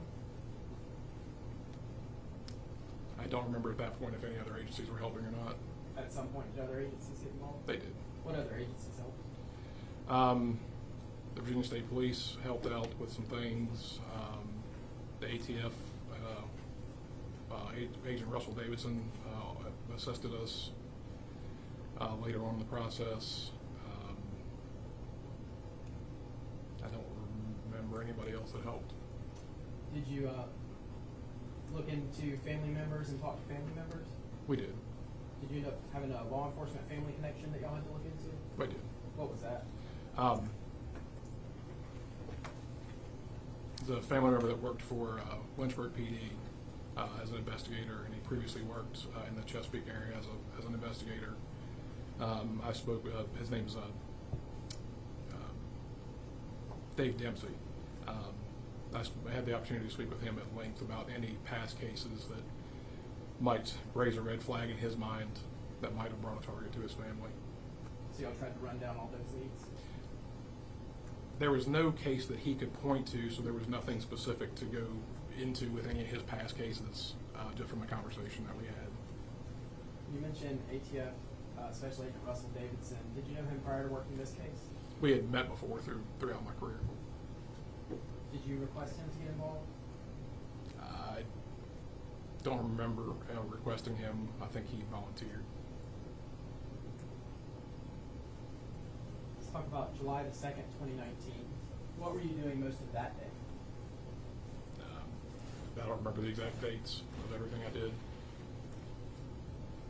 So the day of the search warrants at 136 Thacker Lane and 600 Early Farm Road, do you remember what you were doing that day? Yeah, I had got up early that morning and met with a state police agent at the Appomattox field office, and we traveled to the Virginia Beach Correctional Center to speak with a family member that was incarcerated there. And then we went further into the Chesapeake area and located, I don't remember if it was a spouse or ex-spouse of hers, the lady that we spoke to at the jail, to determine his location and his living status, if he had been in the area. Did any of those leads help further the investigation? They did not. Do you recall when you got back to Amherst County? I don't remember the time. It was later in the evening. What did you do when you got back to the county? I was headed home initially, and then I ended up going to the address on Thacker Lane where the search warrant had been executed, and I picked up one of the people there and took them back to the sheriff's office to interview him. So the two search warrants going on there, did you ever go to 600 Early Farm Road? I did not. You said you did go to 136 Thacker Lane? Yeah, I pulled into the driveway. Do you know what time you arrived? I don't. Do you know how you got there? I drove myself. Was anyone with you? No. And so what did you do when you got there? I was briefed by, I don't remember who all was there. On the way there, I had received a text message from one of the investigators on scene that they had located a Glock firearm with a matching serial number as to the one that we had been looking for. And I just, like I said, I got a very brief rundown of information, and I had picked up Dakota Cash was on scene, and I transported him to the sheriff's office to interview him. So that you could interview him later, is that right? Yes. Did you see the Glock firearm while you were at 136 Thacker Lane? No, sir. Do you know who sees the Glock firearm? No, sir. When you left, you said you transported Dakota away? Yes, I brought him to the sheriff's office here in Amherst. So that's where y'all went from Thacker Lane was directly to the sheriff's office? Yes, sir. What did you do next? I sat down with him and interviewed him. I don't remember how long that took. Did you interview others as well? I don't remember if I did that day or not. Who was conducting the interviews with you that day?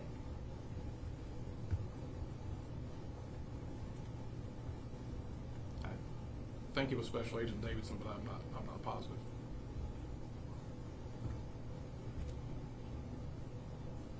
What did you do after you completed whatever interviews you did that day?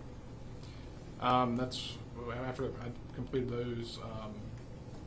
I started packaging evidence to transport, particularly the firearm evidence that needed to be packaged right away to transport it to the ATF lab in Maryland the next morning. And you did package that evidence? I did.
I'll show you what's been marked as almost 117.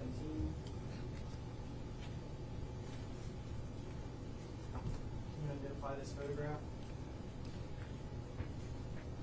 That appears to be the evidence, the pistol evidence gun box that I packaged the Glock 22 pistol in that was recovered at the search warrant. There's a lot of writing on that. What do you have? So you would have dealt with evidence like this at other times, is that right? Yes, sir. And so you're familiar with evidence boxes? Yes, sir. You're familiar with the information needed to be reported on it? Yes, sir. The labeling system, is that right? Yes, sir. So when you look at this box that has a lot of writing on it, what do you see? There's markings that I made when I packaged the evidence. There's a sticker from the Sheriff's Office evidence system. Some markings from, I'm guessing, the ATF lab, and the people that handle the evidence. Looks like their sticker. What is right in the middle that looks like it starts with S/N. What would that be?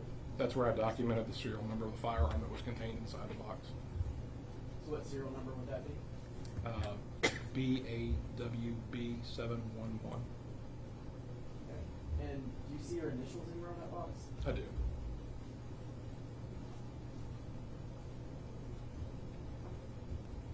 Show you what's marked as almost exhibit 118. Just put there. 118. What do you see in this picture? It appears to be a close-up of the Sheriff's Office evidence system sticker. Does that look how y'all normally track evidence and the type of labels you put on things? We don't affix those labels. The evidence clerk of the Sheriff's Office, when she officially entered the evidence into the system, produced a sticker that she put on it. But you would have seen these before, and that looks consistent with what you would expect to see on the evidence label? Yes, sir. But you don't have the ability to create the evidence label yourself, is that what you were saying? That's correct. And that recognizes you as collected, right? So you would have been the one that checked this into evidence? Yes. Should 119, almost exhibit 119. What do you see there? It's close-up of some of the writing and my initials. Is that your initials? It's kind of almost touching the blue word evidence? Yes. Show you almost exhibit 120. Appears to be, again, my initials across the evidence tape that I sealed the box with. Right next to the blue, is that what you're referring to? Yes, right here, that's my initials. Okay. Did that all for almost exhibits 117, 118, 119, and 120? No objections. Do without objection.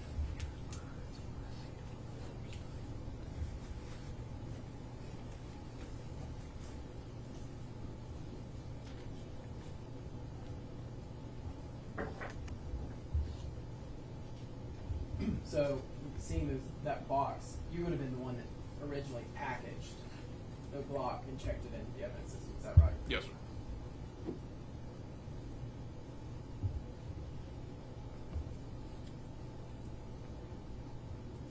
Did you also receive a phone belonging to Jamari Stewart from 136 Thacker Lane?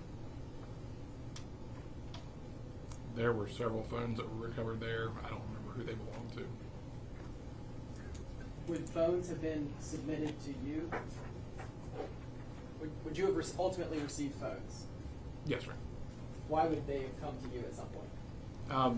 At the time, I was actually processing or extracting digital information from phones and digital devices for evidence.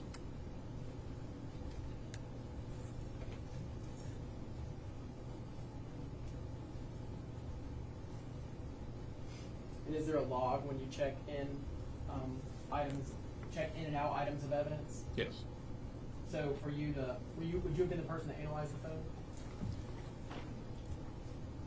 Some of the phones were analyzed by me, and some of them were analyzed by an agent of the state police that had some technology that I did not have. So back in 2019, you did have the capability of analyzing phones. Yes. What system did you use to do that? It's a system called Celebrate. Okay. And you were trained to operate that system? I was. Was anyone else at that time at the Amherst County Sheriff's Office trained to use that system? No, sir. So if anything was done in-house by the Amherst County Sheriff's Office, any phones checked, it would have been you? Yes, sir.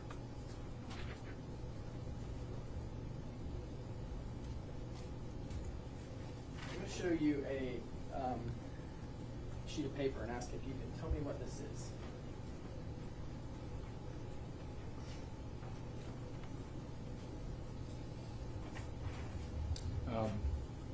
Appears to be an evidence tracking or chain of custody sheet from the Amherst County Sheriff's Office. So what types of information do you get on a sheet like that?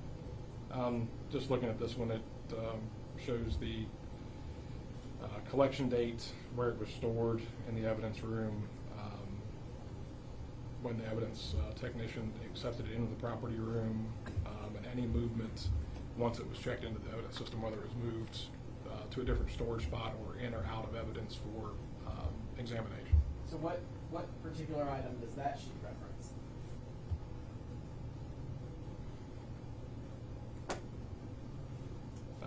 Description just says an iPhone. Okay. So, and are you in that log anywhere? I am.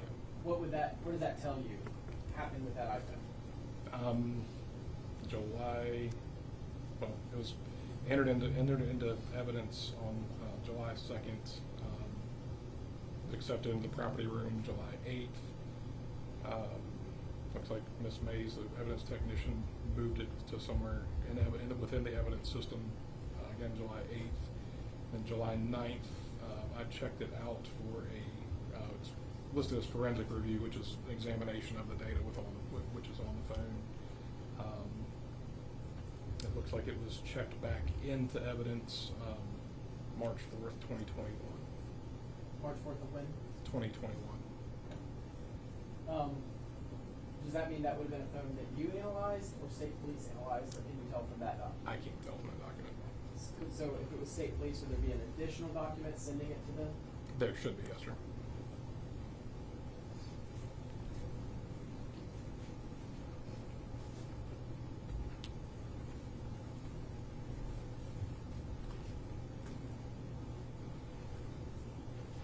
We'll get back to that in just a moment.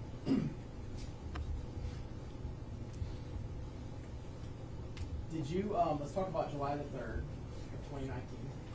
Did you transport any evidence to a lab? Was that the day after the search warrant? Yes. Did you transport, the day after the search warrant, did you transport evidence to a lab? Yes. Where did you go? To the ATF firearms lab in Maryland. Who did you go with? Special Agent Davidson. What items of evidence did you take? I know we took the Glock pistol, and I believe the cartridges that were collected at the scene on Bob White Road. I believe there were some rounds that were still in the Glock pistol and the magazine. I don't remember if we took anything else. Why did we use the ATF lab? They offered their services at that point. I don't know where it is now, but at that point, firearms evidence was taking an exorbitant amount of time through the state lab, and the ATF lab offered services or processing that the state lab did not. Do you know how quickly we got results back on that firearm? Before I got back to Amherst County, there was a preliminary match on the toolbox from the pistol and the cartridges.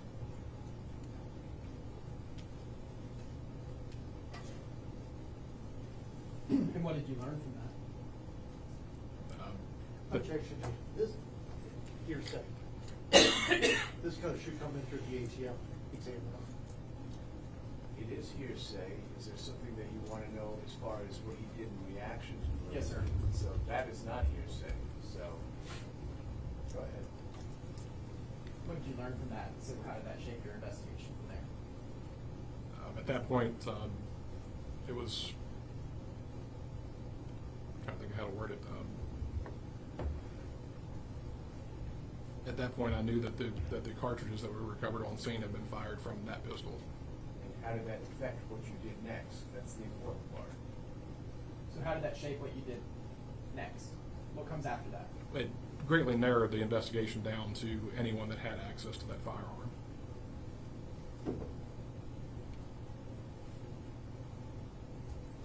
On July the 8th, did you interview Dakota Cash? I interviewed him a couple times. I don't remember the exact dates. On July the 9th of 2019, did you set up a control call between Cash and Sales? I did set up a control call between Dakota Cash and Sales, but again, I do not remember the date. That took place at the Amherst County Sheriff's Office, though. Do you know what number you called? I do not. Do you remember how you got the number? Dakota Cash had the number. Do you remember what phone you used to make the call from? Dakota used his phone. Do you remember what the defendant, Justin Sales, said on the call? I don't remember the exact conversation. I do remember he requested to meet Dakota in person. Was the phone call successfully reported? It was. We're going to play the recording now, which I've marked as convulse number 121.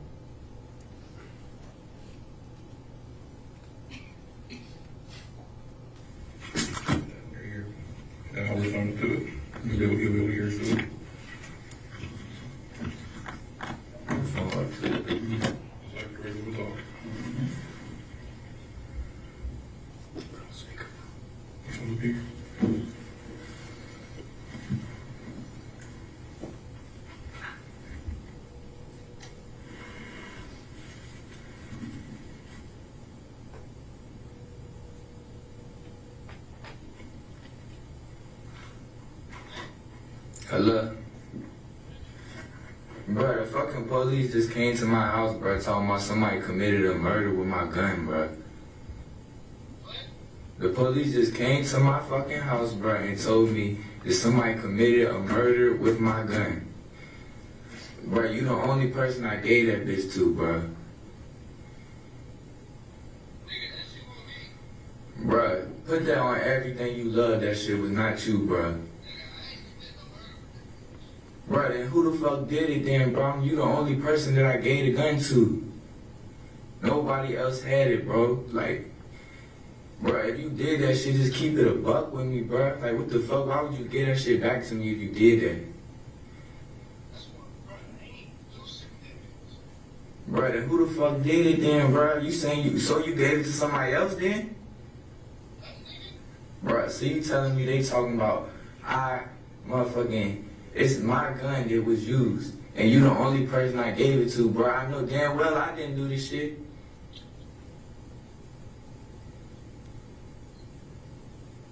Like, bro, what the fuck, bro? Bro, you gotta let me know something, bro. This shit crazy. Bro, it's a life sentence, bro. I got 2 fucking kids. Exactly, bro. So what the fuck if you, bro, if you know who the fuck did it, if you gave somebody my shit and you let them do that shit, bro, let me know. Like, what the fuck?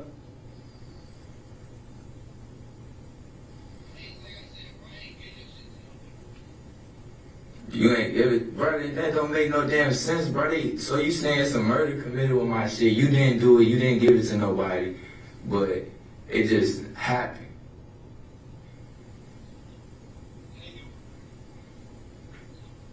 Bro, they talking about 2 old women got killed, bro. They talking about 2 old women was shot with my 40.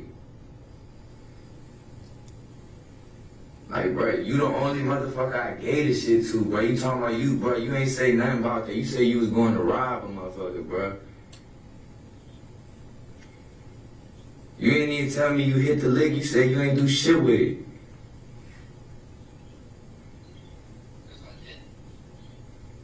Bro, you handed the bitch back to me with 4 bullets left in the gun, bro. You obviously did something, my nigga.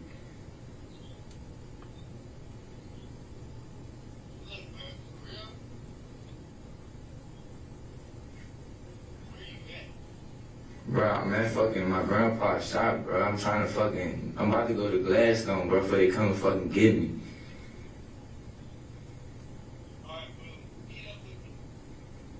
Where you at?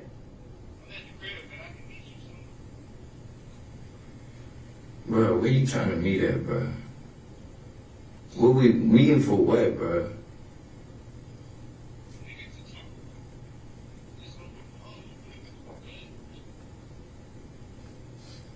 Man, alright, bro. Where you want me to meet you at?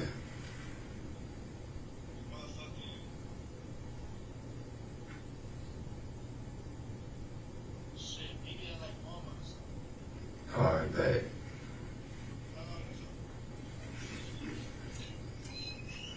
It's gonna be a minute, bro, cause I gotta see what Lou doing this shit. Alright.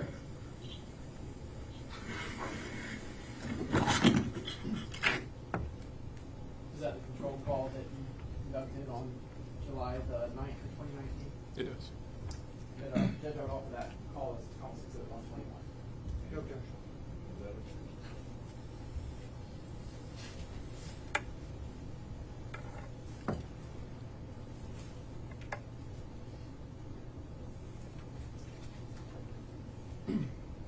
Turning your attention back to analyzing phones, you said you used the program Celebrite. Yes, sir.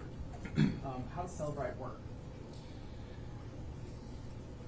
I mean, I don't know what its capabilities are today. It's been 3 years since or over 3 years since I've touched it. But at the time, it created a block to where no information could be written onto the phone, and extracted a full and complete copy of the information contained on the device to a local hard drive to be examined.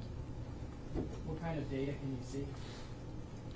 It greatly depends on the phone, but location data, calls, text messages, photos,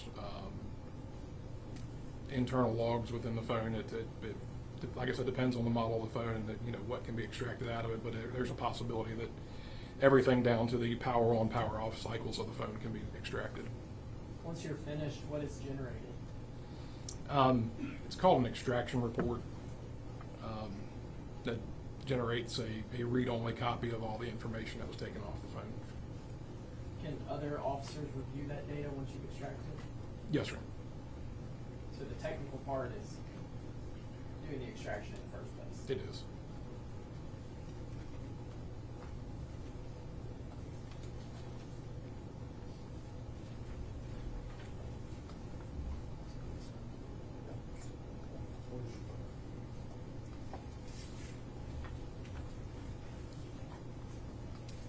On July the 10th of 2019, did Virginia State Police assist with the arrest of the defendant?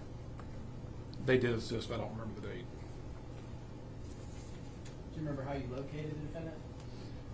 The state police used a cell phone tracking technology that they have. I don't know exactly how it works, but it's a technology that they have. So they were able to track his cell phone? Yes. After his arrest, were you given an iPhone that was in his possession when he was arrested? There was one. I don't remember if I was given it then or if it was later. Did you perform multiple phone extractions in this case? I did. You said at that time you were the only one in your agency that could do it? Yes, sir. As the lead investigator, did you or your team obtain search warrants for Facebook records? Yes, sir.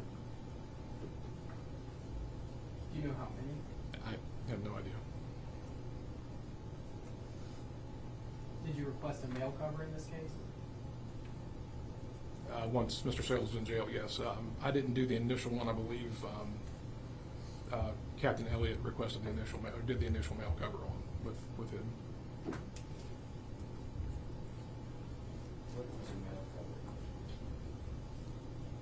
It's when the jail staff makes copies of any incoming or outgoing mail to a particular inmate, so we can have copies of everything. I'm going to show you Marcus Cummels Exhibit 143. Do you recognize that document? I do. Is that what you're referring to with the mail, as a mail cover?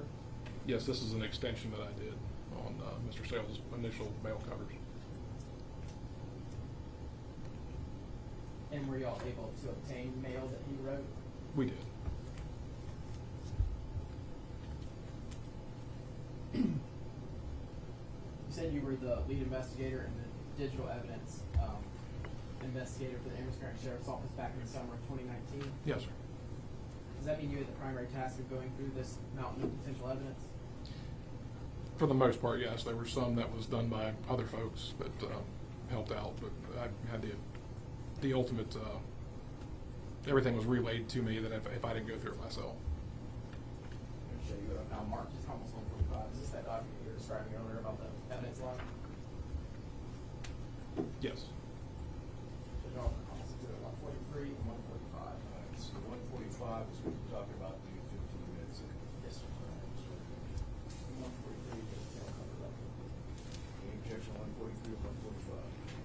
Yes, Judge, I'm going to objection 145 from the relevance because Mr. Oliver is not able to identify what phone this is, where we got it from, for the connection to this case.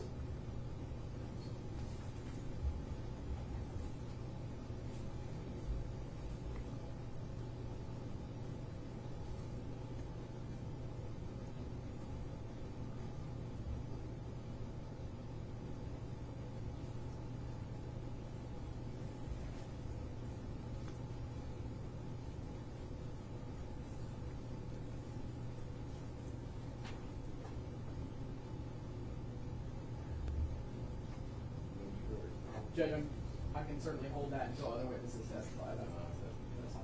I have other witnesses. I just wanted him to do this one. And they almost do a 143. Any objection 143? Yeah. All right.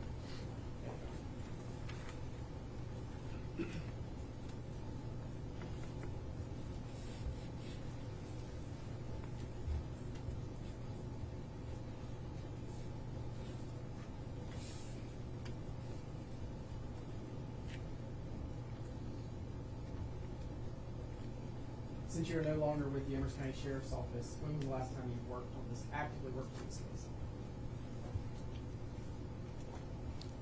Would have been sometime towards the fall of 2021. Thank you. Those are my questions. Please answer any defense counsel.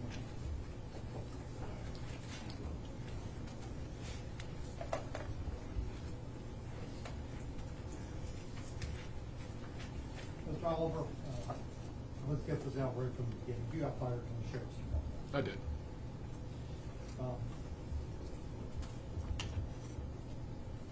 And you were the lead investigator on this case for about 2 years, a little over 2 years. Yes, sir. Is that a fair assessment? Yes, sir. Okay. Is it also a fair assessment that in 2 years you wrote maybe a paragraph of a report on this entire case? No, sir. Okay, so if another deputy had testified to that, they'd be lying? I wrote a lot more than that, sir. I know that.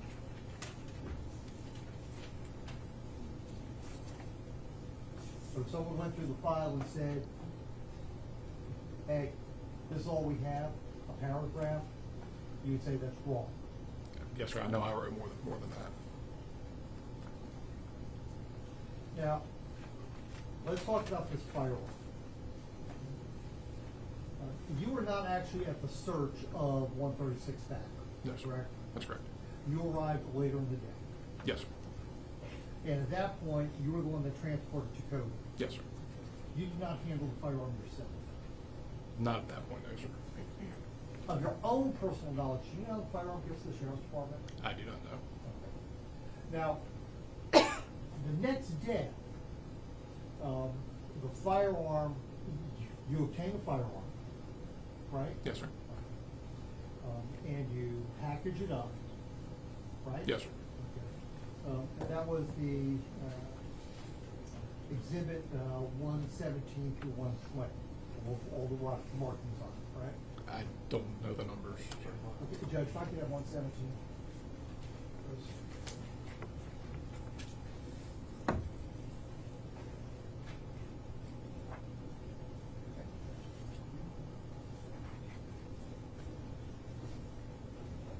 That's 117. Okay, that's one they previously identified. Yes, sir. Now, on here it says that it gets packaged up on July 1st. Right? That's what it says. Packaged up on July 1st. Where do you see that? Not sure. Sort of at the bottom.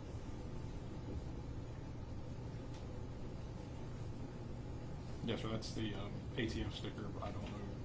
Well, you packed it up the same day. Yes, sir. I don't remember if it was after midnight the same day, but I did not go home before I packaged it. Oh. Now, when you packaged up this firearm, where was it? I mean, I know that you have an evidence locker. Teresa Mays has the evidence locker. Did you get out of the evidence locker? Did you get out of the temporary locker? Was it just sitting on the desk? Did someone just hand it to you? It was not sitting out, I know that, but whether I got it out of a temporary locker or somebody gave it to me before they left, I do not remember. Okay, so basically, you really, at this point, have no clue who actually gave you this firearm. I don't.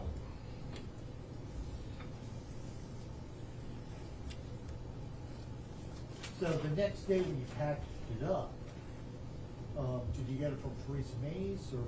No, sir. It was packaged before I went home. Well, did you package it up or did someone else? No, I packaged it myself. Okay. And then once you package it up before you go home, then what do you do? I put it in the temporary locker so Miss Mays could process it into the system the next morning, and then we could check it back out to take it to Maryland. What exactly are these temporary lockers? The one that I placed it in is a temporary evidence storage system that only people with the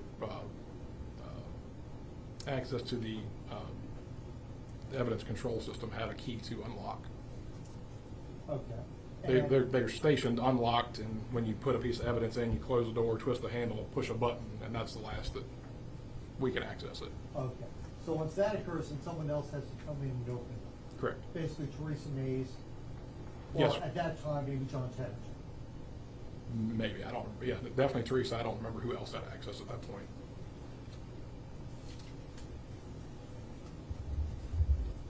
And the next day, you, Russell Davidson, took the firearm, went into the gauge. Yes, sir. The shell casings. Where'd you get the shell casings from? Well, you said you took the firearm with shell casings. Where's the shell casings come from? I think it said the shell casings that were collected on the initial scene on Bob White Road. Okay, you'd also get that from Teresa Mays. Yes, sir, that would have been checked out at the same time. Now, I want to talk about this phone that when Mr. Sales got arrested, there was a cell phone that was seized. Do you know who obtained that phone? I don't. Was that phone given to you? If it was seized, it would have been at some point. Okay, do you recall getting this phone? I don't have specific memory of it, no, sir. When you get that phone, or if you receive that phone, what would you have done with it? Would you have checked it in with Teresa Mays saying we got this phone? Either myself or somebody else would have checked it into evidence, yes, sir. Okay, so there should be an evidence log saying that we have this, you know, whatever, iPhone, Android, whatever. Yes, sir. Okay. And there's no information about, basically this phone is no longer exists, right? We don't know where this phone is. I have no idea, sir. But you don't have it. No, sir. Now, when you left the sheriff's department, how do you get access to the sheriff's department? I mean, normally, is there like a key card, swipe? Yeah. Or like we have here with doors? At that point, yes, sir, we had a key card system that you swiped your card. Now, when you left, you still had some personal items there. No, sir, I collected my personal items before I was terminated. Did you go back later on? No, sir. Okay, not at all. No, sir. I went in, it was sometime in December, I believe, and I retrieved my personal items and I never went back. But my key card stayed in my possession until I met John Tedderton on January 4th, 2022, and I handed it over to him at that point.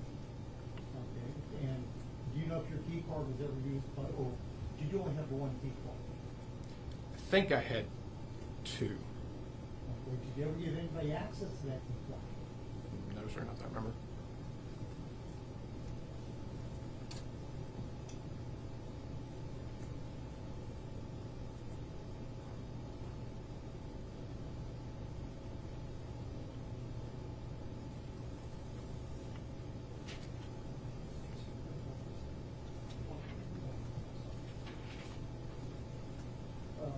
What was shown to you before is marked 145. This was a chain of custody filled with a phone. Yes, sir. Is there anything on there that distinguishes it from serial number of the phone, where the phone came from? No, sir, it just says iPhone. So this could basically be anybody's iPhone. It could be my iPhone. From that description, yes, sir.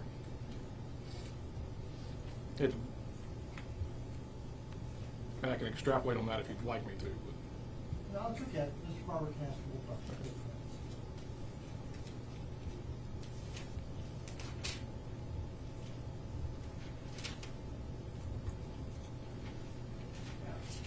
Celebrate. You said that you hook it up to a phone, right? And get the software is called Cellbrite. Cellbrite, I'm sorry. Okay, I just want to make sure that we're not doing cool the family gang or whatever. I'm old enough to know who they are. Cellbrite. Okay, Cellbrite. You actually take a physical phone and hook it up to this program, right?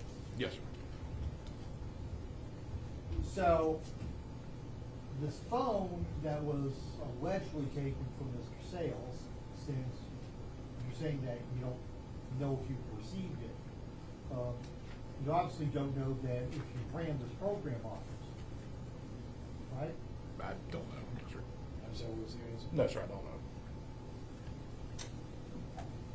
And that information is what you get, you use that, does that have all the Facebook information on it, GPS information on it? Yes, sir, the Facebook information may be more limited from what we would actually get from their corporation's records, but there are some records, yes, sir, on the phone. So we're not sure what would have been or even could have been on that phone. No, sir, there was a lot of devices that were analyzed during the investigation. I don't remember specifically that one. Okay. Hold on, Judge.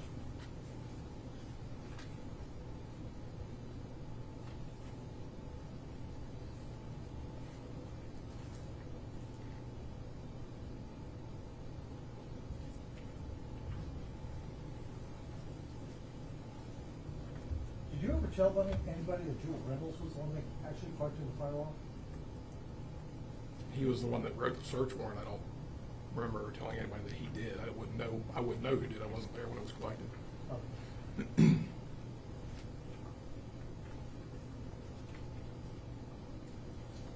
Come on, Judge. Drive like a candy dash. Yes, yes.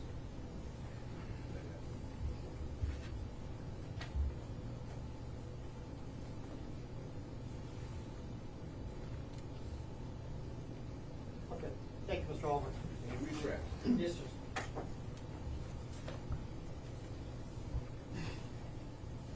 We were talking about this evidence sheet marked almost 145. Yes, sir. Remember that? Mr. DeBruin asked you if it could have been his iPhone that was collected. To your knowledge, was Mr. DeBruin's iPhone collected on July the 2nd, 2019? No, sir, not to my knowledge. Specifically, would it have been logged as collected on that date, as this evidence form shows? Yes, sir, that's what the evidence form shows, that when the day was collected. But to your knowledge, Mr. DeBruin's phone was not? No, sir. What about specifically as item number 44? No, Would sir. that have been Mr. DeBruin's iPhone? No, sir. So there is some information you can glean from this form, is that right? Yes, sir. Do you have a case number on these forms? Yes, sir. And then there's a date of collection, is that right? Yes, sir. And there's an item number on it, is that right? Yes, sir. And then there's a log that you talked before, going from July to March. July of 2019 to March of 2021, is that right? Yes, sir. So there is information on this. Yes, sir. So you can confidently say we did not collect Mr. DeBruin's iPhone, is that right? Yes, sir, I did not. I also asked you about Cellbrite records, right? Yes, sir. And you said you can get some records on a phone from Facebook records on the phone. Is that right? Yes, sir. Is that how you get Facebook records for a case? Do you rely on Cellbrite extractions to get Facebook records? Absolutely not. We actually would send Facebook a search warrant for their actual records from their servers. And which provides more information from Facebook? The records from Facebook themselves. Is that based on where stuff is stored? Yes, sir. It's served on your account information and chats and everything about your account is stored on their servers. You also just talked about your swipe or key card access. Yes, sir. What about access to your specific office? What was that access like? That was keyed access. Key with a key card? No, sir, with a physical key.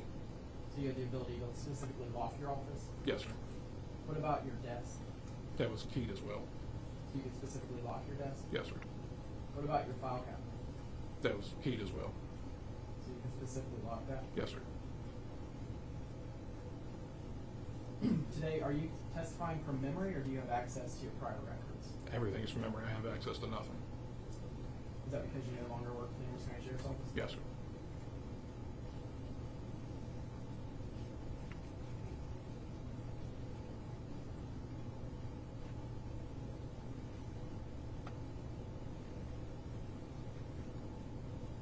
Do you specifically remember getting a cell phone from Captain Thompson, well, then Investigator Thompson at a Hardee's? I don't remember, sir. Would a cell phone, would you be the appropriate person potentially to deliver a cell phone to in that setting? Yes, sir. So it wouldn't surprise you if that happened? No, sir. But you have no memory of that whatsoever, is that right? I don't, sir.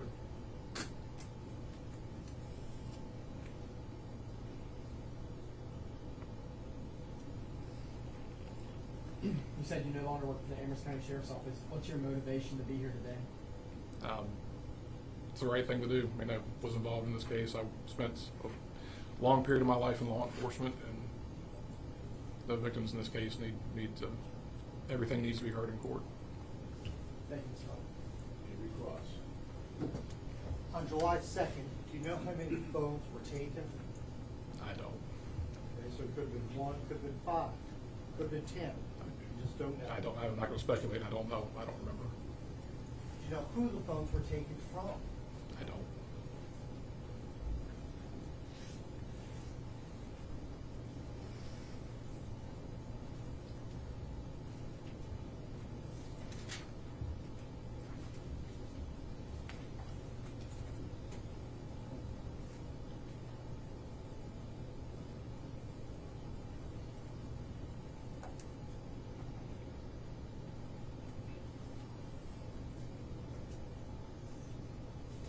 Okay, that's all. Thank you. It's the excuse. Judge would ask that you remain. Next witness.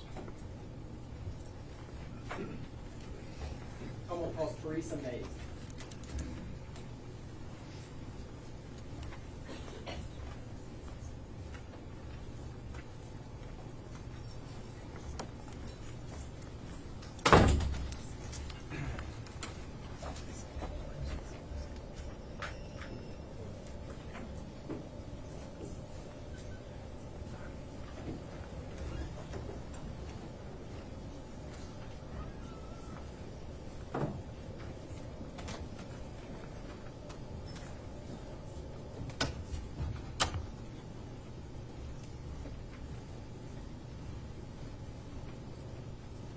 Raise your right hand. Do you solemnly swear affirm the testimony you give in this case will be the truth, the whole truth, and nothing but the truth, so help you God? You may be seated.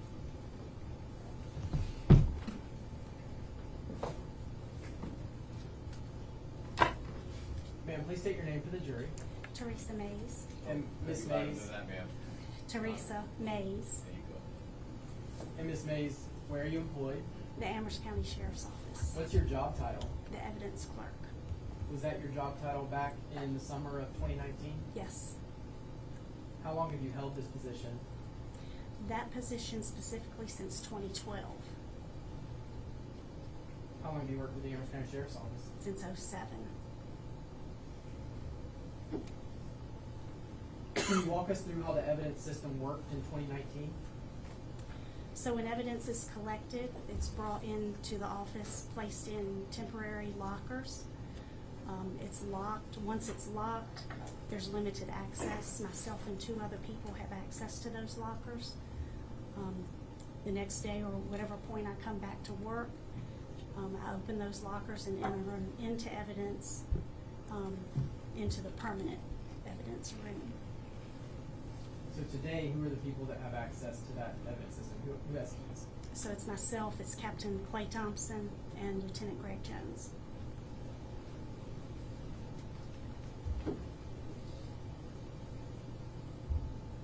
I noticed that you're leaving out some people that outrank some of those people, but like the sheriff doesn't have access? No. Back in 2019, how many people had keys?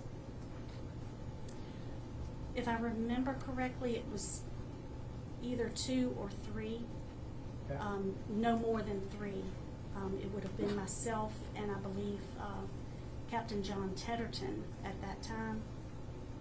And he may have been the only other person at that time. I don't recall. Is it always the case that you keep it pretty limited? Yes.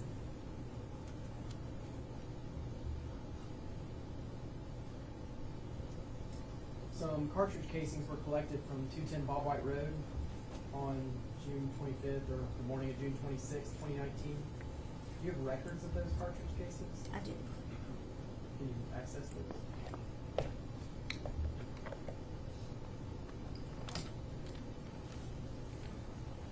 So I have casings labeled number 1 through 8 that I entered in on June 27th of 2019. And then I have additional casings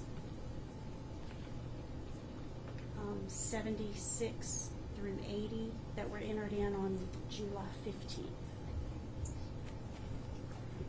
looking at items 1 through 8, can you walk us through like what your paperwork says? Like, what do you see? So a voucher was filled out and placed in the lockers along with individual envelopes with the casings. I entered them in on the 27th. Then from there, I just maintained the chain of custody until they were signed out for analysis or whatever reason they, may have been signed back out. Do you keep records of that as well? I do. What do you see? What happened with these cases? Okay.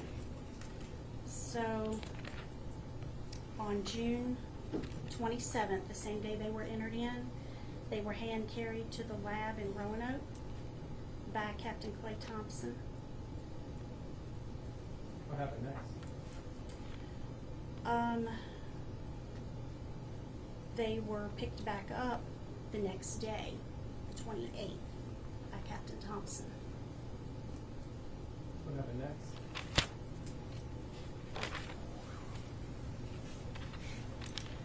And then at another point on February 11th of 22, I hand carried them to the lab. And then I picked them up on January 6th of 23. So anytime they go in and out, you have a record of it? Yes. At what point do they enter the system that generates that level of record? What has to happen for this to start? Well, it's collected at some place or point, Right. and then it's brought into the office, put into the lockers. So when it's collected at the scene, does that start the process of very detailed evidence that's in your system? I would think it does. I'm not there at the scene, but that begins the process when it's found or collected. So when you enter it, you reference back to all that original information? Yeah, I have a voucher that is typed up, usually sometimes handwritten by the officer, that goes along with the items that he or she is placing into evidence. So I use that voucher, match it up to the items that are in the lockers, and enter in from there. Do you have cartridge casings 1 through 8 today? I do. You have them with you even here in court? Yes. Do you have the ability to open it so you can see them?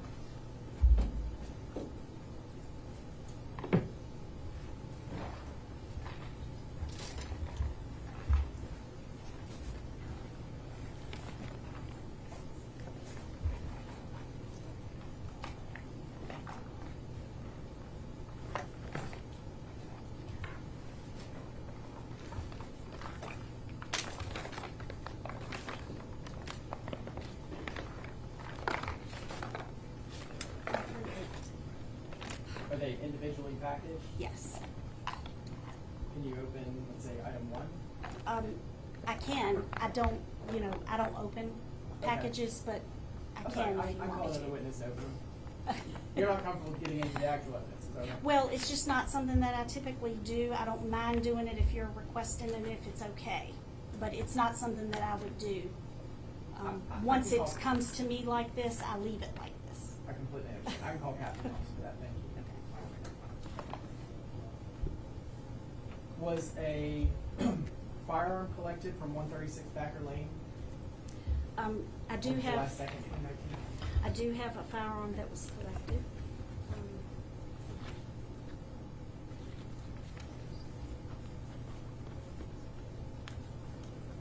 I entered it in on July 3rd.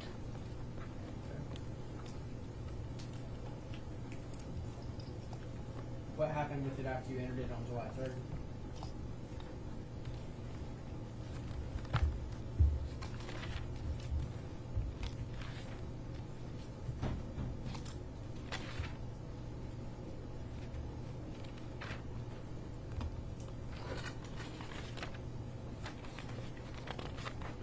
I do show that it went to the lab,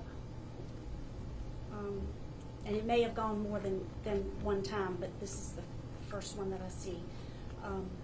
On February 11th of 22, it was hand carried by myself, picked back up on January 6th of 2023. Which lab was that?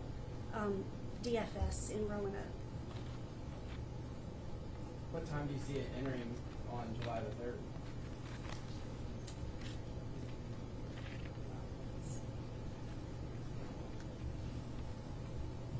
$8:50 a.m.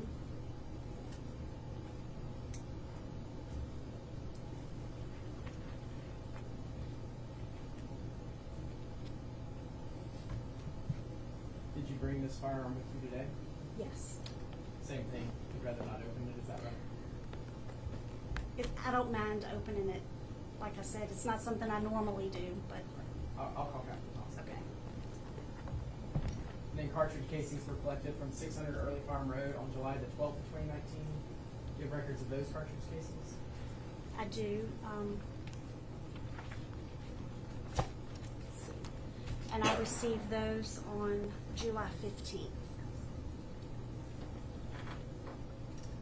Is that item 76 through 80 you mentioned earlier? Yes.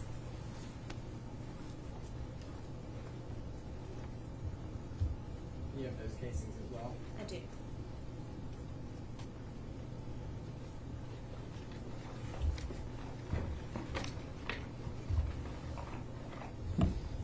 That's all my questions for now, Judge.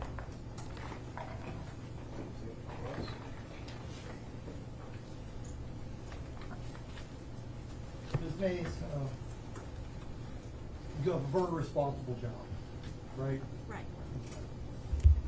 Basically, you gotta make sure that if an item comes in, you keep it in our possession, and if it goes out to somebody, I've gotta check it out, and I've gotta know who it goes to. Right. Now, you said that you received some cartridge casings, I believe you listed them as cartridge casings 1 through 8. Yes. And you got those on July 27th. June 27th. Oh, sorry, June 27th, my mistake. 2019. Mhm. Were those casings checked out? They were checked out. Okay, do you have the log that shows they're checked out? Yes. Okay, can I see that, please? If I can approach Judge.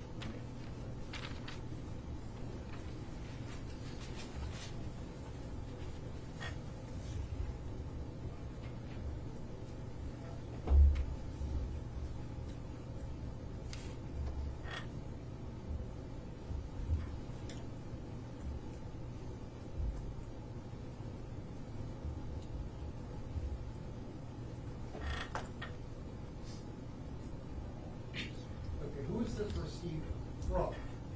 Or, I'm sorry, two things. One, who gave you the cartridge cases? First question. Okay. So on the voucher, it was done by Captain Thompson. Okay, Clay Thompson. Right. Okay. Now, and those cartridge casings were the ones that were allegedly found at the scene. I don't really know, Okay. but Fair enough. So those were given to Clay Thompson, not Robbie Oliver or ATF Special Agent Davis. the only thing that I can really go by when I code this in is whose name is on the voucher. Well, and the person's name is on the voucher is the one who says, I'm signing it, you are giving it to me. Well, it's a typed voucher, so if the voucher comes in and it's placed in the locker with the items, then I enter it in as coming from that person. Where it came from before that, I don't know. Okay, so let's say I wanted to get the exhibit, okay, or the cases. And there was a voucher and he said that they're typed. Yes. Okay, so it's typed Clay Thompson. Does that mean that I'd be able to get it because the voucher is typed with Captain Thompson's name? Well, if you were an employee of the Well, I sheriff's office, is understand that what you're, is? If I was an employee. Okay. As long as there's permission for you to sign them out and take them to the lab or take them to ATF, whatever, I have to have authorization from someone that's working on that case. So the voucher doesn't necessarily have to be correlate with the person that actually gets the cases. I wouldn't know. I mean, Well, I mean, your evidence locker, what is it? Is it like a room? Is it like a vault? Is it it's just cage? a series of lockers, Okay. almost like in high school, Okay, in a different secured room. sizes. It's secured. It has cameras on it. It has locks. Once the officer locks it, And the only they people- can't get back in. And the only people that had access to this was you, and at that time, John Cheddar. Right. So, someone shows up and says, I need a piece of evidence. They fill out a voucher, right? Like in this case, they would fill this out because Okay. they're gonna take it to the lab. And so Okay. I release it to that person. Okay. Yeah. Unless I carry it myself. Usually I do it myself, sometimes it is another person. Now, the cases, does it say where they're going? It says that they're going to, like in this case, it said that they were going to the DNA, forensic biology and firearms section of the lab. Okay, which lab? DFS in Roanoke. Okay, so the casings were going to Roanoke. Mhm.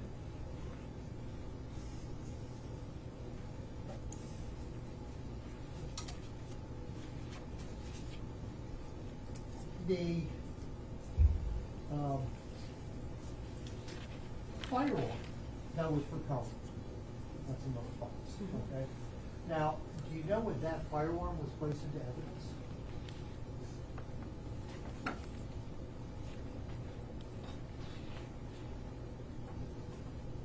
I received it in on the 3rd of July Okay, where'd you get it from? from the evidence locker. Okay, I'm sorry. Who? Well, it was from the evidence locker, so it wasn't handed to me. The voucher had the name of Robbie Oliver on the voucher. So Robbie Oliver at some point had this firearm. Okay, when you received the firearm, was it packaged? Was Yes. it loose? It was packaged. Okay, just just like this. that. Mhm. But he doesn't have to say where he gets the firearm. Not to me. Now, was that firearm released at some point? It was.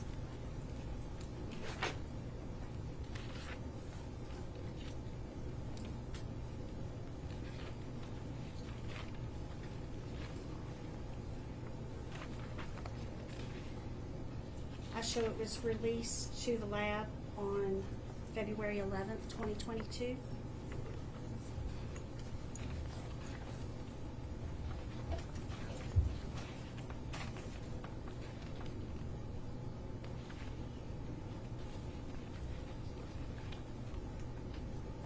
And also there was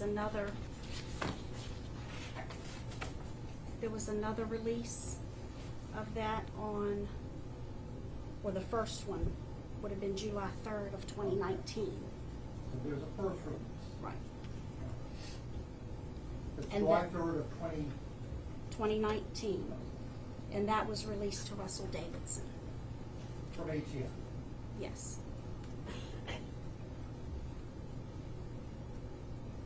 And does your voucher, your chain of custody form, does that show where the firearm is going? It shows that it was released to Russell Davidson of ATF. Okay. So But I don't doesn't- specifically know So what un- address or what Okay. So location. unlike the casings, which were apparently going to the lab in Roanoke, Right. okay, the firearm, all you know is that you released it to Russell Davidson. That's all I know. Well, I Someone else, understand that. someone else may know in more detail.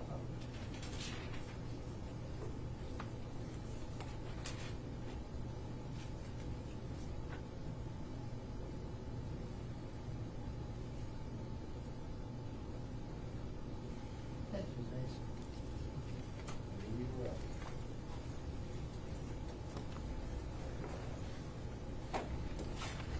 Judge, I asked that you remain at your ivory reference.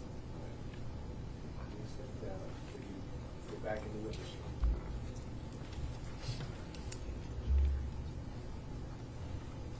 Next witness is going to take another round. I think I can I'm going to recall Captain Thompson. I think I can do it fairly quickly. I'm going to have to go over some of this evidence. Maybe 30 minutes. Is he there?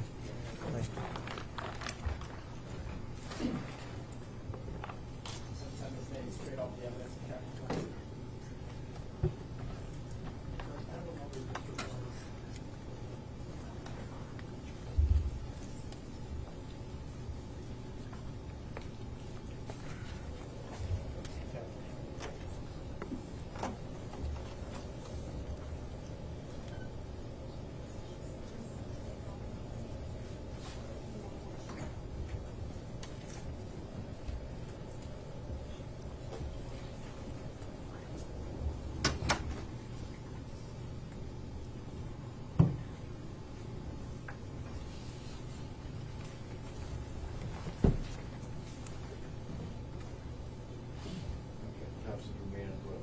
Yes, sir.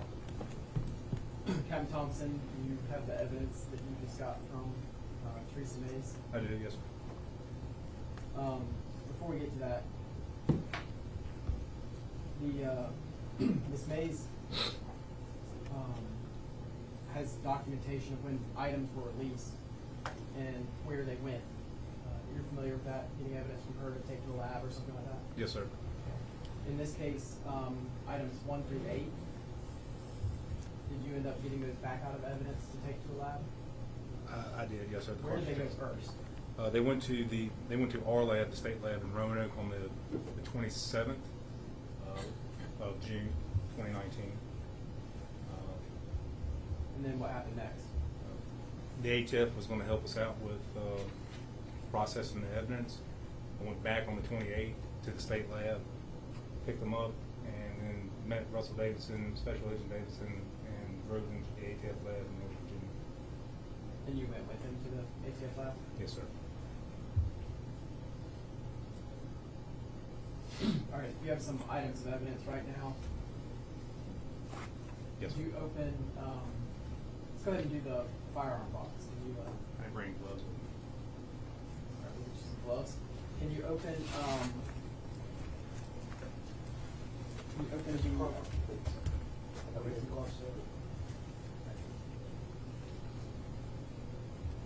thank you, Steve.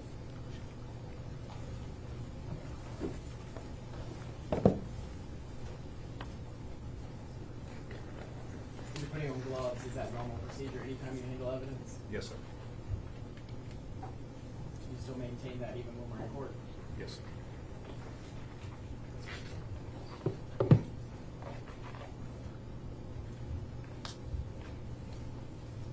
All right, can you go ahead and open the firearm box? Put your gloves in.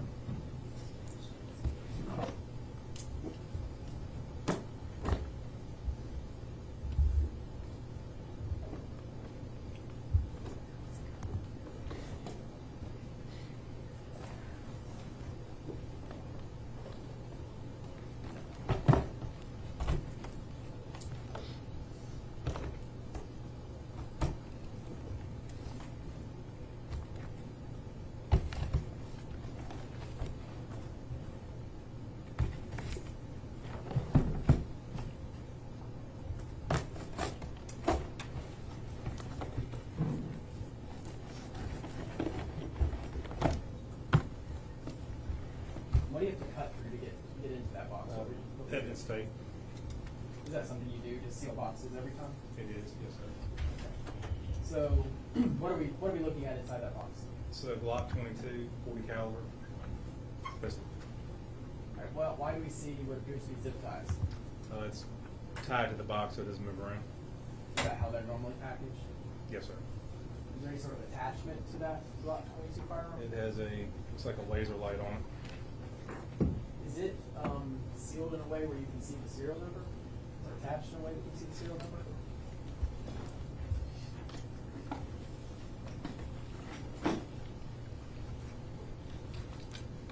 Serial number on the weapon is Boy Adam Whiskey Boy 711.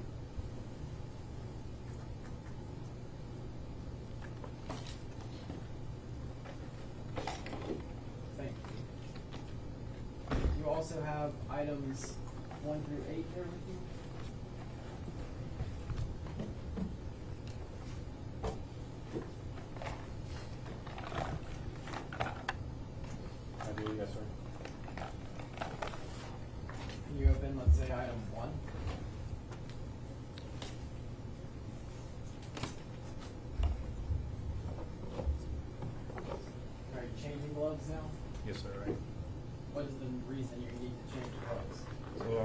contaminate one evidence to another.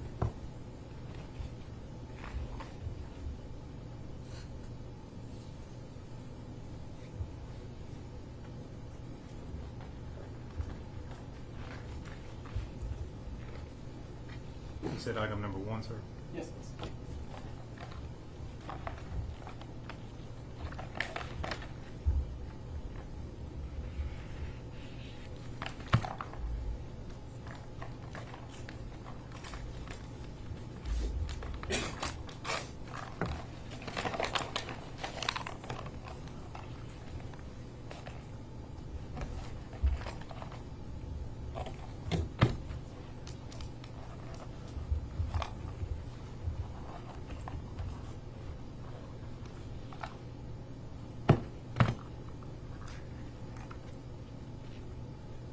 It's a .40 caliber cartridge casing, federal cartridge casing.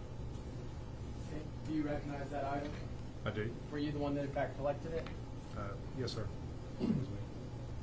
Now, so calling it item 1 here, how does that relate to the photograph earlier that would have had a ruler with numbers on it? It would be the same item with item 1 on the rule. So within the Amherst County Sheriff's Office evidence system, the numbers stay consistent? Yes, sir.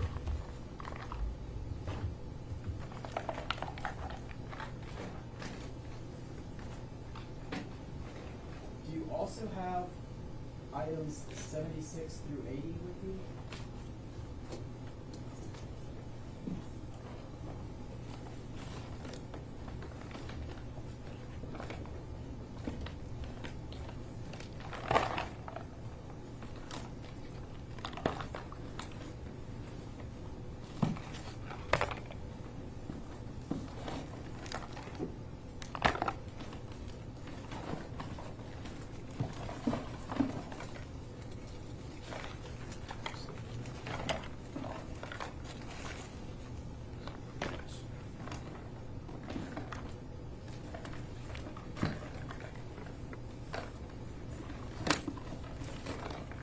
I do, yes, sir.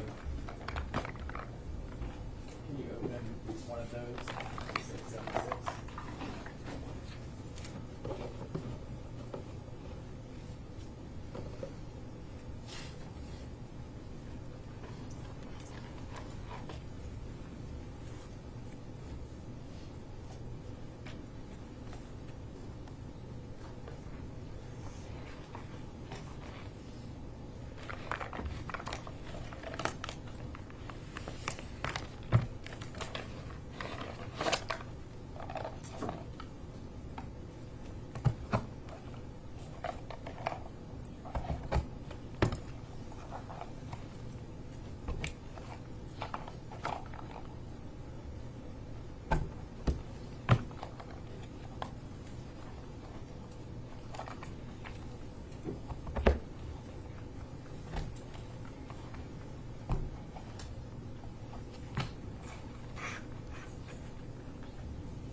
It's also a .40 caliber federal cartridge casing.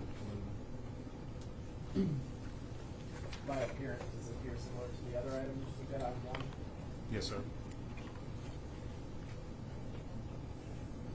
And it's packaged the way it would have been submitted to the lab? Yes, sir. And that's the way we would have received it back from the lab? Yes, sir.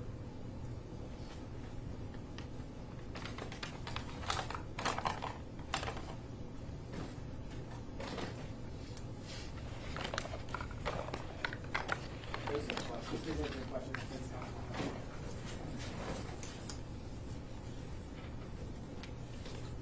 Captain, first, when you check something out of the evidence, locker from this maintenance, you with me? Yes, sir. When you check something out, you have to fill out a voucher, correct? Correct. Now, the individual who fills out the voucher, is that one who's actually supposed to physically receive the evidence? Usually Teresa will fill out a voucher for us, and then the person who receives it will sign it. So if I take out 8 cartridge casings, she'll usually fill out the voucher for me. I'll have it. I can fill it out, but I'll have it signed as well as whoever picks it up. So, do you have pre-printed voucher forms that you use? We do. We have them on the the hard drive of the computer. Okay, with like your name on or someone else's name on them? They're blank and you just fill them in. I have one right here. What do you think? We've seen a fair amount of them too. Okay. Okay. Now, cartridge casings, well, let's start with this. Were you the one who went with Russell Davidson to ATF in Maryland? Yep, the first time, yes, sir. Okay. And when was that? That was June the 28th, 2019.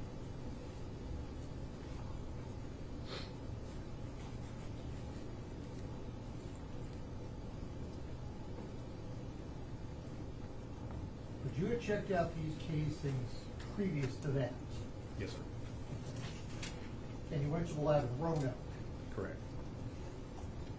What happens when you get to the lab in Roanoke? The lab in the Roanoke lab will sign that they received them. Well, what do they do in this case?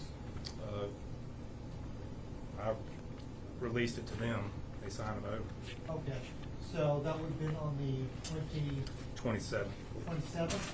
Yes, sir. So then the next day you would have come back to Roanoke? That morning on the 28th, I went and picked them up. Okay, from Roanoke? Yes, sir. Okay, and then hooked up with Special Agent Davidson? Correct. Did you have the firearm at that point? The Glock? Yeah, the Glock. No, sir. So did you check that out or did someone else check that out? For The Glock. For when? When you got it from Teresa Mays to take it up to the ATF, did you check it out or did you also check No, it sir. out? I wasn't here for the Glock.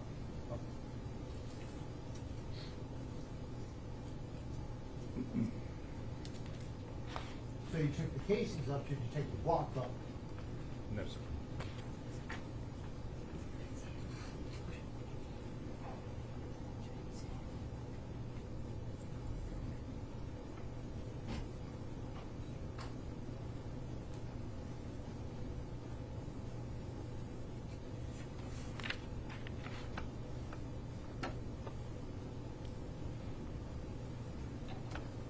Okay, and one through exhibits, or, sorry, casings 1 through 8, those are the ones from 210 Bottler. Yes, sir.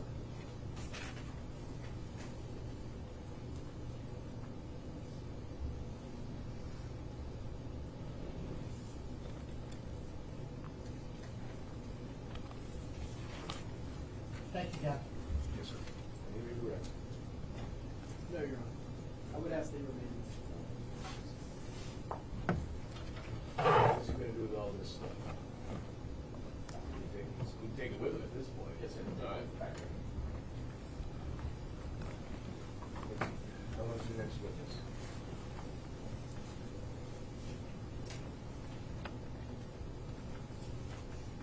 $30 to 45 minutes, Judge. I'm going to call Russell Davidson.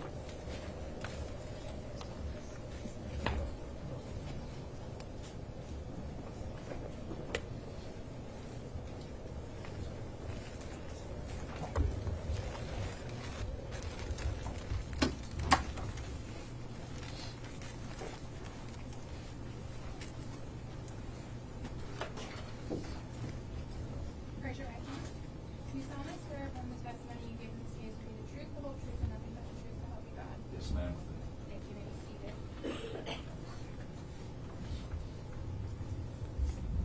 Please state your name for the court. Russell Davidson. And Mr. Davidson, where do you work? I am a federal agent with the Bureau of Alcohol, Tobacco, and Firearms. Is that commonly referred to as the ATF? That's correct. How long have you been with the ATF?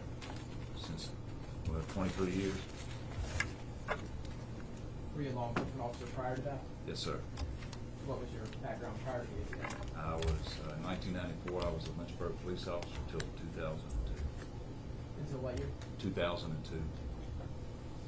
Is that when you joined the ATF? That's correct. So your overall law enforcement, you've been continuously in law enforcement since 1994? That's correct. What is your title now with the ATF? Special agent. Is that the same title you had back in the summer of 2019? That's correct. Do you assist local offices? Yes, sir. What types of cases do you get involved with?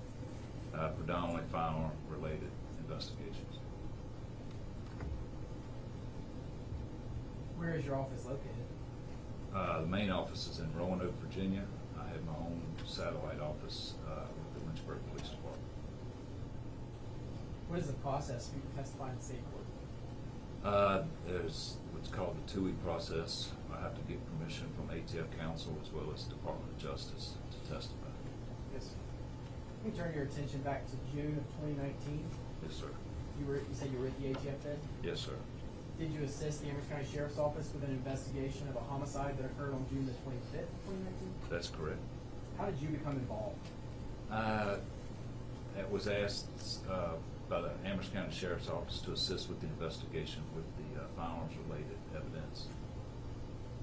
Do you remember when you were asked? It was a day or two after the actual incident.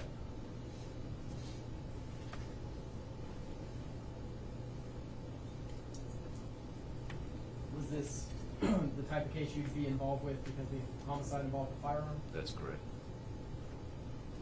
Did it have any link to the victim's family connection and having a law enforcement officer in the family? Yes. Who was that law enforcement officer that was related by in familial relationship? It's the Lynchburg Police Department investigator, David Dempsey. Did you know him prior to June 25th of 2019? That's correct. As a part of this investigation, did you research firearms purchased by a female named Hannah Richardson in 2019? Yes, sir. Can you tell the jury what those firearms were? I had learned through law enforcement databases that Ms. Hannah Elizabeth. Objection, you're safe.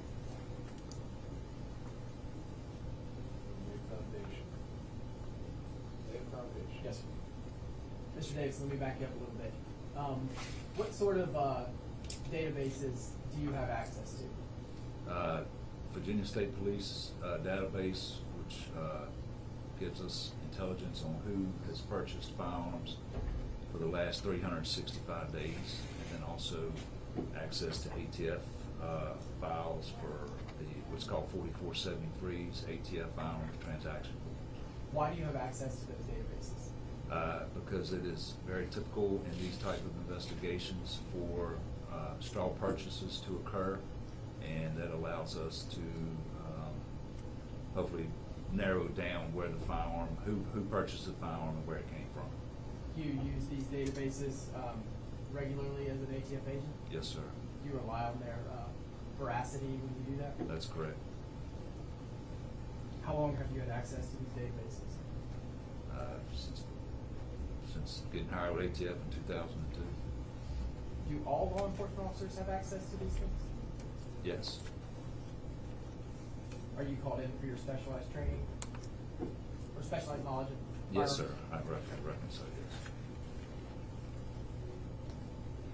Judge, I asked him to be a lot of this stuff. Judge, what he's doing is that he's relying upon a database. It'd be one thing if he said, I actually have a form, that was filled out by an individual. But the database is only as good as the information that's placed into it. Every other business records section is at the same level, overruled. So when looking at the database, what did you learn? I learned that Miss Hannah Richardson had purchased 3 firearms within that last year. Do you want me to describe? Please. Okay. March 19th of 2019, Miss Richardson had purchased a Glock Model 22 40 caliber pistol, serial number BAWB711. And then June 6, 2019, she had purchased a Century Arms 7.62 by 39 pistol, serial number R6S47097945. And then again in June 21st, 2019, excuse me, she had purchased a Glock Model 17 9mm pistol, serial number BDKH955.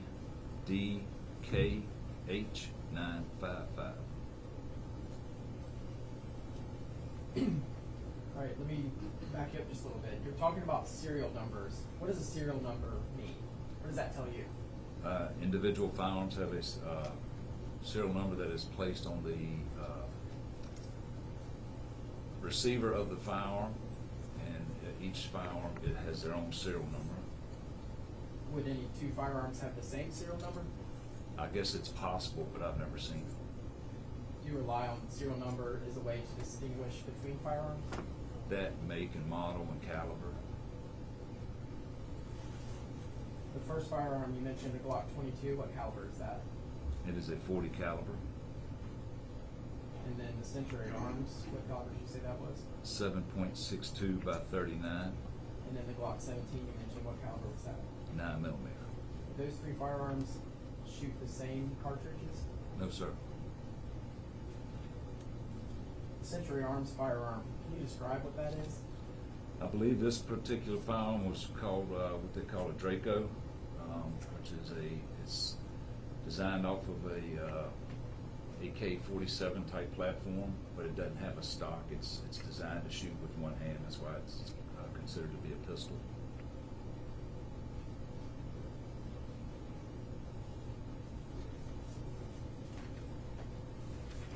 Was the ATF lab used in this case? Yes, sir. Where is the lab? In Maryland. Why did we use the ATF lab instead of the state lab? I was asked to assist with the firearm investigation, and I made a couple of phone calls to the lab, and they agreed to they could expedite the evidence. Would the Amherst County Sheriff's Office have had the same access to that lab if you were not there, if another federal agent wasn't there helping? Probably not. What items of evidence did you take to the ATF lab? The first submission to the ATF lab was spent cartridge casings, and these are items, Amherst item numbers, evidence numbers 1 through 8, and then items 10, 11, 12, and 13, which were bullet fragments from the initial June 28th incident. That was your first submission? Yes, sir. Do you have a record of when you took that? That was taken on the 28th. Myself and Investigator Clay Thompson drove that up there and handled it. So you all rode together? Yes.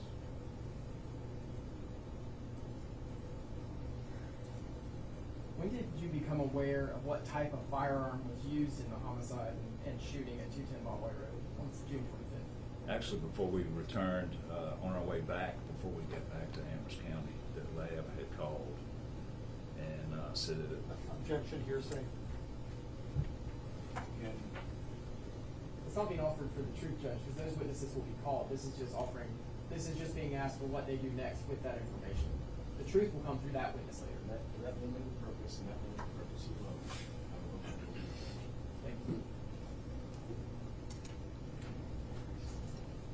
So when did you first hear a result? Before returning back to Amherst County, the lab had called and said that it was more than likely a Glock pistol that had been used in the incident, and of course the caliber was a .40 caliber. So did that information help guide what you do next in the investigation? Yes, sir. So did it narrow it down for you at that point? Not somewhat, yes. On July 2nd, 2019, did you interview Hannah Richardson about her firearms purchases? That's correct. Based on that information, were search warrants obtained? Yes. Were those the search warrants at 136 Thacker Lane and 600 Early Farm Road? That's correct. Were you present at either of those search warrants? At the Thacker Road address. So you were at 136 Thacker Lane? Thacker Lane, yes, sir. What was your role there? I was on outside standing perimeter as the Amherst County Sheriff's Office executed the search warrant for the residents. So were you there when the SRT team went in? Yes. What was your uniform that day? Probably had on a pair of blue jeans, probably a t-shirt or some type of pullover with my ATF vest that I normally wear during those type of events. Do you say probably because you get to dress a little bit casually as your job as a special agent? Yes. So you have to acknowledge that you're part of the ATF with your, whatever you're wearing? Yes, sir. But you don't really have a strict dress code, do you? So we don't have per se uniforms. We just, during an operation, we wear our vest that clearly displays ATF on the front and back. Of course, we have gear and stuff. Yes, sir. Were you wearing a body-worn camera at this time? No, sir. Is that something you're issued at ATF? Not at the time, we were not. And at that time, you were not wearing one? No, sir. Is that correct? Did you go inside the residence? Yes, sir. What did you observe? Walking through the door into what I would consider a living room area, there was a firearm on the floor with a green laser that was actually on. It was laying on the floor and beside like some type of recliner or some type of chair.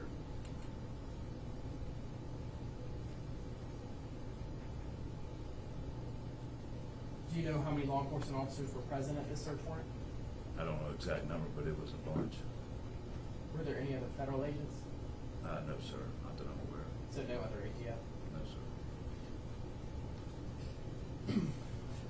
Did you see if anyone was standing over the gun waiting for it to be collected? There was a lot of people standing around. Anybody that I could identify because they wear the helmets and follow clouds and stuff. So no one specifically that you can identify? No. Not then. Yes, sir. Do you know how long you were on the scene? It wasn't a long time. They executed the search warrant. I went into the residence, looked at the firearm, came back out because I was advised they were going to get another search warrant for narcotics violations. And then I was asked to respond to the sheriff's office to assist Investigator Oliver with the interviews of the people that were at the residence. But you don't really know how long it was? I mean, it wasn't a few minutes, but it wasn't hours either. So. Yes, sir. Would anything reflect that? Is that reflected in a report or reflected in like dispatch log or anything like that? Or? No, I mean, I don't use a dispatcher. I don't have anything to say how long I was out there. Where did you go when you left 136 Thacker Lane? To come back down to the sheriff's office. What vehicle were you driving? I think at the time I was driving a Honda Pilot, I believe it was. Would it have been like your assigned vehicle? Yes. Was anyone with you? Did you transport anyone? Or? No, sir. When you got back to the sheriff's office, what did you do? Made contact with Investigator Oliver and then started interviewing the people that were located at the residence. Do you remember how many interviews you assisted with? Mr. Sales, it was Ms. Richardson, I believe Mr. Sales' mother. I don't know the specific number, but it was maybe half a dozen or so. Were those people that were at 136 Thacker Lane? Yes. Who did you conduct the interviews with? Investigator Oliver. Were the two of you in all of those together? I believe so, yes. After you saw the gun that you described, the green laser light, you saw it on the floor, after you saw it, when did you see it again? Picked it up the next morning from the Amherst County Sheriff's Office to myself and Investigator Oliver took it to the ATF lab in Maryland. When you picked it up, were you with Investigator Oliver? Yes. Did you get a property release form from the Amherst County Sheriff's Office? That's correct. And that's normal procedure, is that right? Yes, sir.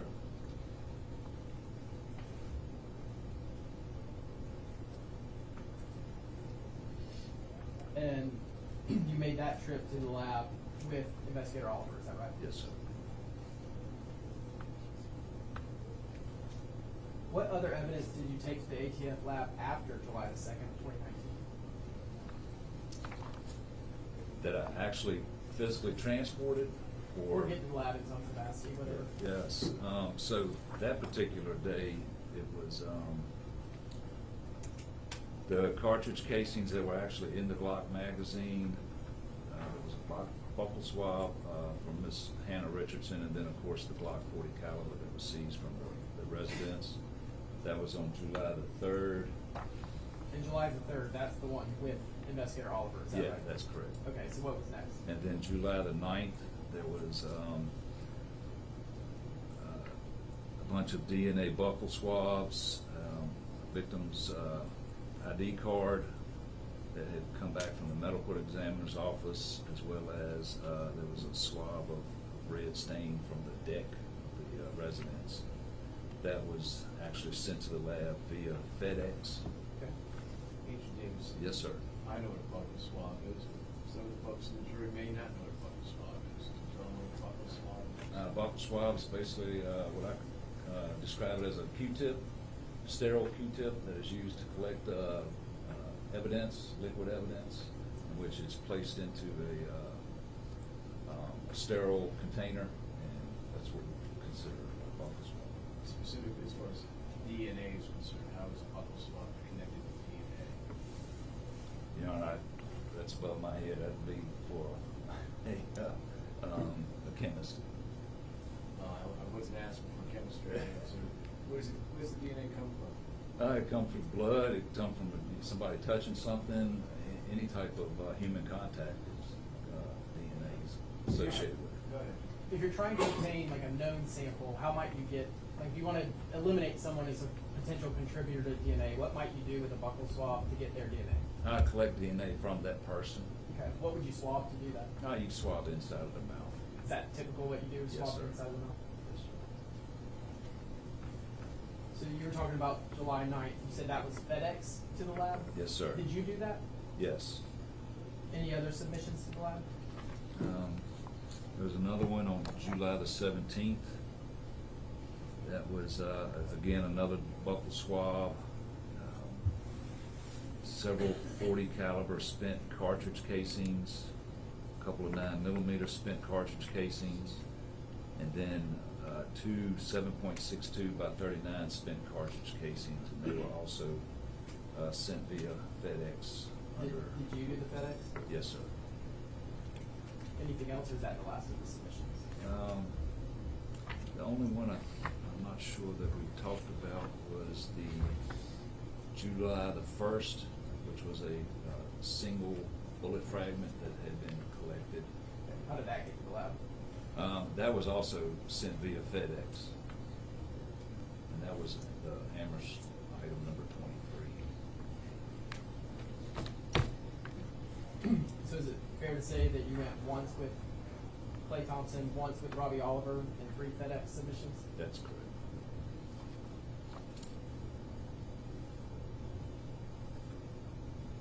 Oh, there is one more, I'm sorry. Go ahead. September the 17th, 2019, there was again another buccal swab from Ola Williams, whoever that is. Amherst, item number 97. And you submitted that to lab as well? Through FedEx, yes, sir. FedEx. So that was you? Yes, sir.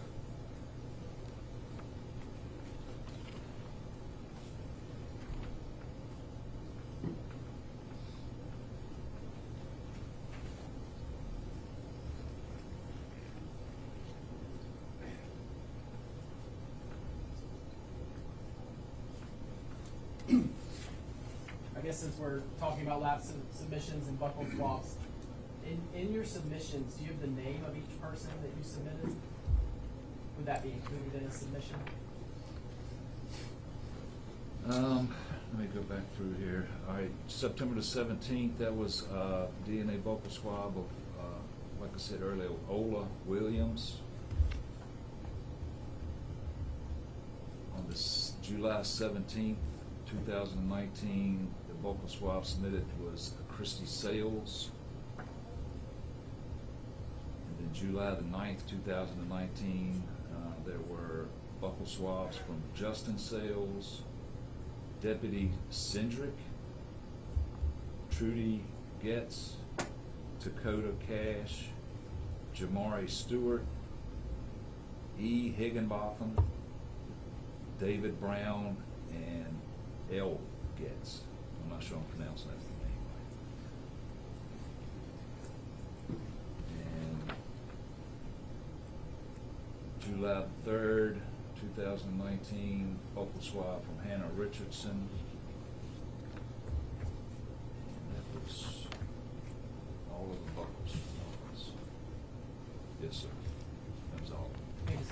questions. Please answer any questions the defense counsel might have.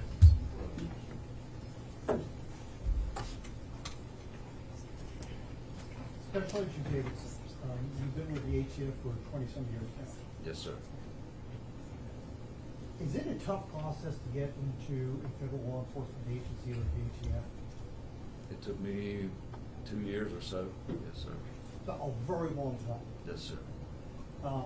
They do a very comprehensive background check. I would think so, yes. Well, you submit your application for 2 years, it just didn't sit there. They will process it, right? That's correct. And as far as the background check, they look for any discrepancies in your application, any issues that you have with prior employment. I would assume so, yes. In federal court, we refer to it as giglio. Yes. The giglio material. That's correct. And it's basically if there's any hint of any sort of dishonesty or problem, you're done. Is that a fair assessment? Yes, sir. Okay. To a point where, you know, if you bounce a check, you know, accidentally you bounce a check, you've got to notify them you did that. Yes, I would notify my supervisor, that's correct. And they can terminate you just for that. Yes. So your integrity is critical to your employment. That's correct. Nothing with, you know, ATF is sort of halfway, not, you know, maybe possibly black and white for nothing of that integrity. Yes. Now, you talk about this ATF form, because you said they went through this database and Hannah Richardson's name was on it. Yes, sir. Okay. And what they do to purchase a firearm, if I remember correctly, is that you have to fill out a form. In fact, 2 forms. Yes, right? sir. You fill out one for the state, one for the feds. Yes, sir. And I believe they call it a 4473. That's correct. And one of the things that's on that 4473 is a statement that says, are you the actual purchaser of the firearm? Yes. And you're swearing to that under penalty of law. That's correct. That is what's known as the straw purchase. I'm buying this firearm for somebody else, and I'm not putting their name down, I'm putting my name down. Yes, sir. Right? And I'm just giving it to them. That's correct. That's a federal crime. Yes, sir. Okay. Do you know what the penalty is for that? Depending on criminal history, which plays a lot into it. It's a felony. Yes. Right? Okay, it's a federal felony. Yes, sir. Okay. So Hannah Richardson, you said purchase these, but then the firearms went to Dakota Cash. That's correct. Has Hannah Richardson been arrested for making straw purchases? I believe she was arrested in the state, not by federal agency. Okay. That I'm aware of. That's fine. Have you ever been called to testify in a case against her for straw purchases, which is also a felony for the state? No, sir. At the scene of 136 theft, you said that you participated in that search. Or you were there. Participated in the operation, that's Okay, correct. okay. So you're in the operation, and you said that you're wearing a vest. That's correct. Is this like a tactical bulletproof vest? Tactical vest, yes, sir. Okay. Because this is a high-risk search. Yes, right? sir. Okay, you're looking for firearms specifically. Yes, sir. Is this the kind of thing you're gonna be showing up in a polo shirt? Just a polo shirt? Yeah, just a polo shirt. No, I'm gonna wear my vest. Okay. Even if the polo shirt has HEF, that's not what you're gonna wear. You're gonna be wearing a vest. That's correct. Now, you saw this firearm. Yes, sir. What did you do with this firearm? At the time of the search warrant? Yeah. I didn't do anything with this firearm. Oh, wait a minute. Didn't you clear the firearm? Not that I recall, no, sir. Did you put a zip tie on it to make it safe? No, sir. Did you remove the magazine of this firearm? No, sir. Did you transport to the sheriff's department? No, sir. So you didn't do anything with this firearm? I didn't do anything until the next day when I got it from the evidence clerk. And when you got from the evidence clerk, you signed it out, you know, Yes, sir. Special Agent Jacobson, you took it up to the lab. That's correct. Okay. But you didn't move it at all from Thacker Lane to the sheriff's department. No, sir. Do you know who did? I have no idea.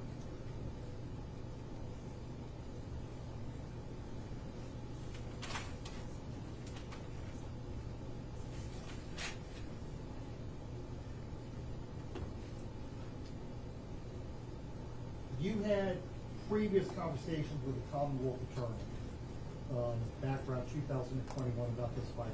That's correct. And is that when you told them that you had nothing to do with this firearm, aside from taking it to the ATF lab? During a case review? Yes. Is that what you're referring to? Yeah, during a case review. Yes, sir. It was undetermined at the time about the chain of custody issues, and for lack of better words, a lot of finger pointing at that day, and but I had nothing to do with that firearm being removed from that house. And that's what you told them in the case review. That's correct. That's what you're telling them today. That's correct. If it turned out that you were wrong about that, let's say wrong, what would happen to your job at ATF? I don't know. I mean, You'd be canned, right? You'd be fired. I'm sure that yes, probably. So you are absolutely positive, under oath, you never handled that firearm. No, sir. Not until the day that I took it to the lab.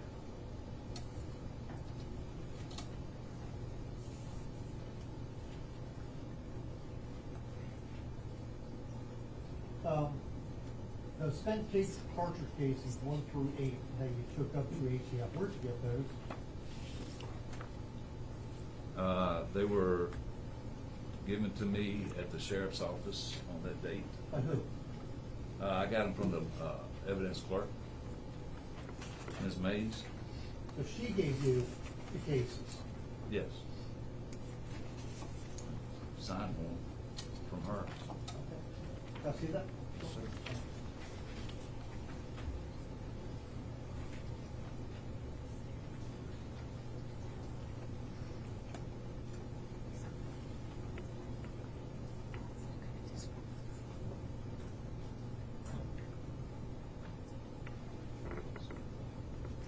You didn't get it from Clay Thompson. No, I signed for them from Ms. Mays. And she had them directly in that evidence locker. What's right? that? She had those cartridge casings directly in that evidence locker. I don't know where she had them. Okay. I don't know where But she she gives had them to you. Yes, because I signed for them during the property release form. The ATF, like other federal law enforcement agencies, is very report-oriented. Yes, sir. Basically, you sneeze, you fill out a report of that. Yes, sir. Right? How many reports did you fill out about this case? Just ballpark. All of this here, everything that I did. Basically, anything, you touched anything, you saw anybody, you spoke to anybody, you wrote a report about it. That's correct. Thank you. You're correct. What did your report say about the firearm being collected on July the 2nd, 2019?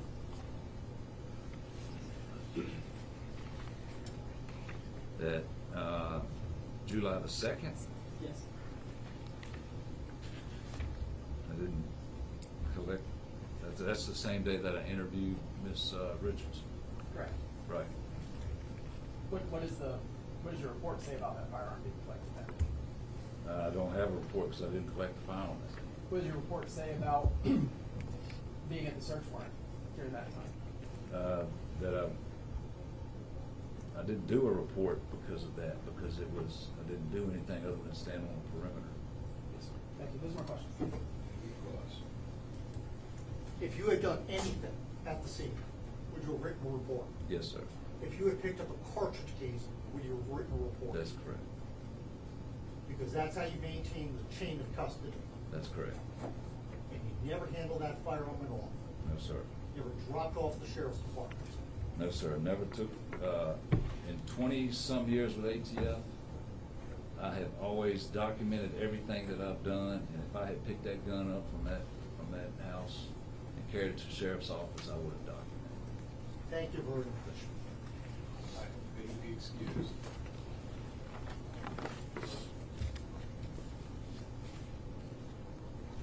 Judge, I ask that he remain. All right. It is just a few minutes before 5, so we're going to get time to stop. So we're going to stop for the day. I'll be back here. Time of it. I need those chairs at 9 o'clock. So show up at 8:59. You won't be ready to go to those chairs. And the reason I say that is this. When we started at 9 o'clock today, the thermometer on the bench said it was 68 degrees in here. It is now saying 77.2. It's been a warm day. Tomorrow's supposed to be warmer. We're on the top floor.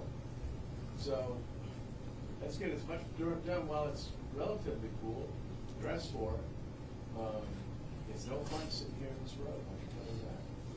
Now, again, I told you, I promised you I would do this. I'm going to do it again. No independent research. Don't talk to anybody. Don't online. Don't let anybody talk to you about it. No news media. You can see we've got news folks here today. Do not watch the news, especially as far as the local news dealing with this particular matter. If you see something on about this particular matter, you walk out of the room, you turn the TV off, whatever it might be. Same with tomorrow, if you happen to look online for the newspaper. Because everybody said they didn't have a subscription, but if you happen, do not look at the news in advance, because there will be an article in there about this. Do not do it. So that you are excused. Madam Clerk, you want to collect the buttons? And all right. Clerk will meet you at the back door, and we'll get your buttons. We'll get back to you first thing in the morning. And I want you to report to the jury room, not to the choir station. I want you back in here, okay? All right, with that, can you turn that camera down or off or whatever it might be? In fact, do something with it.